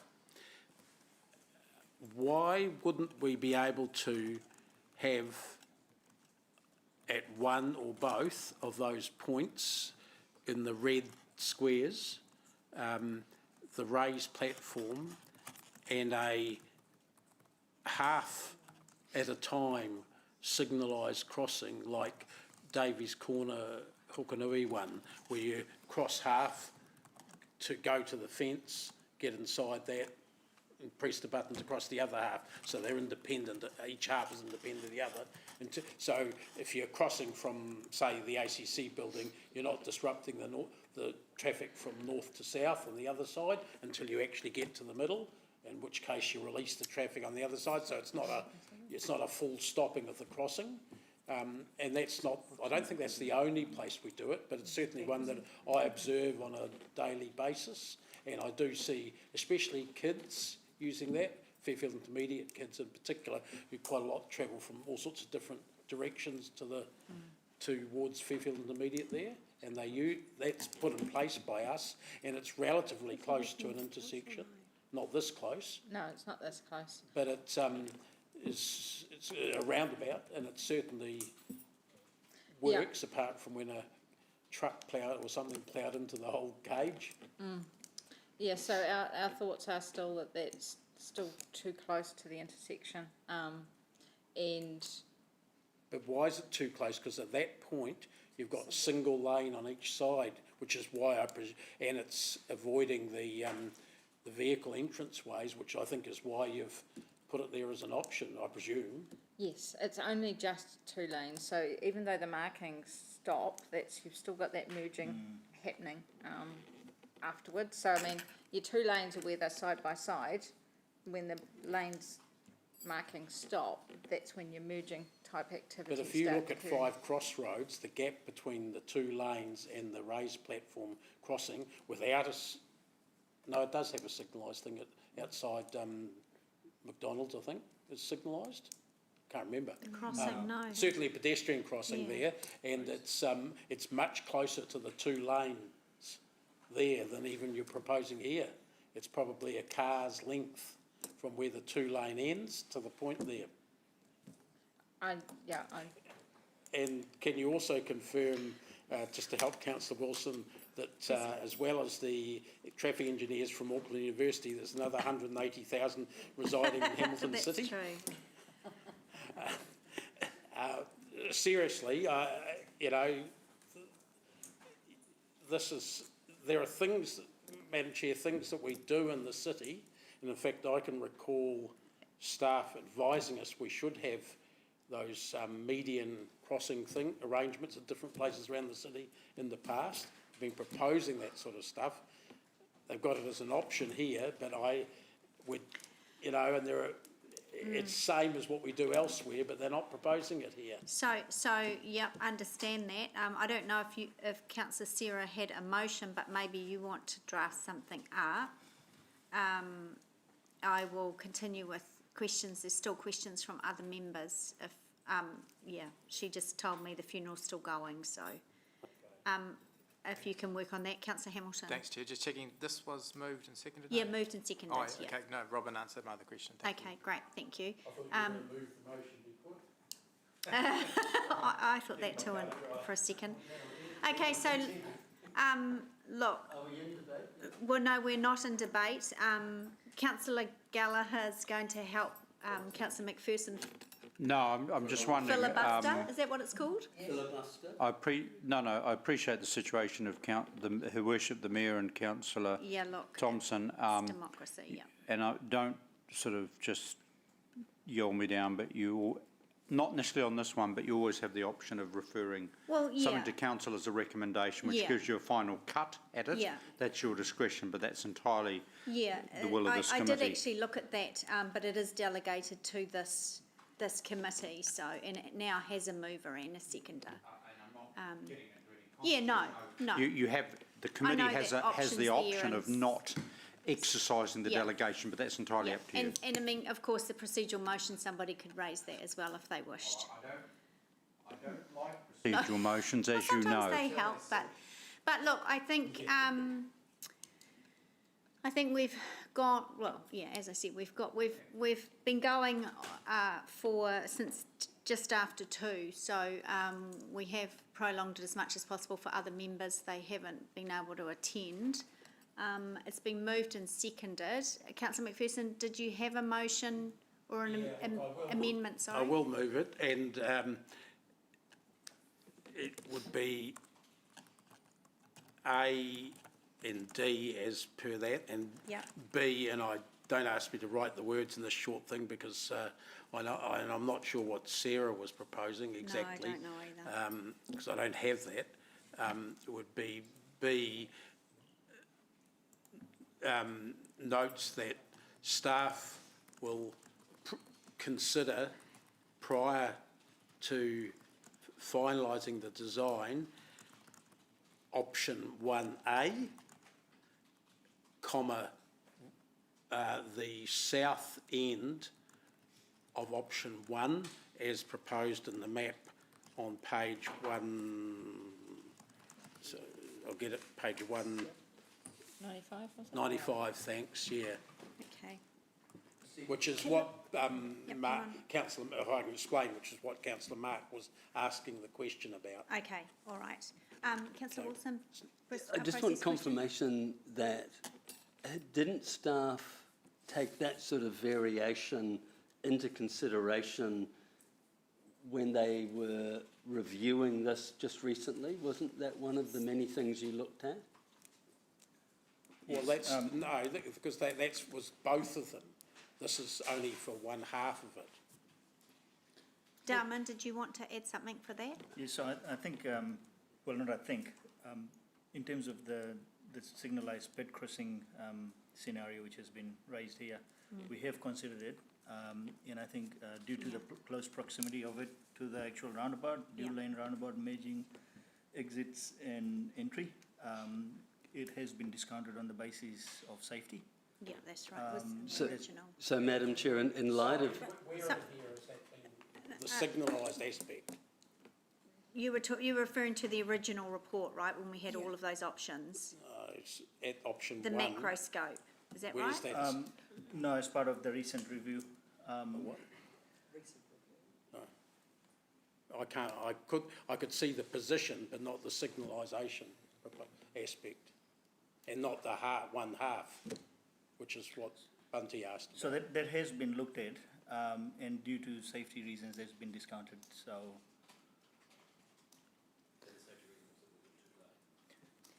Okay, so, It's too risky. look, Councillor McPherson's still entitled to raise that as an amendment, if he wishes. clarify. Could I on say wording. that option 1A, south end, Yep. signal, with a signalised crossing Yep. aspect? Councillor There's McPherson, can nothing- I just clarify, B is just noting what the previous resolution was, so therefore could we change C? Because So I'm just trying to Yeah, get I my head understand. round that. Yeah, you're right. So Sorry, C was A, the one B we're and looking at. D would be the same and Yep. C would be. C, yeah. Approves, A, B and D. or do you want that one to be request staff undertake further works for a signalised crossing in, The south end, as shown in option 1 attachment position. 2 of the staff report, option 1A? Yeah. Yeah, that's it. Signalised. That's it. Signalised. Yep. Thank you. Okay, so just give the team a minute to type that up. Is there a move, I know I'll get the words up here properly, but is there a mover to councillor McPherson's amendment? Seconder, you mean? Sorry, a seconder. Yep, councillor Bunting's going to second that.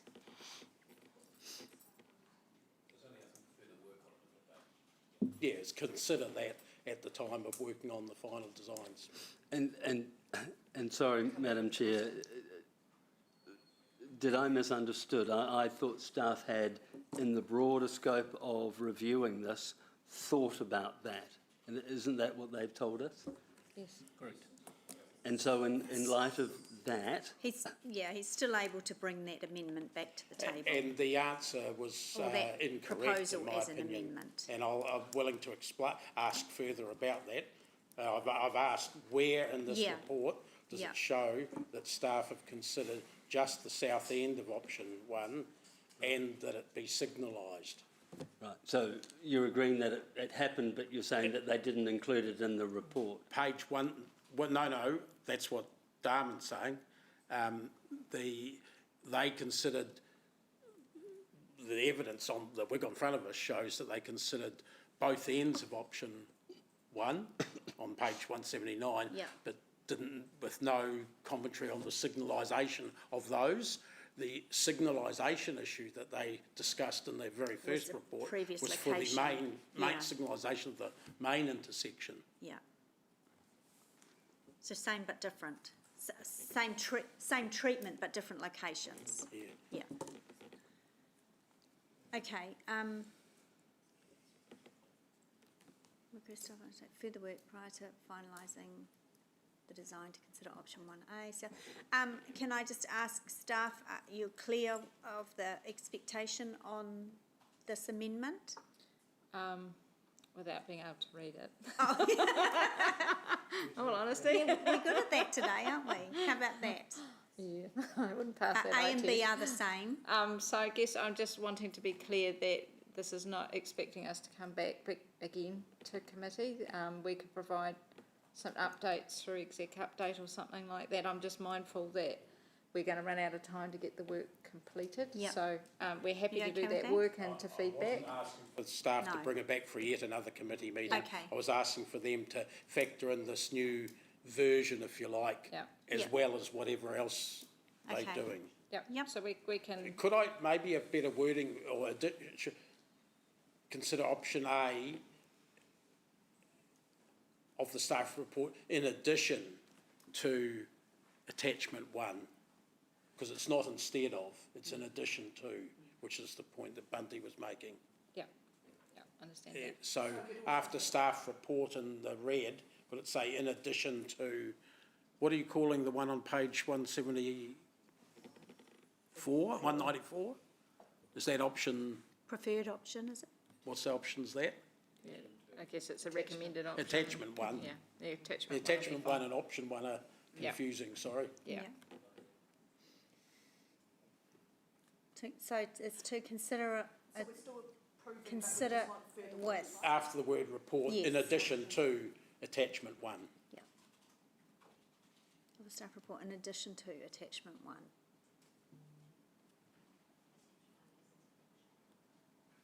Attachment 1's the 194, is the recommended yeah. approach, so, yes. Yep.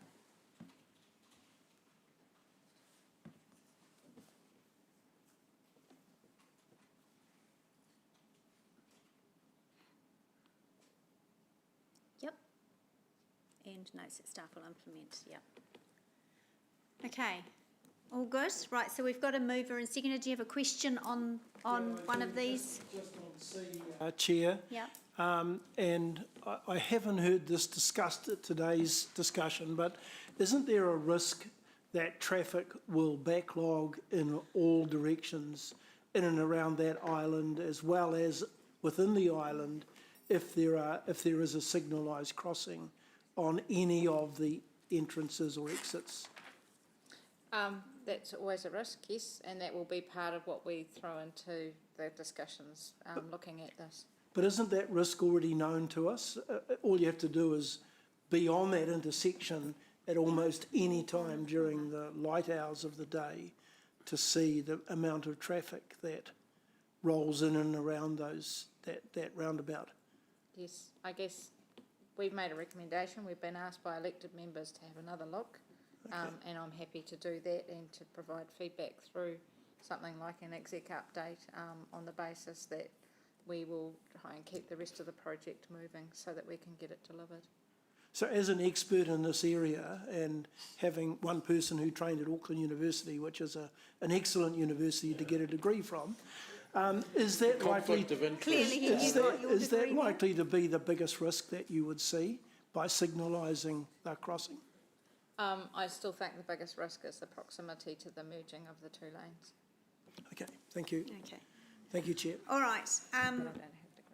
Okay, I'm going to, we've finished with questions now. The amendment is clear. The motion is as in the report. Both have been moved and seconded.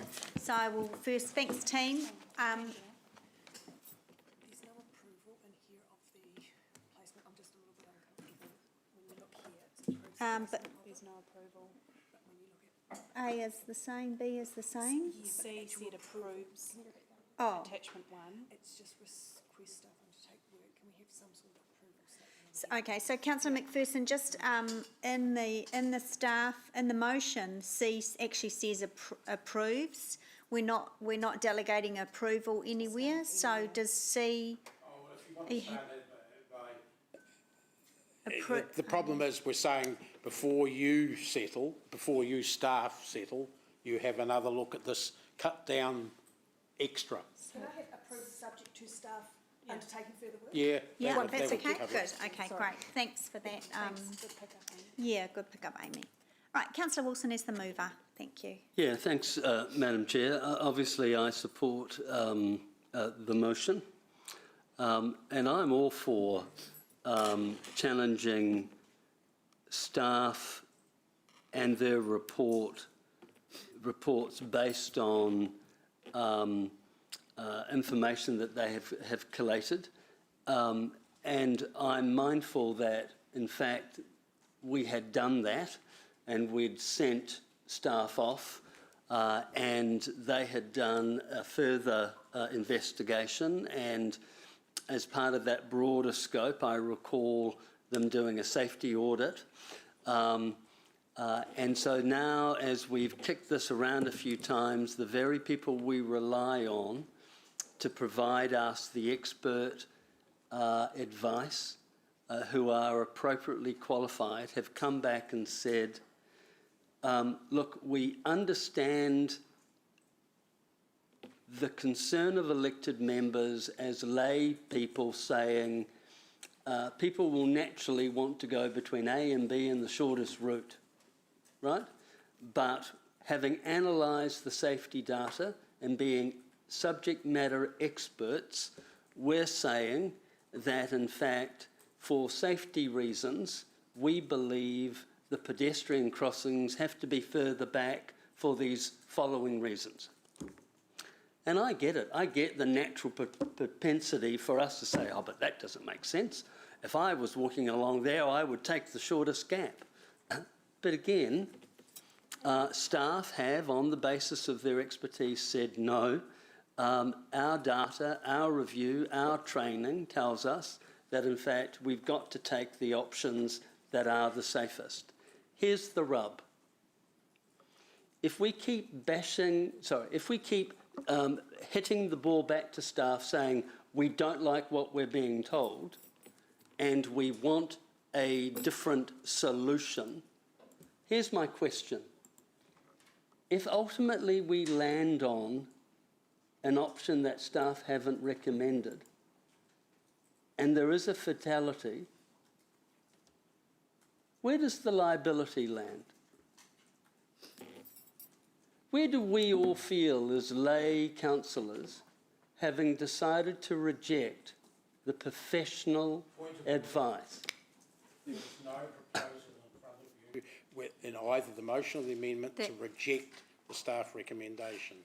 That is actually correct. Okay, let me rephrase my words. Yeah.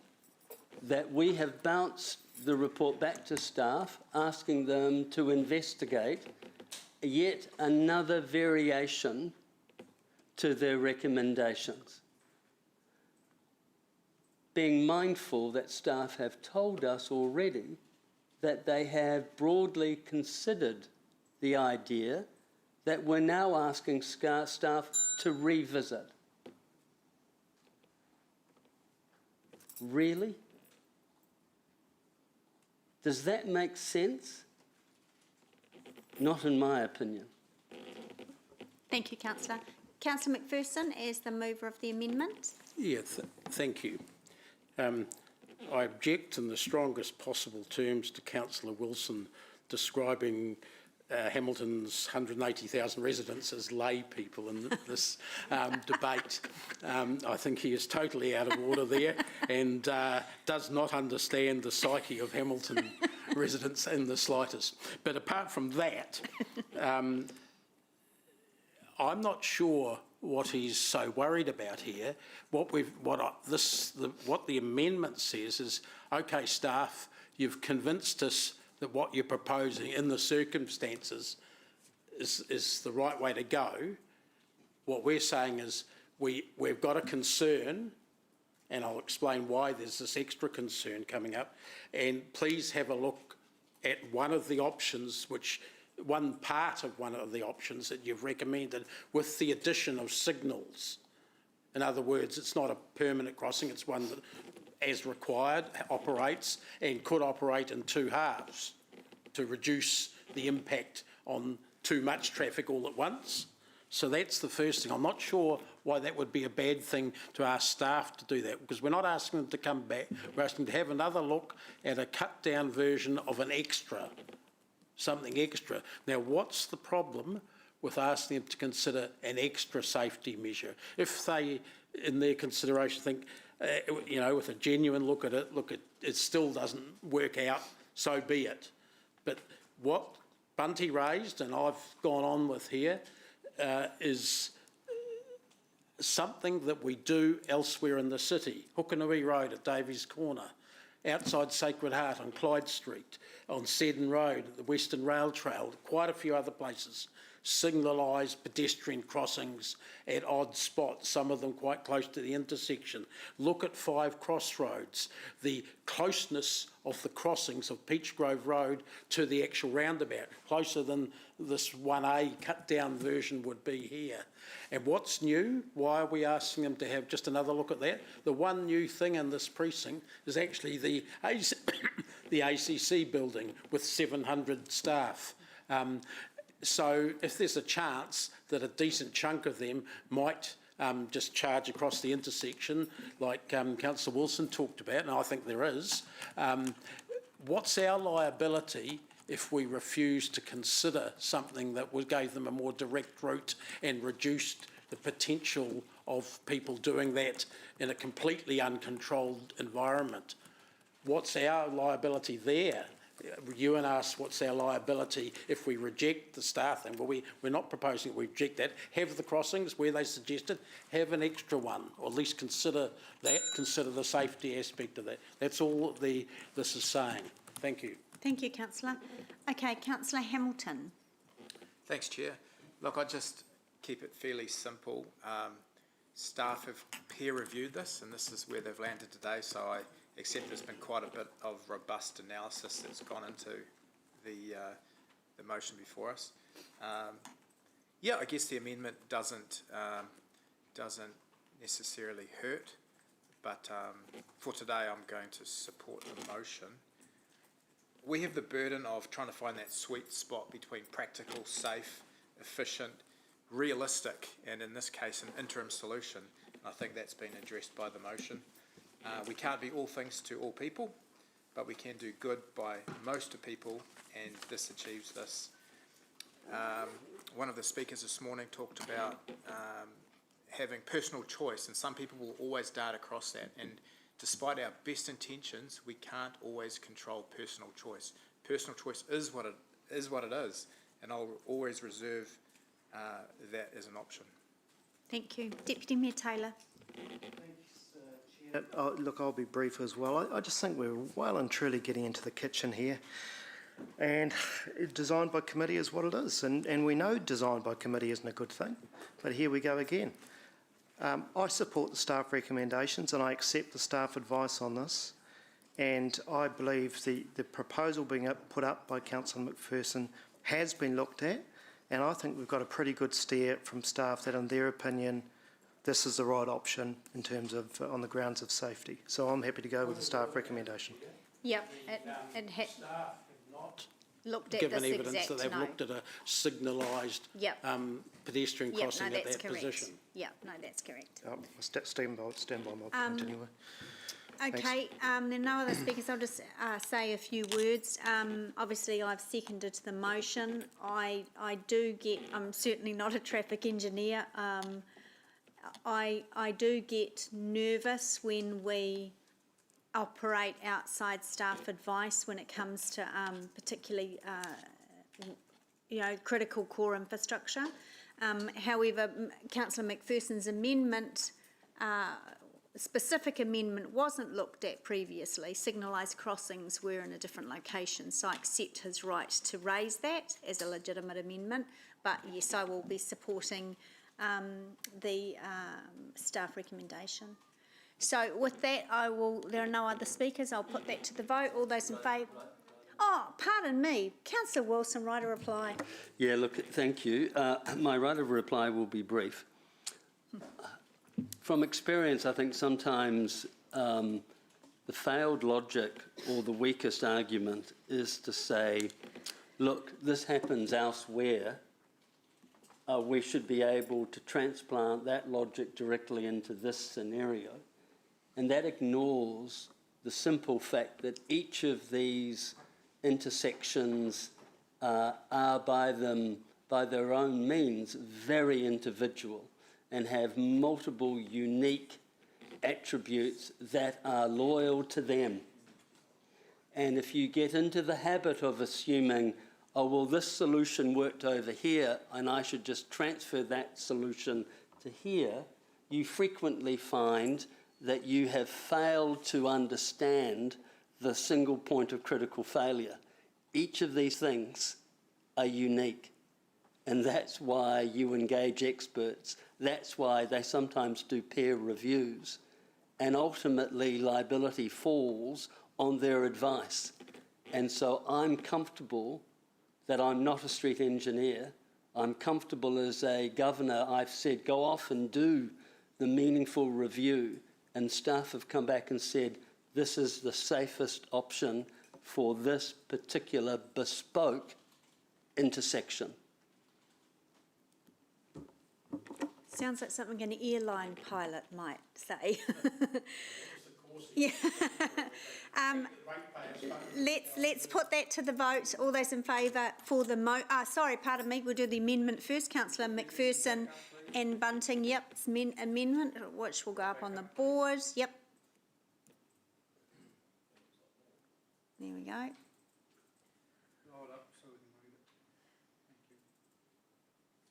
A, B, C, D, yep. All right, so we'll put the amendment first to the vote. Those for the amendment, please raise your hands. A little bit high, yep. Do you want to call those out? Can I get the dissenting, please? Oh, okay. Sorry, and those against the amendment? We've got Mangai Norm online against. So the amendment is lost. Sorry, you have to remain with your hands up until I've called names. Noting that Mangai Hill, Councillor O'Leary, Councillor Wilson, Councillor Donovan, Deputy Mayor Taylor, Councillor Hamilton and Councillor Pascoe are dissenting. To the amendment is lost? Lost, 7. Yep. Yeah. Yes. 7-5. 5, yeah. All right, so now we have the Wilson O'Leary motion. All those in favour of the motion, please raise your hand. And dissenting? Stop it. The motion is carried, noting Councillor Van Oosten and Councillor McPherson are dissenting. Great, okay. Right, we are not going to be out of here by 5 o'clock unless we speed up, people. Sound like Kath and Kim then, people. Right, we're on to item 11. What time did we get back? 10 past. What was that? Louise is online. Oh, Louise is online. Okay. Item 11, page 196. This is HCC Corporate Fleet Transition High Level Roadmap. Louise, you're online. Hello. Hello. I'm really sorry, guys. I actually did look forward to having my first appearance in council. Unfortunately, the bugs have got the better of me at the moment. Today's online. Okay. So you can just present your report or take it as read, up to you, and then we'll go to questions from the committee. Cool. Just a bit on the report. Today's intention is to pretty much set in stone what we've discussed in the last few briefings, mainly around trying to build a really robust strategy to start aligning the emission reduction in the fleet.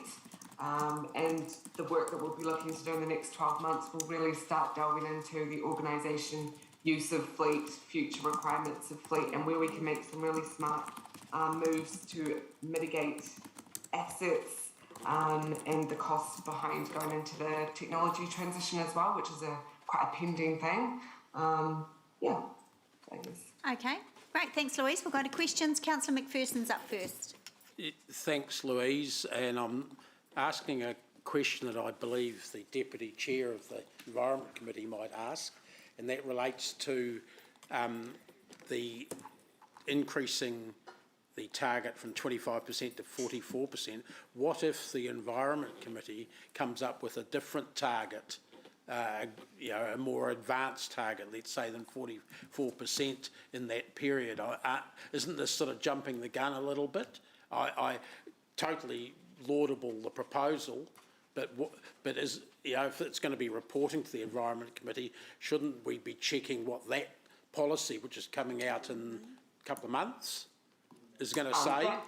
Yeah, I absolutely hear you on that. I think one thing that's quite important to note on the strategies with climate action and fleet is currently fleet fits into 11% of the corporate emissions. So just because the council might confirm on an X number by 2030, it's near impossible that fleet follows in suit of what that might be. We are limited to what's actually on the market and that full transition process. So our number originally, from the original planning of the climate action, was done at 25% of the numbers that they had prior, and we've gone and delved into those numbers and looked at realistically with what's actually out on the market as of today, can we push that number higher and be a bit more ambitious with that change, knowing that in time this is definitely an evolving piece that absolutely come 2026 we decide that the notion could be pushed further because there's new things out there in the market. I don't see that this restricts us to going further, but I definitely think where we were before doesn't drive the right change that we need to see that sits in the background of our culture and behaviour change to support the fleet transition. Sorry. So just to further Louise's response through the chair, the Environment Committee asked staff to bring a report back to the Infrastructure Operations Committee on a roadmap, and the roadmap that we're bringing back today is just noting we're indicating to bring up that target, but it's definitely up to the Environment Committee in terms of setting the target under their terms of reference, and then the roadmap that we present will then inform how we will get to that target. So it's not, as Louise said, it's not restricting the 44. If the Environment Committee chooses to set a higher target, that is something that we will need to consider both with the roadmap and funding. So from your answer and Louise's, there's at least two opportunities to review that if you want. One is the climate change strategy but two is in 3 years' time to look at it, even looking at the market, as Louise said there. If no one's selling ICE vehicles, then Councillor Donovan may just have to buy an EV.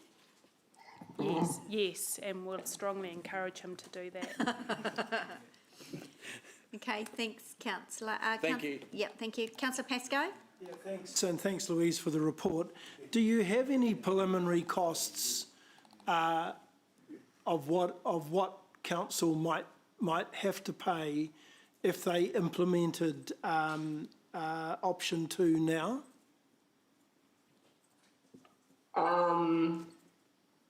As in, which part are you meaning, the 44% now? Yeah, well, that's what the target is. I'm not sure whether the intent is for 44% today or the end of the year or the end of next year or whenever. But presumably, in terms of a timeline, you would have some estimate of what that cost might be now? I think the biggest underlying concern to the speeding up of delivery of the 44% is if you tried to do that today, we could definitely overspend and replace assets that actually are not needed in the fleet. So the intention of the next 12 months is to really understand the use of the fleet, so we're left with the absolute, this is technical tool of trade, this is options that definitely need to be replaced, these are ones that can no longer be in the fleet, and we can look at another option for getting A to B. But we've done that cost comparison, just looking at passenger vehicles. If we went and tried to turn that into electric tomorrow, we could spend 5 times the amount of money today, then going through a really robust transition process over the next 12 to 18 months to make sure we're left with a really refined number on this transition journey. So that's something that at this point I've just been talking to the GMs of the groups with the big fleets, and we're going in the next few months to really deep dive those fleet uses and start rolling them out. Currently at the moment we have 16% of the utes leaving the fleet very soon, and that's been work that I've been doing at the moment and rolling in the back end small passenger hybrids that will start seeing emission reduction. But a really important part of this whole fleet transition is the passenger fleet actually only makes up like 84% of our fuel consumption is coming from the heavy fleet space. So that's actually our biggest offender at the moment of emissions, and we're just trying to work with those teams around better ways of working and future technology in that space as well. So do you think, though, at least having some sort of preliminary cost estimate is a good message to send to our partners? And I'm thinking of our biggest partner here, and the biggest advocate for us to change is central government, so that they have some assessment as to what the costs are, and if they want to partner with us. And it may be that there are other business partners out there too who may want to partner with us, that they can come on board and share some of those costs. Yeah, absolutely. I think probably from the attachment 1 that you'll see where we've planned out over the next section of time, we really do think that some of those core decisions and financials will be better understood around 24, 25, 26. Right now, procuring even a hybrid is nearly impossible, and the electric market is only just trying to kick into gear again with lithium post-COVID lockdown. So source and supply is causing pricing spikes at the moment that we believe will be addressed, which will alter, if we go get figures today, in 24 months they could actually be quite different figures once they're settled. I understand that, but I gather from what I hear is that we're being told that there's significant urgency in moving on this, and 24, 25, 26 might not cover that urgency that we're being told, the speed at which we are being expected to act. Yeah, I think maybe in the following report from this, Chelsea's one might be able to explain a lot more around part of that cost of transition is actually the infrastructure that goes with going into those spaces like electric, and there's ECA and NZTA, Wakakotahi, and central government is still working on spatial planning all the way to the end of 2023. So to try, what I'm trying to do, I guess, at this point is we do need to slow down, take stock check, finalise those numbers, and then present to you guys, this is the affirmed figures that we think to get us into the green space right now. At this point, just predicted off the top of our heads, based on current pricing, you could spend $2.6 million on passenger fleet. That doesn't need to be 2.6 mil, it could actually be $500,000.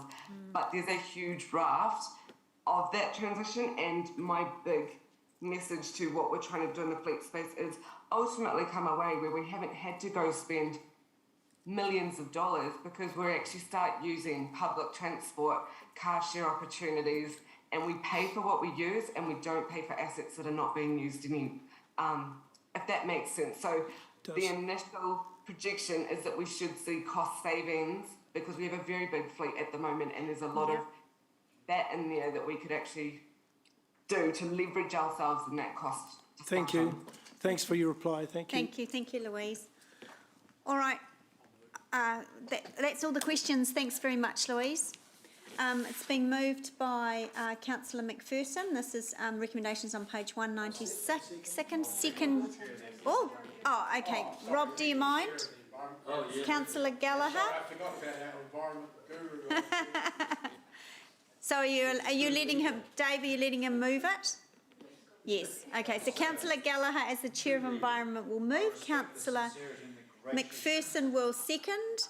Councillor Gallagher, as the mover, would you like to speak?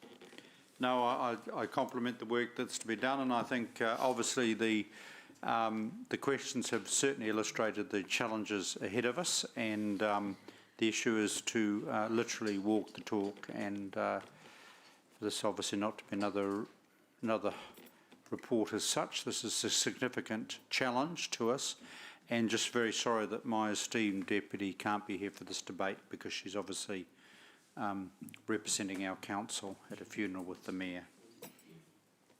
Thank you, Councillor. Councillor McPherson as the seconder. Yeah, look, thanks. I'd like to, as well as what Martin said, thank the staff for this report, which was pretty clear, I thought, and it was in an area that councillors have been harping on about for some time, as the General Manager, Eva-Lisa, knows. And she thinks, oh, thank goodness this is finished, she hopes. But seriously, and the clear answers we had to the couple of queries, so that was good as well. Transport is well over 60% of this city's emissions, accounts for carbon emissions, and it's absolutely clear we have to A, provide a lead in reducing that, and B, actually walk the talk or drive the talk in this case, and this is a contribution towards that. I would probably like to see it faster, but we have opportunities to do that. And every time I walk out the back door here and see those big gas-guzzling utes, and that's before I even get to Councillor Donovan and Hamilton's gas-guzzling utes, I'm reminded of the fact that we need to do better, but this is a good start. Great, thank you. Just a point of order, I didn't want to disrupt the great speech. Yep. It's actually diesel. Oh. Okay, that's not a point of order. It was an accuracy. Can I start again and be accurate? Yes, Deputy Mayor Taylor.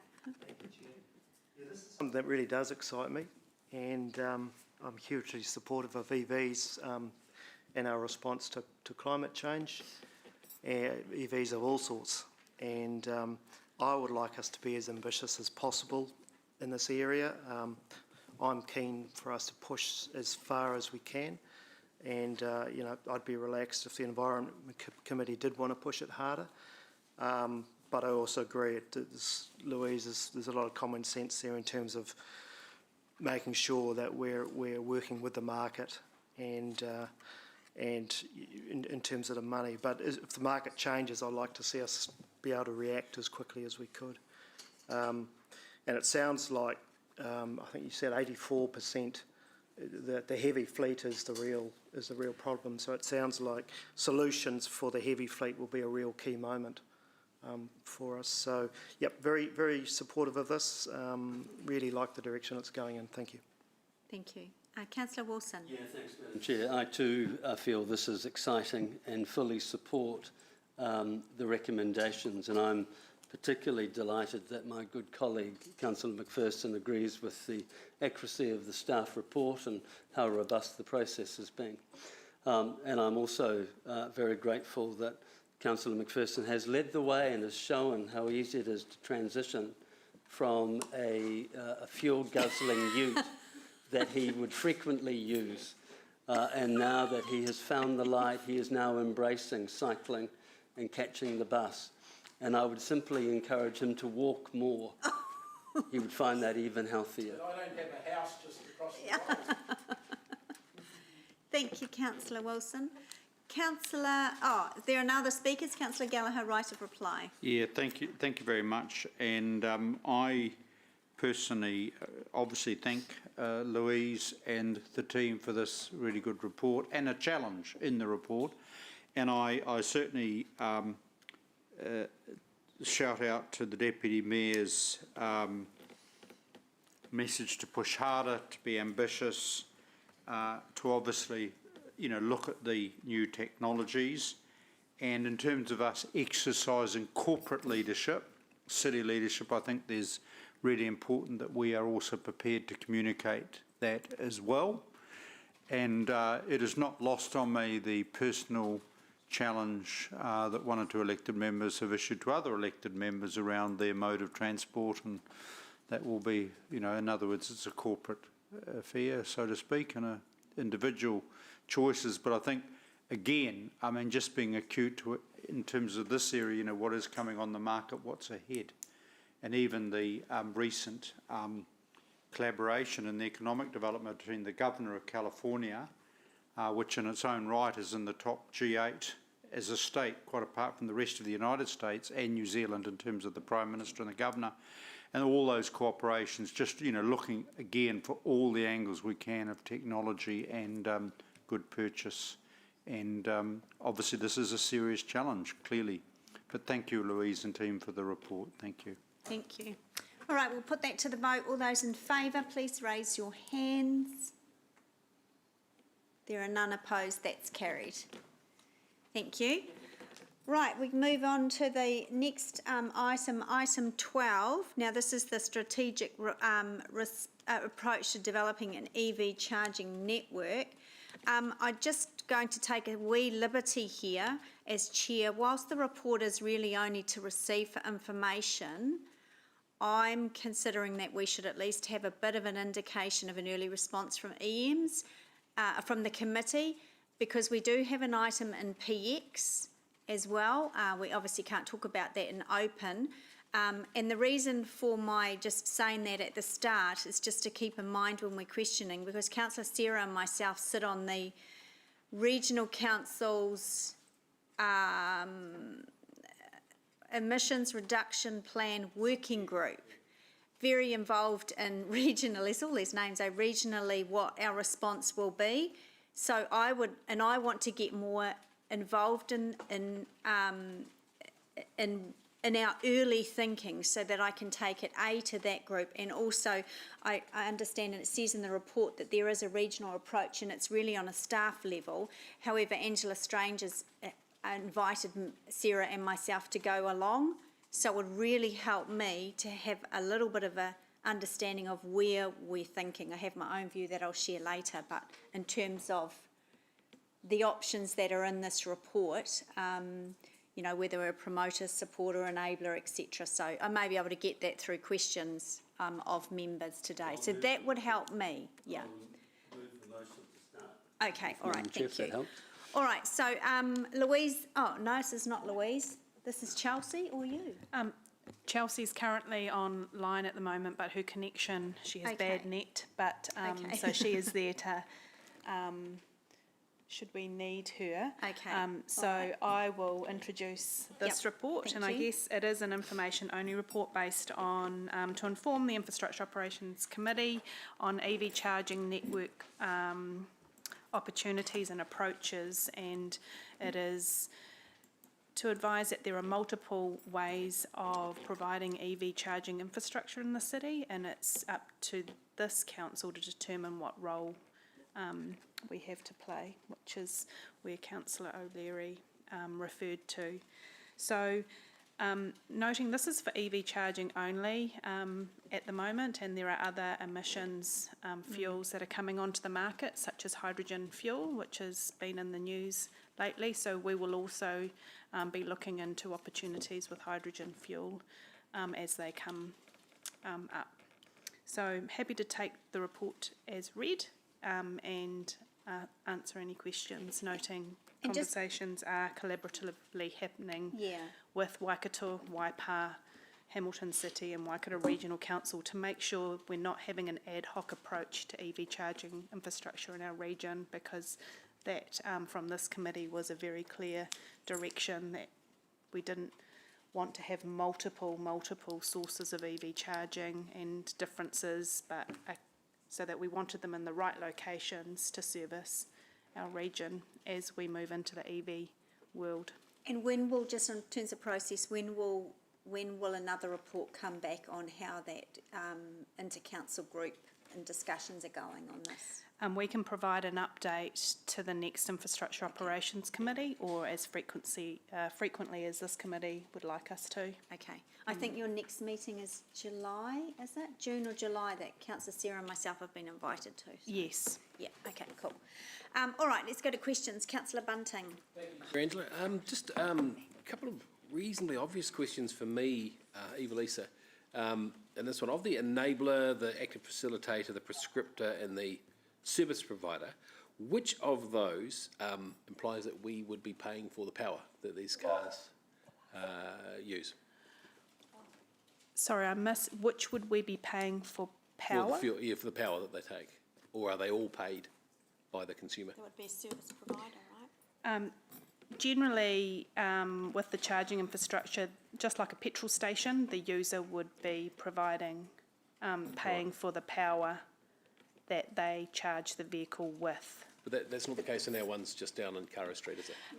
There's No, Well- those Well are, Networks Well provides. have provided those in terms of, Are they moving to pay, are they?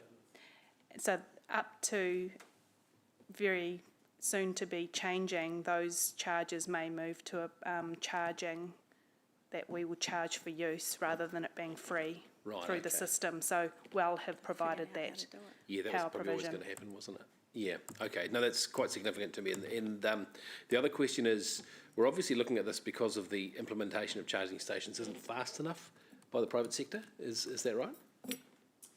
The implementation of charging stations within our public network, and so there isn't the charging stations in Hamilton. So if you actually have a look, they're very scattered and very minimal around the city. Yeah, a bit And rando, yeah. Yeah, so we've had a number of businesses approach us to actually install charging stations. Yes, yeah. With particular opportunities with those. So it's actually understanding, does council want to own charging infrastructure? Right. Or what role we have to play, and those roles have been set out in the report. Yeah, thank you. And just on the section on unintended consequences, it would be fair to say that the report's pretty hard on the idea of advertising as if it's some sort of evil thing, and yet it could be quite the revenue generator for both the providers and the, or even the council. Yeah, well, yeah. Would that be a fair statement? It just strikes me that seems to be cast quite a nasty light on the advertising industry. The intent isn't Right. for that, and so that the intent is to say that lots of digital advertising materials are coming with charging infrastructure. So it's actually how we want to manage that, and whether we, in our public spaces, we have a choice whether we would like that or not. So it could be an unintended opportunity as opposed to a consequence. Could be, Yep. yes. Great, thank you. That's all. Councillor Pascoe? Questions, I hope, are obvious ones too.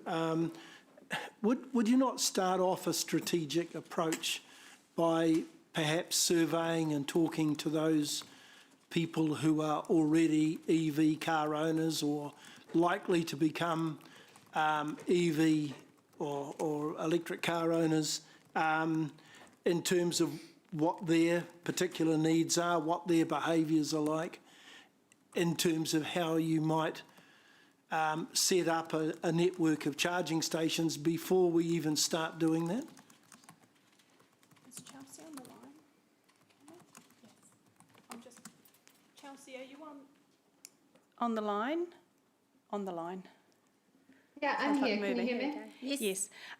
So just to start off, and Chelsea can finish that question off, yes, it's absolutely important that we talk to EV charging owners, but most would like an EV charging station.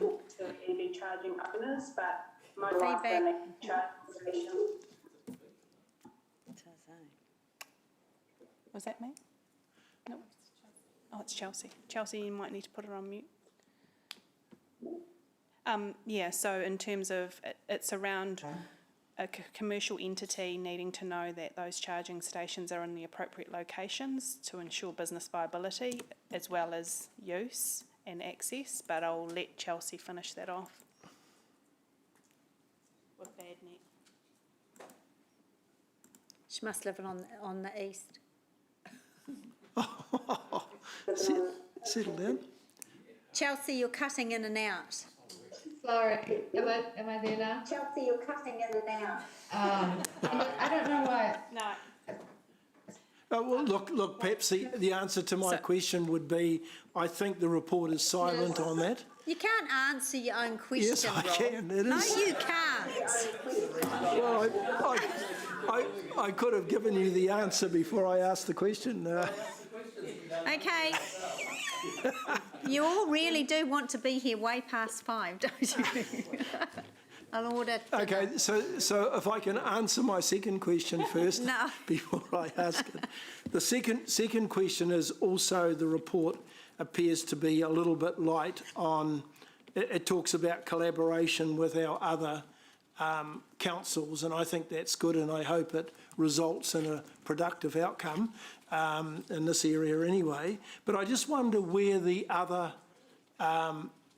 people in this market actually are, like the power companies, the Automobile Association, the EV manufacturers and the EV charging companies. They're not mentioned at all in this report in terms of the strategic rollout, and I just wonder whether they are as an important partner as our surrounding councils and Waikato Regional Council are. And I'll give you the answer to that. I would say yes, they are important partners and would be part of the conversations that would be occurring for the strategic EV infrastructure. It's really important for all of those partners to be part of the conversation, otherwise it'll be developing a network in isolation of those users. Okay. All right, and last question really is the unintended consequences, and the same one that Mark raised. I just wondered why advertising is a bad spot, because we have it on our bus shelters, and perhaps more of a distraction on bus shelters when you're driving a car, and you've got those pictures changing as you go along. So I just wonder whether that just needs to be re-looked at again. Yes, and that's something in terms of the digital advertising and billboards, that's something that a discussion that is yet to be had, and to ensure that we actually do maximise the benefits that it could bring in specific locations, but also understand the risks of some locations where they are in. Thank you. And those are my answers too, Chair. Thank you, Councillor. Councillor McPherson. Yeah, look, 3 questions of areas. I'm just unsure of the strategy of working with the surrounding ones when I'm just looking at the plug share map, which has got all the different ones available in Hamilton. There's big, even though there's 21 charges, I think, Hamilton City, there's big swathes of the city. Chair, and your whole Dinsdale, nothing. And north of that, you need an EV to drive it a bit more. But that Glenview, Hillcrest, Chartwell, St Andrews, nothing in any of those areas. Yep. But more than half of the city is not within easy reach of them, unless you happen to be going to one of those other destinations. Whether we should, maybe we are, focus on our own gaps first there. So that's one. I'll just ask them all, and Lisa can maybe handle them. Whether we should be considering giving a preferential treatment in terms of curbside access, which may be parking if it was in an area with car parks, like we have loading zones outside shops. We might deliberately station some which we mark out for electric charging on the street even, and they do that in some places overseas, whether we're going to look at that aspect. And the last one, which I think is looming as a bit of an issue, because one of the answers to Rob's question is MG, who make both an EV and a PHEV at the moment, or a couple of different ones, talking about, they plan to roll out their own national network of chargers, which may well be different from the Tesla, which is different from this standard. And we've got a beta versus, that old video thing, where there's about 5 different types, and you already, when you go to try and charge, you have to look up whether the one you want's available at the site that you're going to, and think it's getting a bit messy like that already. And I'm wondering whether we can, as part of the national sort of debate or discussion over this, can start to say, you've got to get us a maximum of a couple of different standards. And if you haven't got that standard, there are conversion cables, and one of them gets installed as a matter of course. Something like in that area. I don't have the answers, but I know the problem. So there's 3 areas here. So in answer to your first question around the map and the real sporadic locations, that is exactly what we're trying to achieve in terms of Hamilton City focus, but we're making sure that anyone coming into the city as well, that we're aligned to combat number 3, which is the multiple charging options that you have for vehicles and different companies to providing different plug points, and so that you're carrying those plugs. So that whole conversation is being had within the regional collaborative team. Could we be looking at sort of, say, a preferential support in terms of no DCs if you're building something, no parking charges if you park there, but only if you're following the agreed standards or something like that? Yes, so that's where your hierarchy of this council can definitely decide whether you have preferential treatment for EV parking, whether it's short-term or whether it's the long-term slow charging, and that is definitely something that we will consider also. So yes, to all of those 3 as part of, that's why the EV charging is a little bit more complicated than we thought. And I also do know that some service stations may also be converting to fast charging as well, to complement the combustion engine fuels. Thanks. Thanks, Councillor. Councillor Gallagher. Yeah, sorry, I'll try and be, I'm interested, it comes in terms of the, and again, a question to both you, Sarah, and the roadblocks. Obviously there's a whole heap of studies and evidence now with focus groups as to what the roadblocks are to purchase of EVs. And obviously when you're saying, different charging stations, multiple plugs, the eyes glaze over. So I guess the question is, how focused are you on getting all that, the information where the consumer's discouraged, obviously encouraged with the new scrappage, and then, consistent branding, both with the public provision and the private sector petrol stations with their EV chargers as well? So this report is and strategic direction is all about being clear on why and what our priorities are. So before we charge off and start Yeah. putting up EV charging stations, and then the whole conversation around the charging and the branding, that is something that's been worked on nationally as well, in terms of having a national consistent format for EV charging signage, so it's not different when you drive through. Nationwide rollout. Yes. And sorry, with our high density, that's an interesting, with the opportunity for the home charger units. Is there any evidence or anecdotal of what proportion of EV owners have charge at home overnight?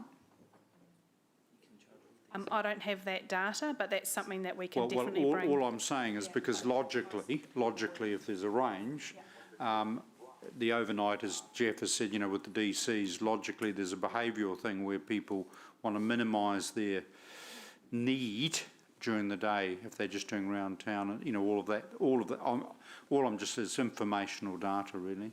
Yeah, it is. It's a little bit like the EV bike, your nervousness around your EV battery running out while you're in transit. So it is about providing that support for EV charging opportunities. And the final question, stating the obvious, in view of, I made reference to, discussions with other countries, and the group, California, New Zealand, whatever, is just being utterly across and scoping, the technology and how far that is away in terms of speed and all of that stuff, range. Yes. Thank you. Thanks. Just before I go to you, Councillor Naidi-Rolfe, just for the Mayor and Councillor Sarah, just in terms of context, I said at the start of this item, just whilst it's only for information only, that myself and Councillor Sarah sit on the Emissions Reduction Plan Working Group, and we've also been invited to join in with the staff group, which the report talks about, the regional collaborative. So even though we're not asking for direction today, I said it'd be good through questions or a debate to get a bit of an understanding of a steer of where this council might be going in terms of that list on page 205. It's very broad, but whether we are an enabler, a facilitator, etc. So I'm kind of starting to build up a little picture, because Councillor Sarah and myself would like that going forward. So, Councillor Naidi-Rolfe? Is there a current process if someone wanted to install, like I'm thinking about shopping malls and shopping centres and things. Is there a current process to have an EV charger installed? On private property, shopping malls can install EV chargers with whoever they like. So then how does that fit into a strategic direction overall for the region? I mean, what are we trying to achieve? So what we're trying to achieve is, and we have many companies who are wanting to put charging onto public property, on council-owned property, so like our roading and our parking areas. Got you. So this is a strategy that determines whether council owns that infrastructure. Yeah. And what role council would like to have for the future EV charging infrastructure that is coming. That are on council property. Yes. Like we have a policy for utility providers. We have well network spot, boxes spot are in the place. And we could go that way. So there's a current map of some sort of existing charges, right? On an app or something? Yes. I wouldn't know. Yeah, there are apps that show the EV charging, and the Waikato plan, I believe, is looking to pull together something like that as well. Okay, thank you. And so coming back to just, not feedback, but I guess like the report talks about convenience, and so it's, because it's not like petrol, you've got to wait for it to charge. So it comes down to convenience and, where you've got something else to do, so I'll pop my car and charge while I go to the supermarket, for example. So will there, once the strategic direction is kind of worked out, would we envisage there being a process for like a panel that decides where charges go around the region or the city, or how, would there be some sort of structure around it eventually? Is that what a policy would do? Yeah. Okay. That's what we're aiming for, so that we have some structure, so that we do have that type of conversation and collaboration between the regions for that. Okay, cool. Thank you. Councillor Thompson.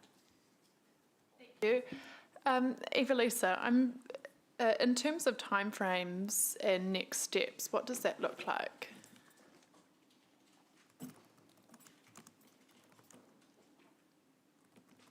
This is where I need Chelsea, because she's been working on that. But her feedback is coming. Apologies, she couldn't make the chamber and technology's not working for us today. Okay. Can you hear me now? Yes. Yes. Sorry, I've just had to switch over to, I'll try to shut down the other one. Oh, you might hear me in the background. The next meeting is the 25th of July, where we're hoping to present an initial work program that the staff working group would like to work on, and get an indication from the group as to whether there is some regional cohesiveness as to what kind of approach they might like to take, which would then dictate what the work program might look like and how quickly we can move on it. Okay, and in the meantime, we can, so I guess just a slight concern is we're receiving a report and getting information. We're saying yes, carry on with the working group, which is great to have.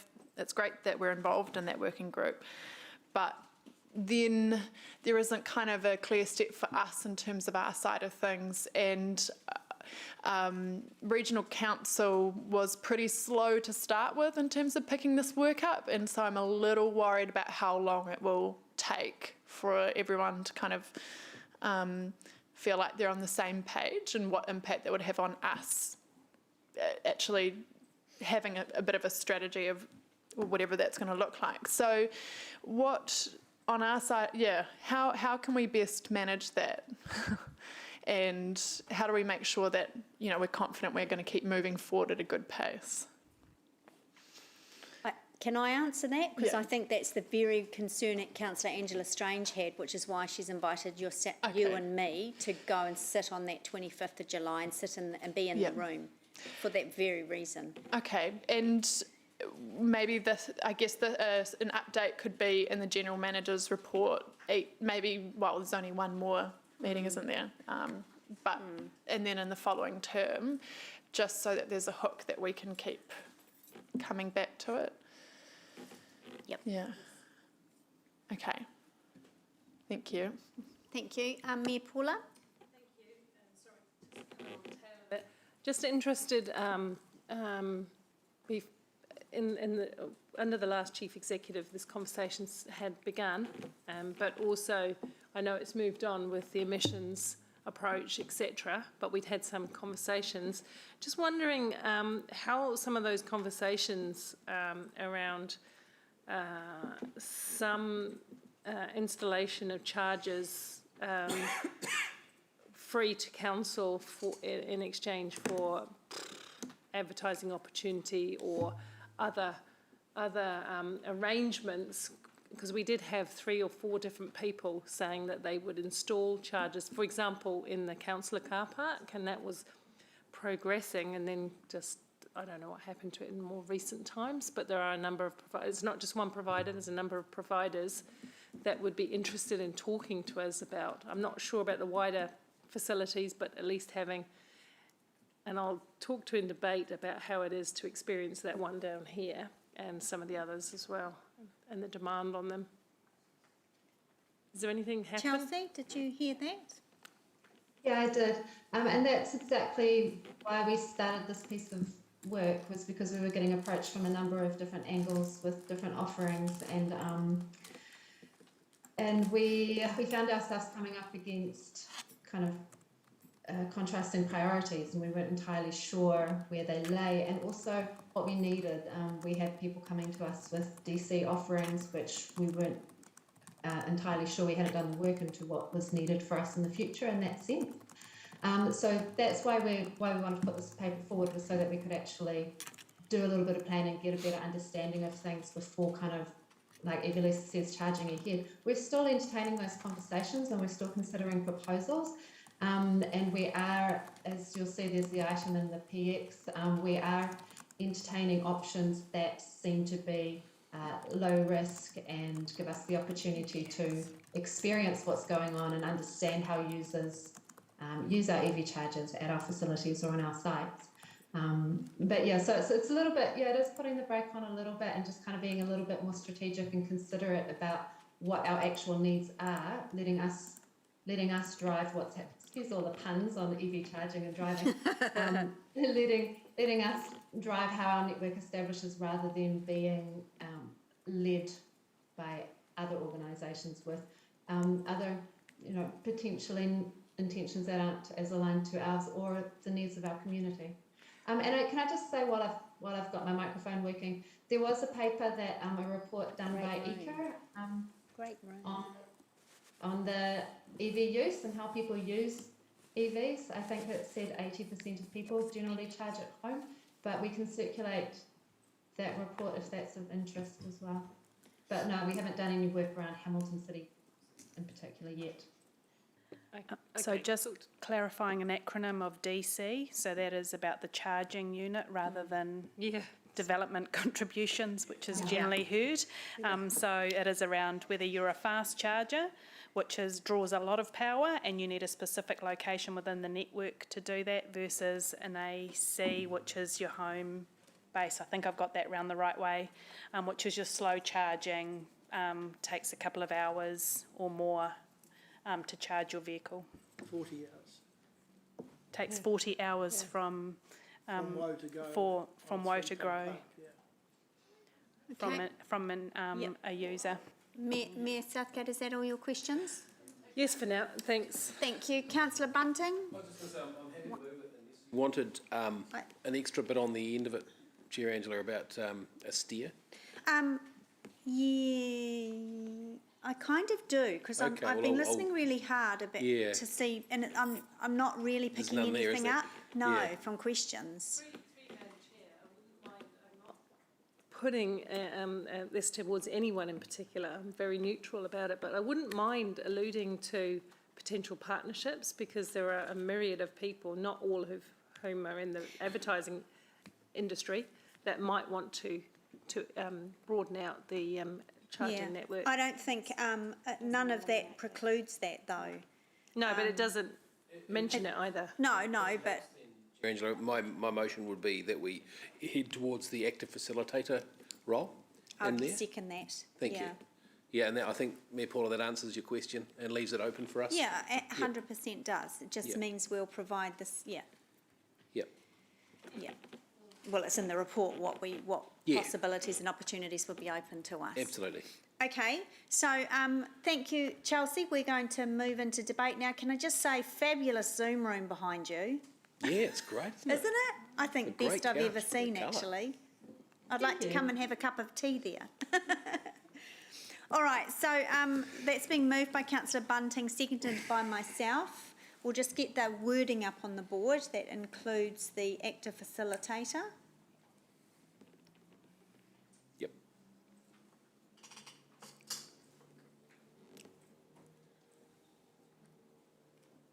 And how would that be worded? That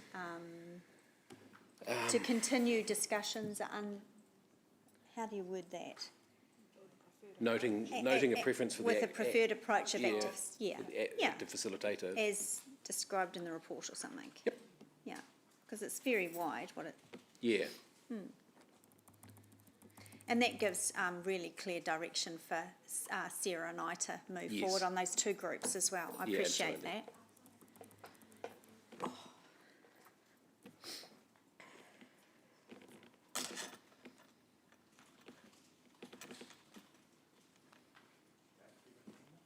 Committee, oh, it's committee preference, isn't it? What are they going to pursue role? Yeah, that's perfect. Just change member to committee. Note the committee's preference for, yeah. Right.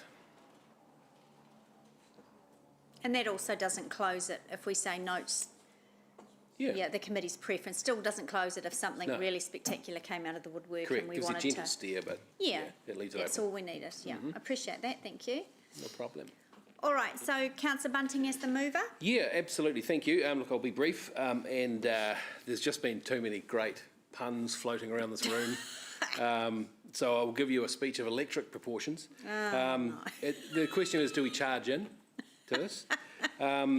But we have the power either way. We can be either positive or negative with this, but let's not make this terminal. So it's really the degree into which we plug into the industry, which is already going. Are we the provider or the enabler? And I think we hit the sweet spot here. And now, before you all switch off entirely, or before you pile on, feel free to use any of these jokes, by the way, no charge. As one wind turbine said to the other, I'm a big fan of this. So I think you're going to do a great job. It's very... I missed one. Ka-ching. There it is. Well done. I don't know how long it took you to do that, but impressed. Ooh, I'll it just... hurt. I think Councillor Bunting moved and I seconded. You want to move it, eh? Oh, You're the I don't mover, mind. eh? If you already Oh, want it. either way. We'll leave it though. Whatever. Yep. Yeah, look, appreciate the steer. I think it will definitely help us. And look, I know members said they were excited about the previous item. I'm more excited about this one. I don't drive an EV, but in terms of innovation and partnering and enabling something to happen, I think we can work in that space. I am definitely in the camp of helping facilitate. I don't want us to be a service provider.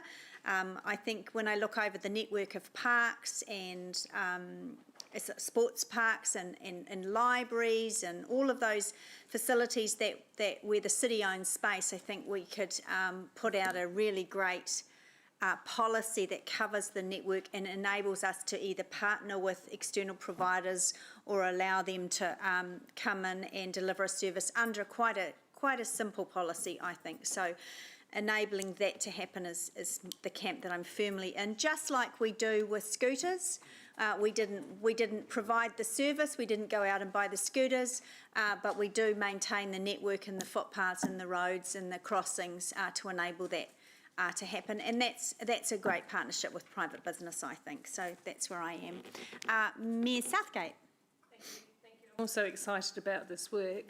Just going to give a little bit of perspective from someone who does have an EV, and I'm not the only one. There's a difference between public charging places, which you have to learn to use the various apps and have your card, your little tag card and all that kind of thing. But I have to say, with the growth of EVs, it's becoming increasingly impossible to get to plug on to one almost anywhere. I quite like the ones you can be on while you're doing a supermarket shopping, but so does everyone else who's doing the supermarket shopping. But and there is this one out here, but it's well used, and goodness only knows why I have been successful in avoiding a parking ticket, because I have had my car on there at times when I haven't been able to get back to it. We did have some, so there's one thing I do want to consider is how staff and councillors can charge their electric vehicles. And we did have some offers, wide offers, and I understand Chelsea's point about being the lead in this, but I've been having this conversation now for two years since I got that EV, 2.5 years, about how we can make it easy for us to charge up a bit and get where we're going. It is a long time overnight if I charge in, but I'm already paying for full use of my vehicle anyway, but if I charge in at home and it charges overnight, it's not hugely expensive or anything, but it does take a long time. So clearly there is a need to increase the availability, even if it's just to pop on for a little while at the fast charge and get enough juice to get where you're going. It's really quite important, actually, because if it there again we go back to the efficiency and effectiveness. If it becomes problematic or just too hard, it becomes stressful, and then you don't want to do it. If it's really easy and you can come in, put some charge on your car, you can get to all your meetings that day, you can get about your business and get home, you'll feel much more comfortable. But there actually have been times where I have felt uncomfortable about not being able to get my car charged. and that's a problem. But also, there are some other problems to solve with people locking their charger in and then staying there for hours, because there's a mechanism on your car so people can't pull the charger out, and they are taking up everybody else's valuable time and not sharing that resource. So there's a lot of things to it, but in terms of electric vehicles, they're here to stay. They're probably going to get more sophisticated and bigger range and all sorts of good things about them. Who knows if we'll ever see hydrogen cars? Who knows? But for the now, electric vehicles are here, and I support anything that makes it easier for council staff and councillors, but also increases the availability for the general public as they go about their work. Thank you. Oh, sorry. That's it. Yep, That's thank you. it. Thank you. Councillor Thompson? Thank you. I think that having the right amount of charges in the right places is critical, and we need to be proactive, I think, in this space to actually ensure that happens. That doesn't mean actually providing the charging services themselves, but as I said, encouraging them to be in the right places and ensuring we have the right amount. It's anecdotal, but I'm seeing charging stations full more often in the last couple of weeks, because my electric car does not have very much range. It's very old and doesn't go that far, so sometimes it needs charging in town. And in the last few times I've tried to charge it, I've had to go to 3 different sites to find a spare charging site to charge it. I got excited when I went to use the council one because it's got 2 car parks for parking EVs, but then it turns out it only charges one of them at a time. So yeah, there's only capacity for it to charge one at a time, which is a little frustrating. So we need to take away the barriers for people to use electric vehicles, and not everyone's going to have a Tesla or an Ioniq or whatever it is that goes 400 kilometres. Some people have ones which only go 70. So we need to provide for that as well. But just on a serious note, I think my concern is that I've had a lot of frustration with the slowness of actually having the Waikato Plan and Regional Council pick this up and run with it. It was talked about for quite a while and nothing happened. And so I think it will be our job to make sure that things move quickly, and we have to keep our finger on the pulse with this and make sure that months don't go by and we're still in a waiting for this collaboration to bear fruit. So yeah, but thank you so much, Chelsea, for your work on this. It's excellent to have your brains working working on this and providing good advice and support that facilitator role. Thank you. Thank you, Councillor. Councillor Wilson. Yeah, thanks, Chair Angela. I would like to talk about leadership in cookie jars. Cookie jars used to be a term that councillors of old will recall that we would use quite frequently, where revenue of council would be allocated to a particular cookie jar and that they could be used for a particular purpose. Councillor McPherson specialised in one with public transport for the longest time. My suggestion is that council plays a pivotal role in some leadership and encourages installation of EV chargers at council locations. But I don't think we should do it for free. I think we should provide the land for a charge, and that fee goes into a cookie jar to be used for public transport in the form of cycle and other public transport targeted processes. Let's be realistic. If you look at the land that we own strategically, if we were to go out for expressions of interest to say, hey, if you're in the business of installing EV chargers, we, council, are in the business of providing some land at critical sites, and that could be in libraries, sports parks, etc., etc. And we'll charge at a rate that is less than the commercial land rate, but still at a rate where we could then take those funds and put them in the cookie jar and use for public transport. In regards to elected members being able to charge their cars, look, I think we're really lucky to have a car park, and Councillor McPherson reminds me every day how privileged we are to be able to park our cars. For your second car. It's my first car. The other car is my wife's. And I know you've used that excuse when declaring that, in fact, you didn't used to drive a ute. It was your wife's ute. So I'm simply reminding you of consistency and equity, Councillor McPherson. So I would support going to EV providers and saying, look, install a couple at the council facility at our car park, but then I think elected members should pay for their power. And I don't think elected members would have any concern of doing that at all. After all, we can all claim 2,500 kilometres a year under our GST, under our tax system as being self-employed. So you're entitled to do that. So I would encourage you to do that. So I think some leadership, I think some commercial revenue targeted to public transport and cycling paths would go down well. Thank you, Councillor. Councillor Donovan.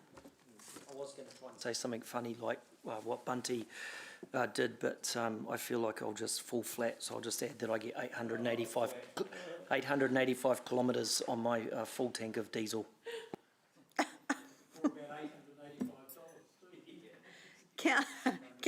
Councillor Pascoe. Yeah, thanks. And look, I'm a partial owner of an EV car. If I'm up earliest and dressed, I usually get the car for the day. But if not, I'm onto petrol. But look, I'm surprised at the stat of 80% of EV car owners charge up at home. It is possible to get a fast charger and have that at home too, but I can understand perhaps the reason for that if it's very, very difficult to get to a public charging place to charge cars. So it's quite clear that there is a need, even now, for more chargers to be put around the city. I do believe that we should be no more than an active facilitator.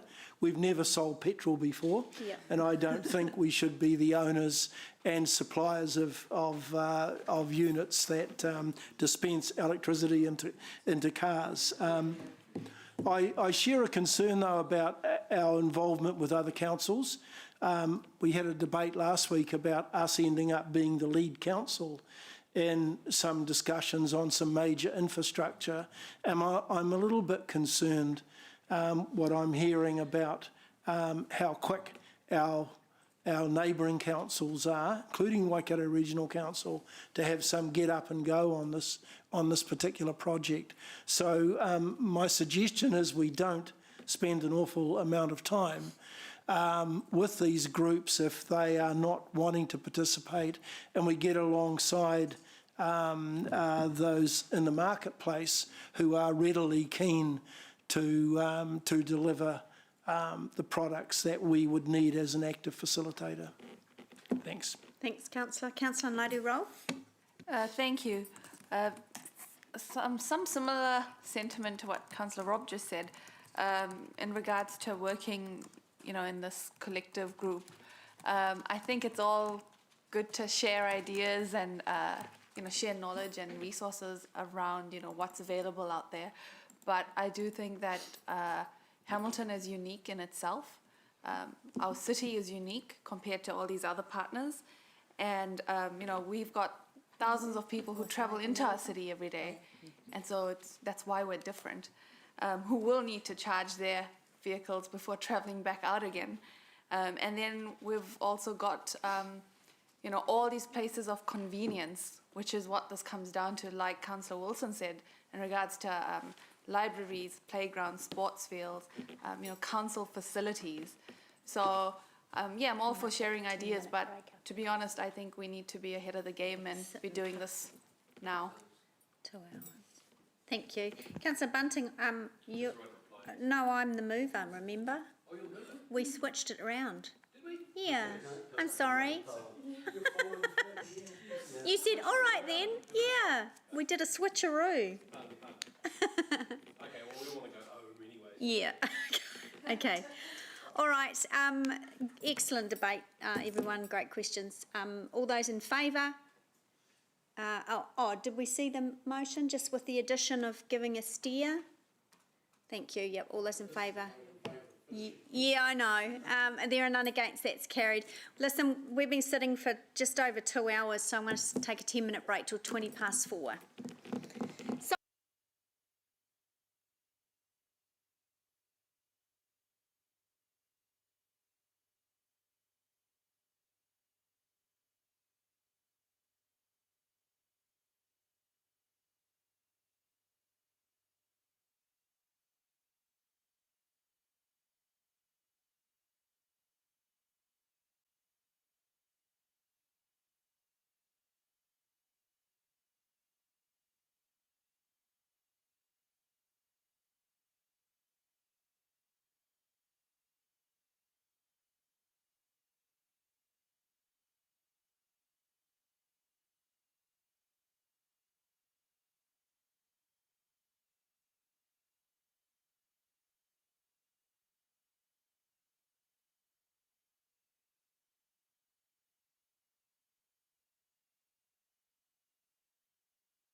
With the leave of the committee, Councillor McPherson has to go at 4:45. So what I'd like to do now is, and I've spoken to Mairi, who's here for one report, but she's also here for PX. So she's very happy to wait and watch us till the end of the day.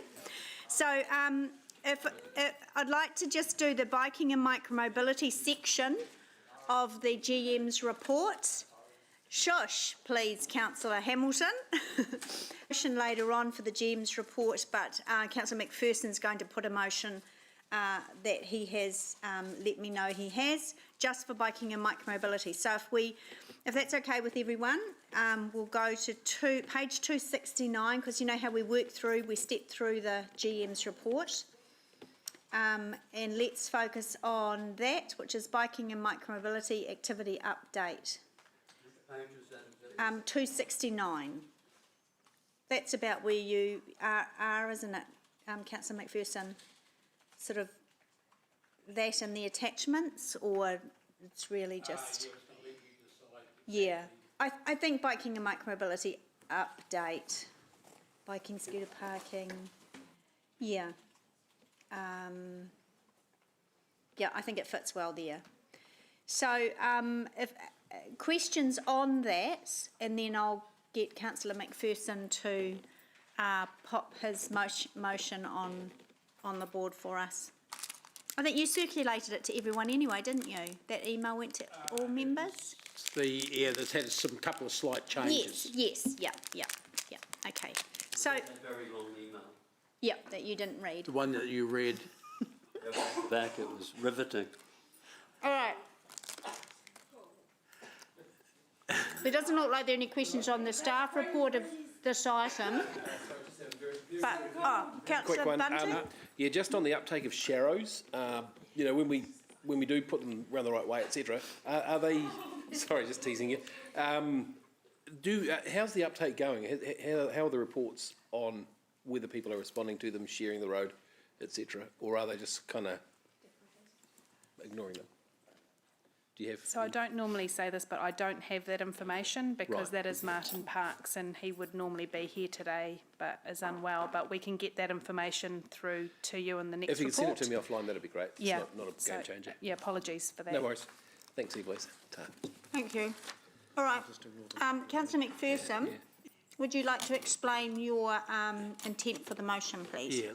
Look, and I was wondering if it probably gets in the way of this, but there's a few slides that Tyler's got ready to put up maybe straight after this, with just photos, no words or anything like that, which is good for councillors.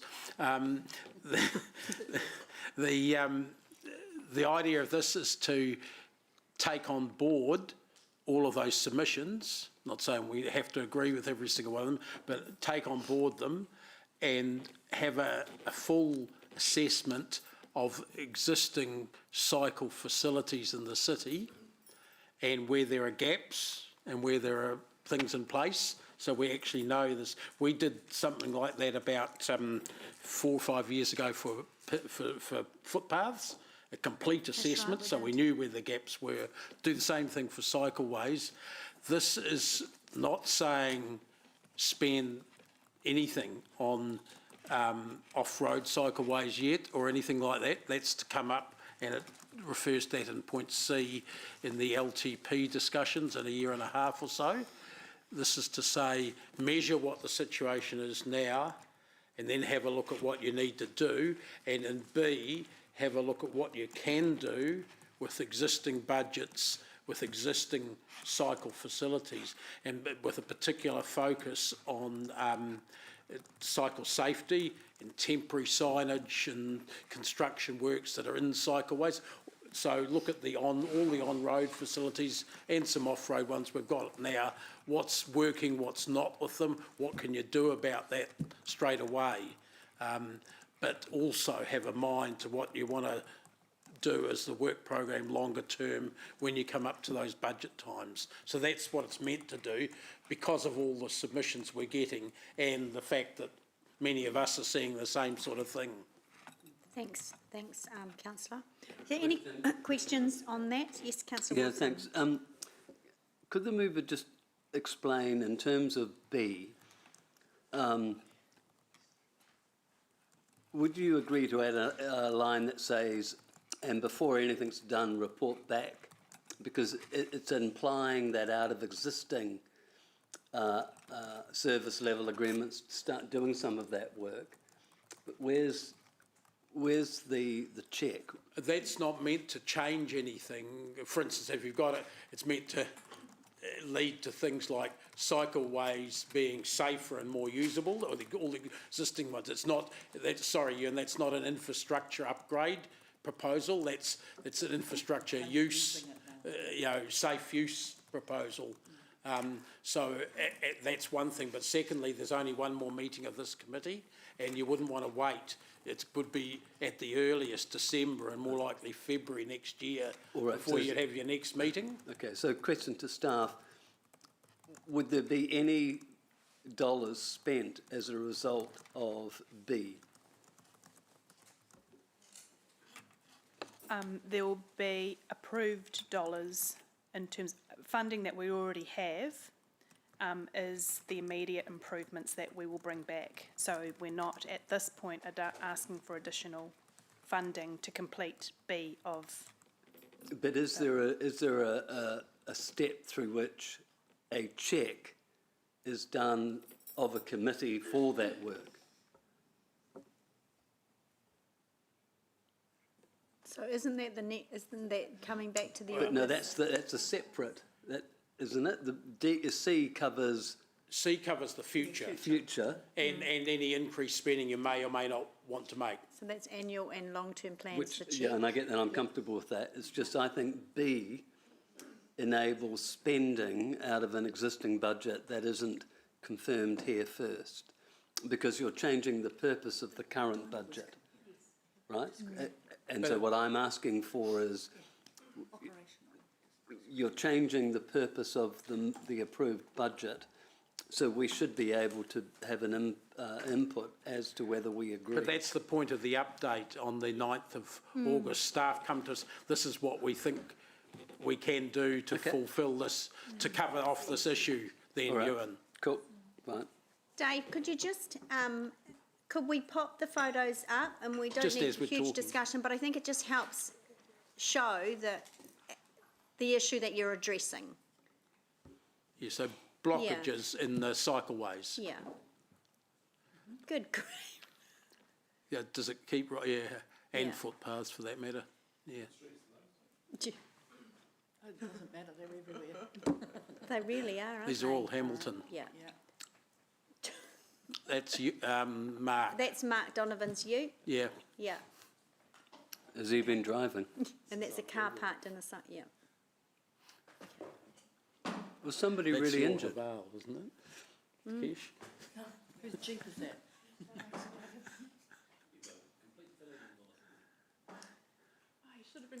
That's really helpful, Dave. Thanks for Sorry? doing that. That's really helpful. It just adds context in the issue that you're trying to address. Yeah, so it's not, stress, it's not meant to, right now, do anything new. It's Yeah. meant to make what we've got usable and safe. Yeah, okay. All right, so we'll carry on with questions. Ms Southgate. Thank you. Just on that, I was wondering about I don't disagree with the intent, Dave, at all, and I think it'd be useful resourcing and time in this term for staff to achieve that. Is it there? Because it's a full audit, it's a pretty big piece of work. It's the audit, I don't believe, is to be done.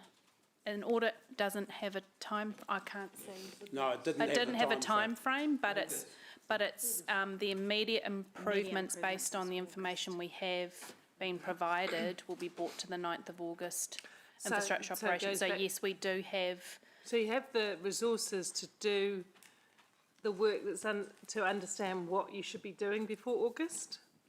I mean, I know you'll already in train have a rolling review and feedback on what's gravel or leaves or broken curbs and all of that stuff. Yeah.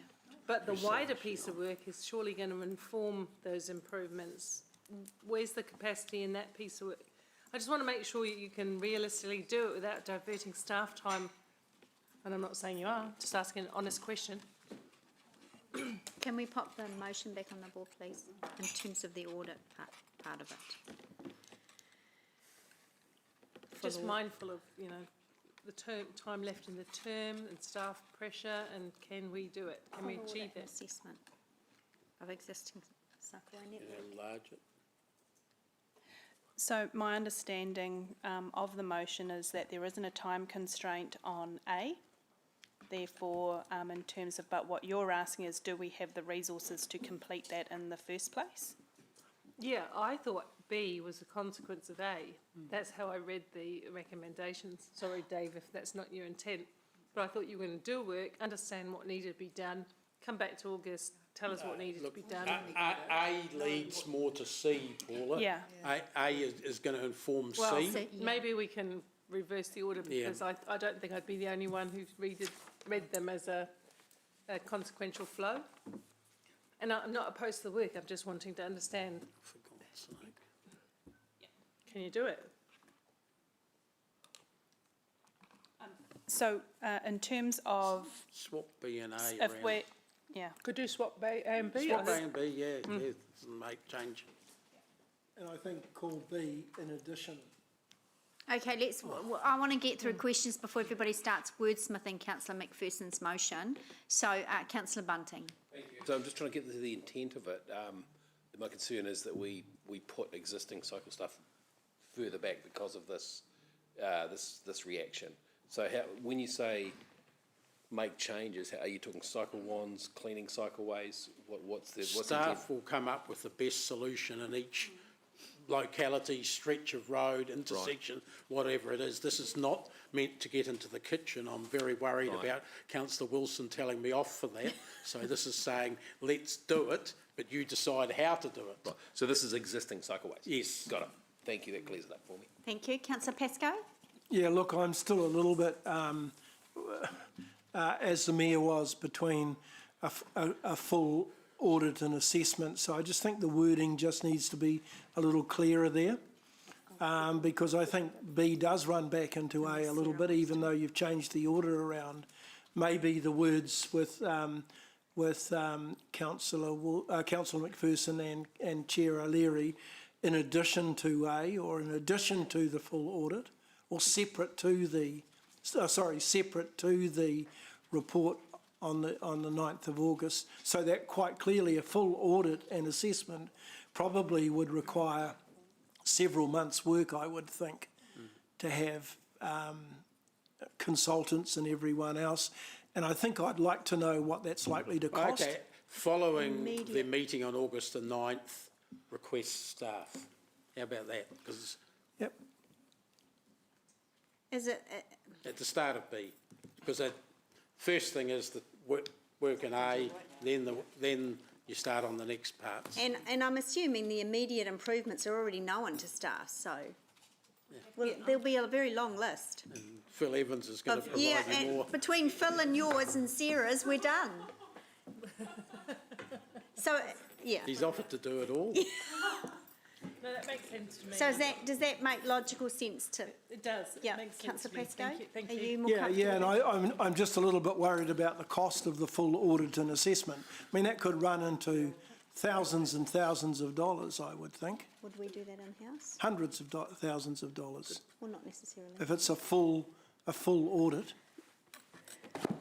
So I just wonder whether we shouldn't get some oversight on what that cost is, and if it will come out of the existing cycling budget. So, as a suggestion, we could include the impacts of that in A, to be brought back to the committee. So, dependent on where the committee would like us to go at the meeting on the 9th of August, so that we have prepared that information for you. Yep. So it doesn't prevent us doing A and B. So, Councillor McPherson, would Not you having be? to do B first, yeah. Would you be happy to include something in there then? Following the report to the committee meeting of 9th of August, put it that way, and then staff will report at 9th of August what they're going to do now and what's going to happen from there on. And if there's a budget involved, needed to be involved, they I'll can report include on it. that as well. Yeah. If there's not, they'll say that. Yep. This was consulted with management first, by the way. Yep. Okay. All right, so that's been moved and seconded. There are no other, Councillor Sarah, did you want to second this? Sure. Yep, okay, yep, swap us out. So Councillor McPherson, as the mover of this particular motion, thank you. Look, I won't speak long, but I think the pictures each tell 1,000 words. Some of the speakers that we've had have told about 1,000 words each as well, and some of them have sacrificed themselves by falling off their bikes for it, and others have nearly done the same, and a lot more people are going to do that around the city. Phil Evans has given us lists of extremely serious injuries. We have had those happen in Hamilton in the past. We want to minimise them. No one has suggested that we should blow the budget on a whole lot of new cycleways here. It's simply saying we can make better and safer use of what we've got now if we do a good clean-up job as soon as possible. That's what it's arguing for. A lot of the complaints that we've had from people relate to existing facilities being unsafe in various ways, quite a few different ways. This is saying, let's try and address that and start some work on looking at what the long-term improvements going to look like, what resources are going to be needed, etc. for that. So don't ignore that, but don't wait for it either. Thank you. Councillor Sarah, as the seconder. Yeah, I just want to thank Dave for actually putting this together. I think that we've been frustrated for a long time around the treatment, particularly of the cycleways that we have. It's not uncommon for us to go for weeks with thick gravel in a cycle lane, which is actually a serious safety risk. If you skid on that, you could either break your arm, hit your head, or go under a truck. It's not uncommon to just have vehicles parked in cycle lanes. It's not uncommon for them to disappear completely at random points. I think that we have aspirations for a connected network within the city, but I absolutely endorse us taking immediate steps to just make what we've got safer and more usable. How many times do you have vehicles going into the cycle lane because it's convenient to turn left? A few hit sticks would solve that and would help to give people some greater feeling of safety when they're out on their bike. We do address other safety concerns we have in our community facilities, for example, with absolute urgency.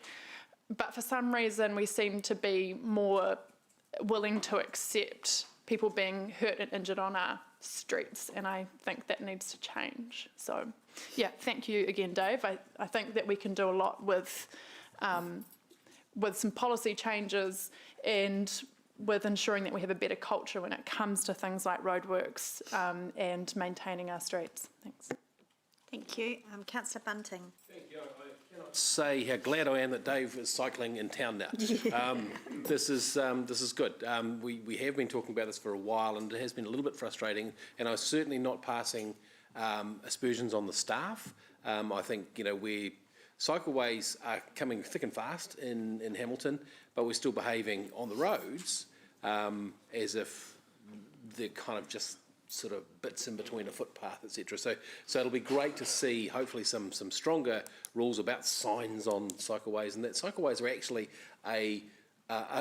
should be treated like a traffic lane, and they should have that elevated level of importance. So I'm really excited about that. That's cool. Yep, and it also echoes what we have been saying all this term, and I think this has been the council who has looked after what it's got. So I think this is actually fitting in with that quite well. My concern will be, because as you know, as Phil Evans knows, and I'll argue till I'm blue in the face, that off-road is still way, way better. I don't want to slow any of that progress down on a really complete off-road park to park across the green, not the grey cycleway. But yeah, I'm happy to lend my support to this one. I think this is great. Thank you. Mayor Southgate. Totally support the intent, just need to be mindful of our ability to deliver. Certainly the intention to do the easy things that we can do to make cycling easier, safer, is absolutely spot on. The wider piece of work, I just need to be certain that we can carry it out and then what it would lead to in terms of we've just got to be clear about the costs. But I'm certainly keen to find ways of streamlining the feedback that we get from cyclists, because I just mentioned we do get a few cycling advocates who regularly come and share their experiences or share them through social media and a variety of other ways. There are some others that have really useful feedback. I was talking to the lovely gentleman from the bike courier company today, and he's got some really good feedback about a variety of left turns and various things that cause him the most difficulty. And of course, he's all about town every day on a rather large bike, and so I really want to tap into that. So I'm wondering if there's if we can also explore ways to get feedback, and an Inteno app is there, but how we collate that into the data that we need about our cycleways, rather than issue by issue by issue, this patch of gravel, this broken curb, this cone in the wrong place, but a whole capture, so we can have, which I think would be helpful, rather than relying on big audits every so often, but some way of continually, and the Inteno's been quite good at that in some of the infrastructure situations, so I'm wondering what that can tell us as well, and whether we're inviting people to feedback using Inteno about particular issues on our cycle lanes, whether it's slippery leaves or gravel or curbing or broken channel or whatever it might be. So, yeah. But otherwise, I support the intent. Thank you. Councillor Wilson. Yeah, look, I support this motion. And look, to be honest, I think staff should launch Operation Cycleway. And I think there should be an aggressive social media campaign. I think we should do everything we can in our comms to say council is now proactively going to issue tickets for infringement on any cycleway, and that we have staff in vehicles ready to respond, and we honestly take up that responsibility for 30 days or 60 days, and we go all out. Secondly, I think the Chief Executive should write to every construction company and company that has responsibility for traffic management and say to them, it's part of our code of conduct that this stuff doesn't block cycleways, and that if we find you doing that, I don't know what we have, what tool we have in our toolbox to be able to enforce those rules. But I think we, on one hand, we talk about needing to do these new stuff, which I support, but actually we should have the courage of our convictions to enforce what we've already got. And let's go out and progressively and proactively manage it. So why don't we make a commitment to do that starting now? Operation Cycleway. If you park in a cycleway, we're coming to give you a ticket. If there's a sign in a cycleway, tell us. We'll have somebody come out and move it, and then we'll find who put it there, and they'll need to explain why and change their operating procedure. Why don't we try that conservatively for 60 days and see what improvement we can make? Because we can do this. We just have to agree. Thank you, Councillor. Councillor Pascoe. Yeah, look, a little bit of both. Mayor Paula and Councillor Ewan, is around how we get the message across.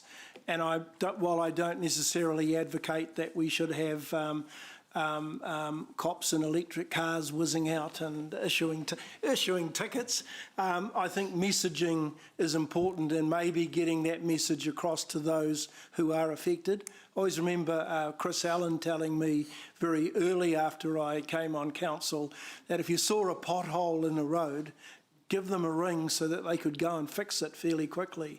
And so I've taken that on board to not only do that myself, whether it's a pothole or anything else, but also telling residents to do exactly the same.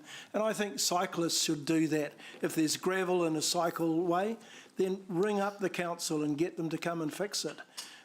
If those signs are there, get somebody in council to get it removed or find out who should remove it, rather than setting up another set of traffic cops to go around and issue tickets.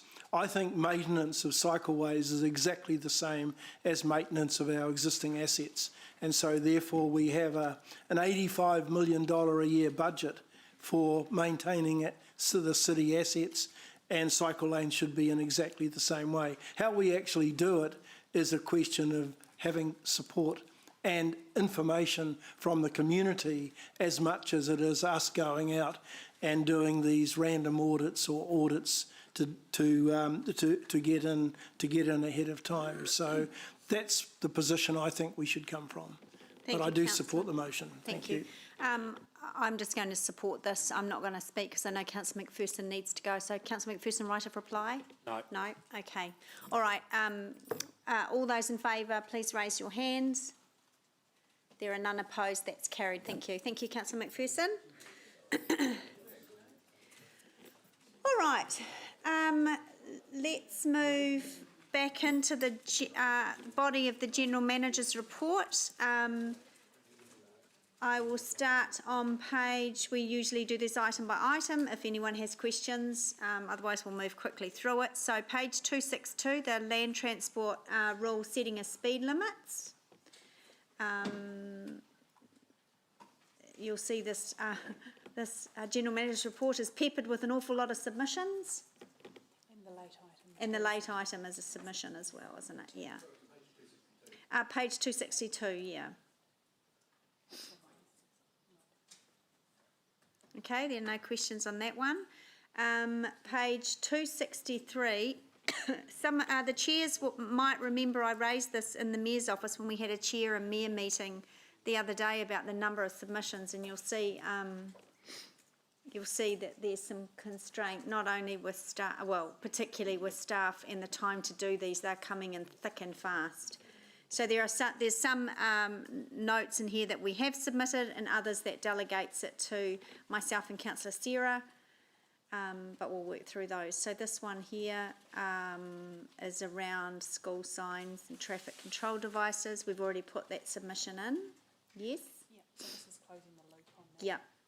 And then on the next page, members, 264, there's another couple there, Ministry for the Environment, Transforming Recycling.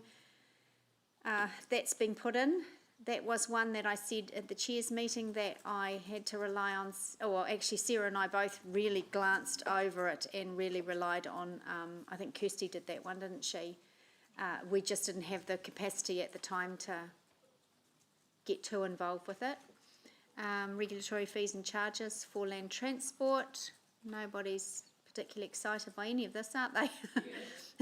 Page 265, there's another couple there. Look, honestly, as I've said before, I feel like we're a department of government. So it was that item that we didn't submit on? The New Zealand freight and supply chain one? No, the regulatory fees and charging. Oh, yeah, yep.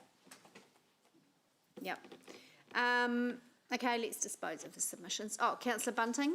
Quick question on Yeah. 65, the seriously injured, etc. Do we take into account scooters? Wait, where are you? Oh, Vision okay, Zero, all right. Now we'll move on to Vision Zero. Oh, my apologies, sorry. Councillor, it's all right. Councillor Bunting? Just moving ahead. On 265 as a table, do we measure scooter injuries, and how's that going? It says it there, doesn't it? There's mobility scooters there, but not Lyman Neuron. So I'm just referring to Robin because the source of the data is a national database. Yeah, so I guess, yes, they're included within the crash stats if they have an incident on the road. Right. So where do they appear in this one? I think they probably end up in... Pedestrian, is it? Probably the cyclist, I think, but we'd have to check because they're Waka Kotahi categories. I wonder if it's worth making an inquiry, because we assess the scooters and the safety quite regularly. This would help if we had. Yep, I can check and see where those are included, yes. Rock and roll. Yep. That's a really good point, though. I mean, we're all advocating for more mode shift. Yeah. We should start the data trends now, start the data collection now, Exactly. so that in 10 years' time we have some trends. Exactly. Anything else on Vision Zero? Councillor Thompson. Quick question. Do we currently, I guess these are your serious injuries, but do we collect data on people who have injuries where there's no collision? Like, for example, you know, because our footpaths have a big crack in them and they fall over and break a hip. What about self-inflicted under the influence? So I guess these these stats are road crashes, and they are crashes where the police have attended. Where people have other injuries on the network and we're aware of it, then we do certainly capture that, and as part of the work that we're doing to upgrade our customer request system, that's one of the things that we want to be able to easily get that information out.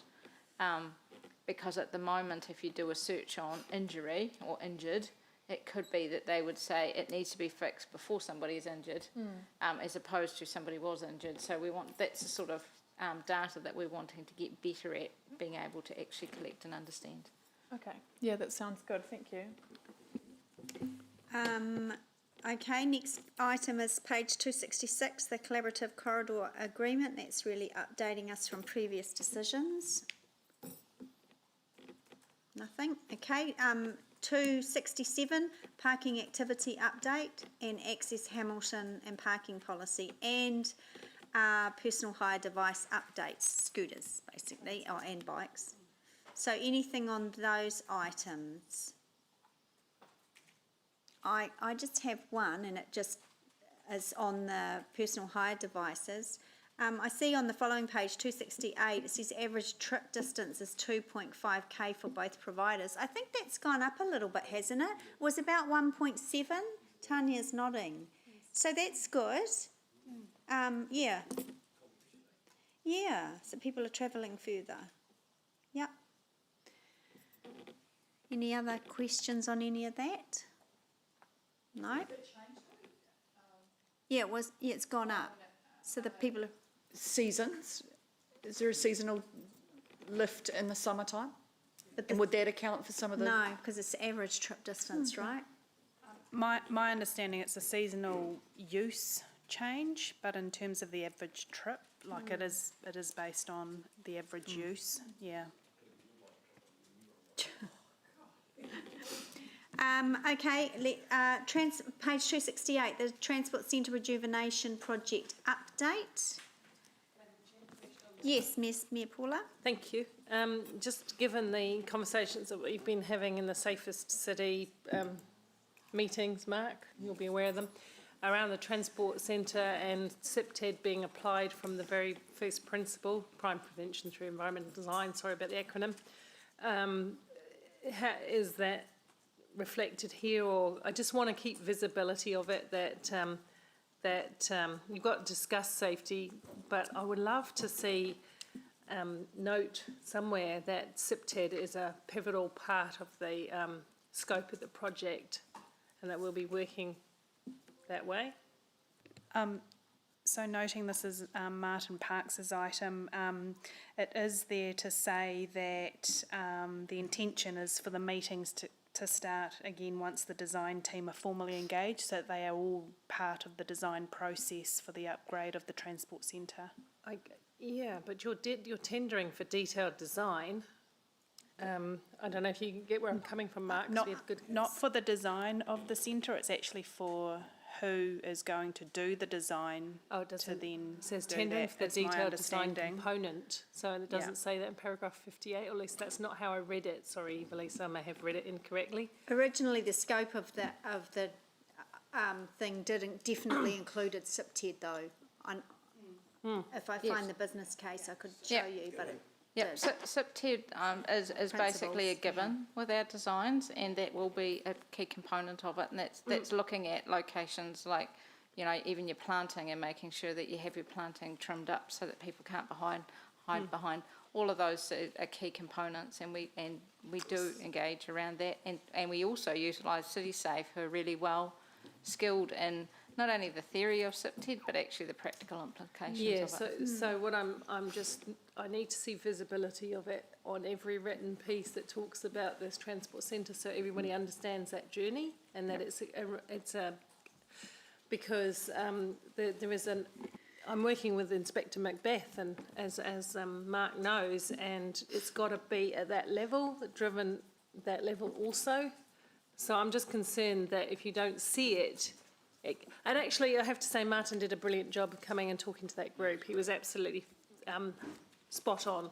But when I read it here, I thought, I don't see it reflected, so I'd like to get minute noted that that is our expectation, and to maintain those conversations at a safety level as well with us. So we'll make sure that that's included and documented really clearly, that that's been as part of the process moving forward from today. Brilliant. And noting what you said, Eva-Lisa, that you're tendering for the detailed design team as opposed to tendering for the detailed design component, which was an unhelpful word for me, because I thought you meant, we're going to start seeing some drawings, but you're not talking about that, are you?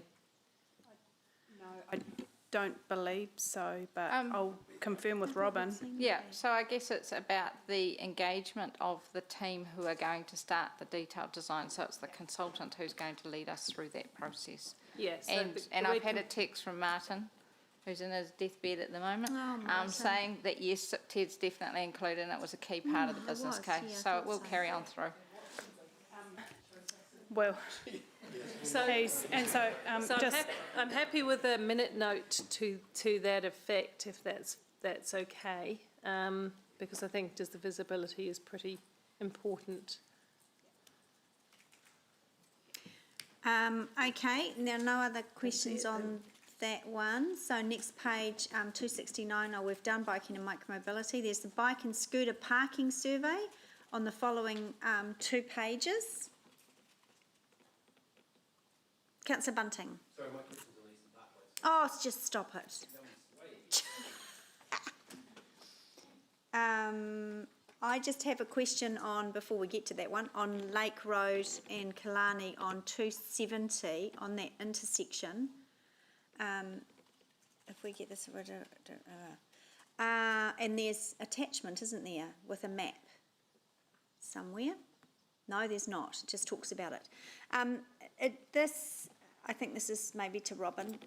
Robin, the detailed assessment of this work won't come back to us.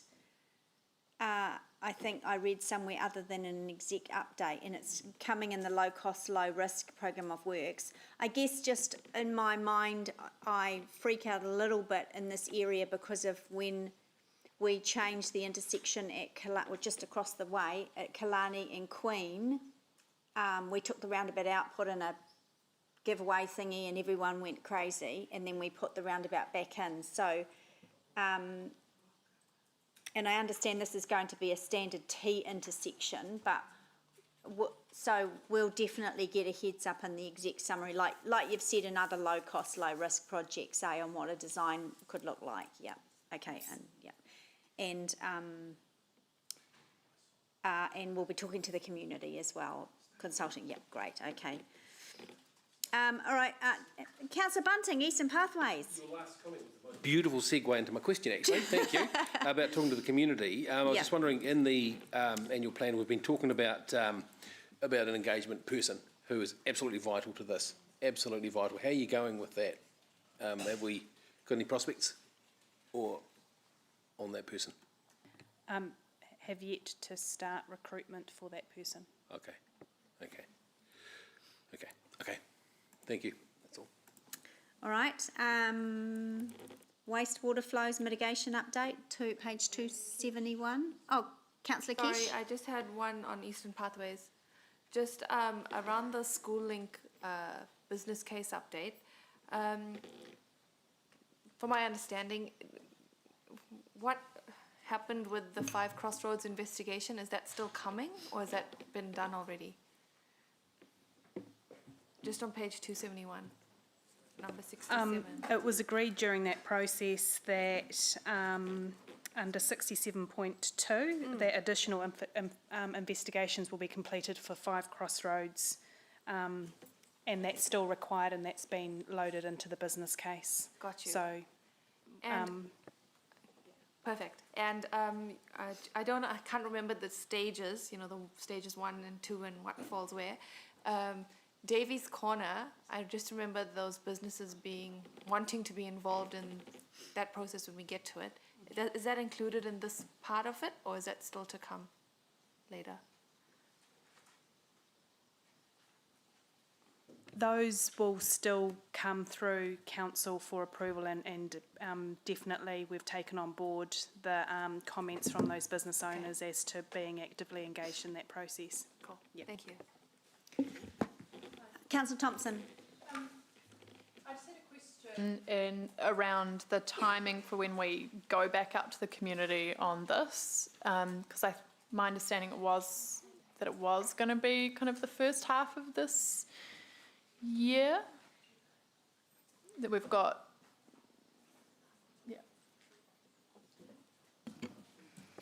I guess that we've only just got confirmation from Waka Kotahi for the funding. Yeah.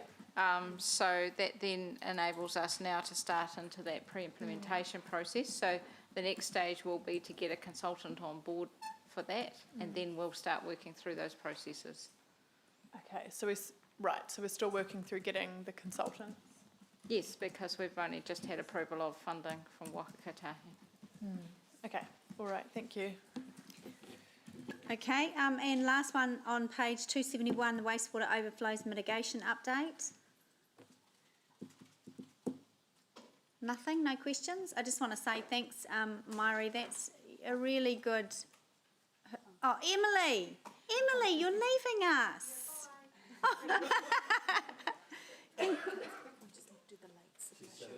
Oh, yes. On page 283, yeah. Emily, yeah, you're leaving us, and congratulations on your new role. But we're sad to see you go. Yeah.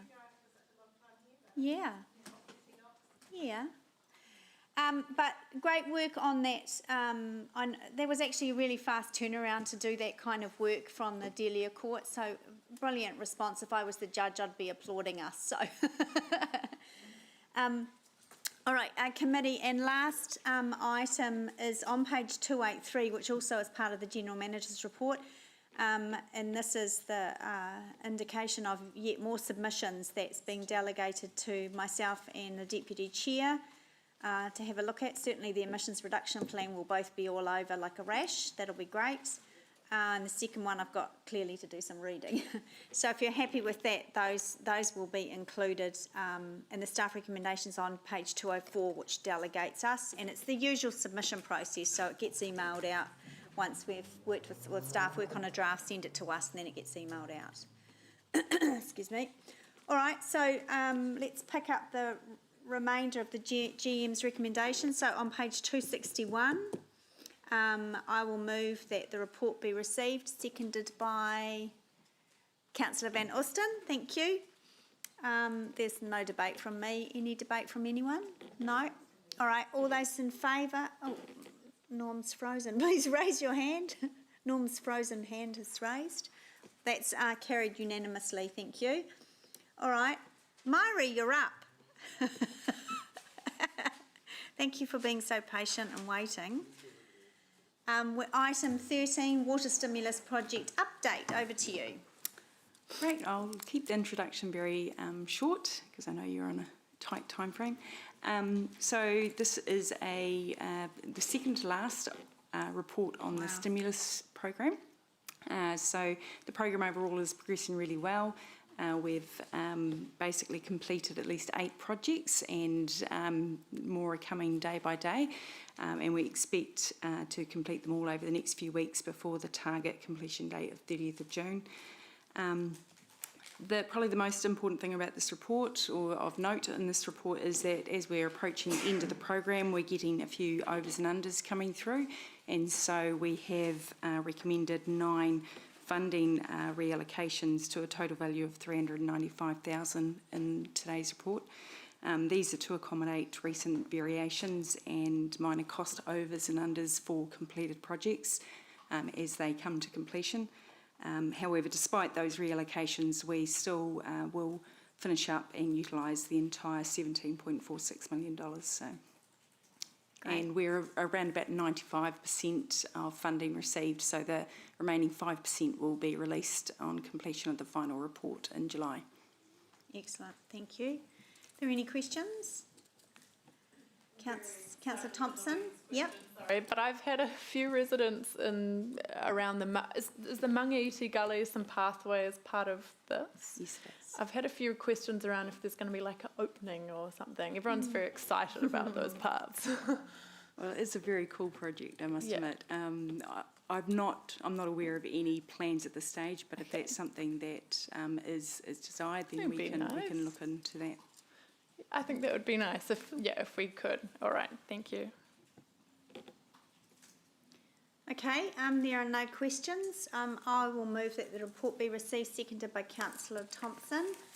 Look, I'm just going to say, because this report, regular reporting that you've done to us, as you said, is the second to last one, and it doesn't ever get too many questions or discussions, but the $17.5 million that we were given as a water stimulus package from the government has been an example of exceptional partnership and work, and thank you, Mairi, particularly to you and your team, but I'll save the rest of my accolades for you on the last report, which will be in August.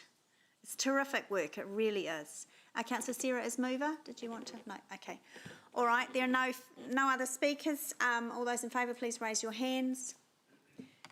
There are none against, that's carried. We're still good for quorum, aren't we? Yep, okay. All right, a resolution to exclude the public. So I'll move. Oh, sorry, one more? Committee report. Oh, no, external committee report. That always takes ages. There are a couple of things that need to be said. Yes, sorry. Look, just quickly, WRC, the Regional Transport Committee that I sit on, and Councillor McPherson was prior alternate. I remember saying at a briefing recently that there were 300 red light safety cameras that Waka Kotahi were rolling out over 10 years. It's actually 800, so I thought that was important. And the other point to make that I want to mention is NZTA presented to that committee. They're reviewing their processes on their business plan, and I'd like to think that part of the reason for doing that was at the start of this term, some of us met with the Mayor and Minister Wood upstairs, and I in particular went on a little bit about the business plan process, and he said it wasn't something he hadn't heard before, and that they were indicating that they were going to review it. However, at the meeting the other day, in the report, it said that the aim of this review was to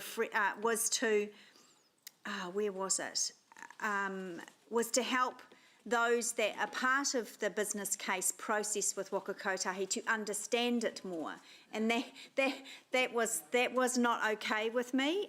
So I challenged David Spears on that, and he said, "Look, consultation opens soon.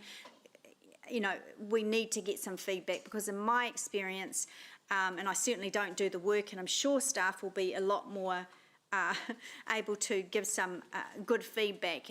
It's overly bureaucratic, it's lengthy, it's extremely expensive, and we spend a lot of time and money writing them when we could just get on with the work. And biking and micromobility business case is a perfect example.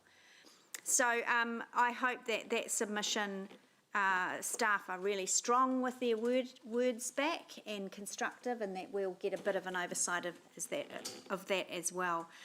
So that was all from the Regional Committee, and as the report says, Connections Committee has had no meeting since.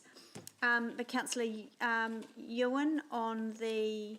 I notice it's not in here, so have you not had the new governance? You haven't had a meeting either? Okay, all right.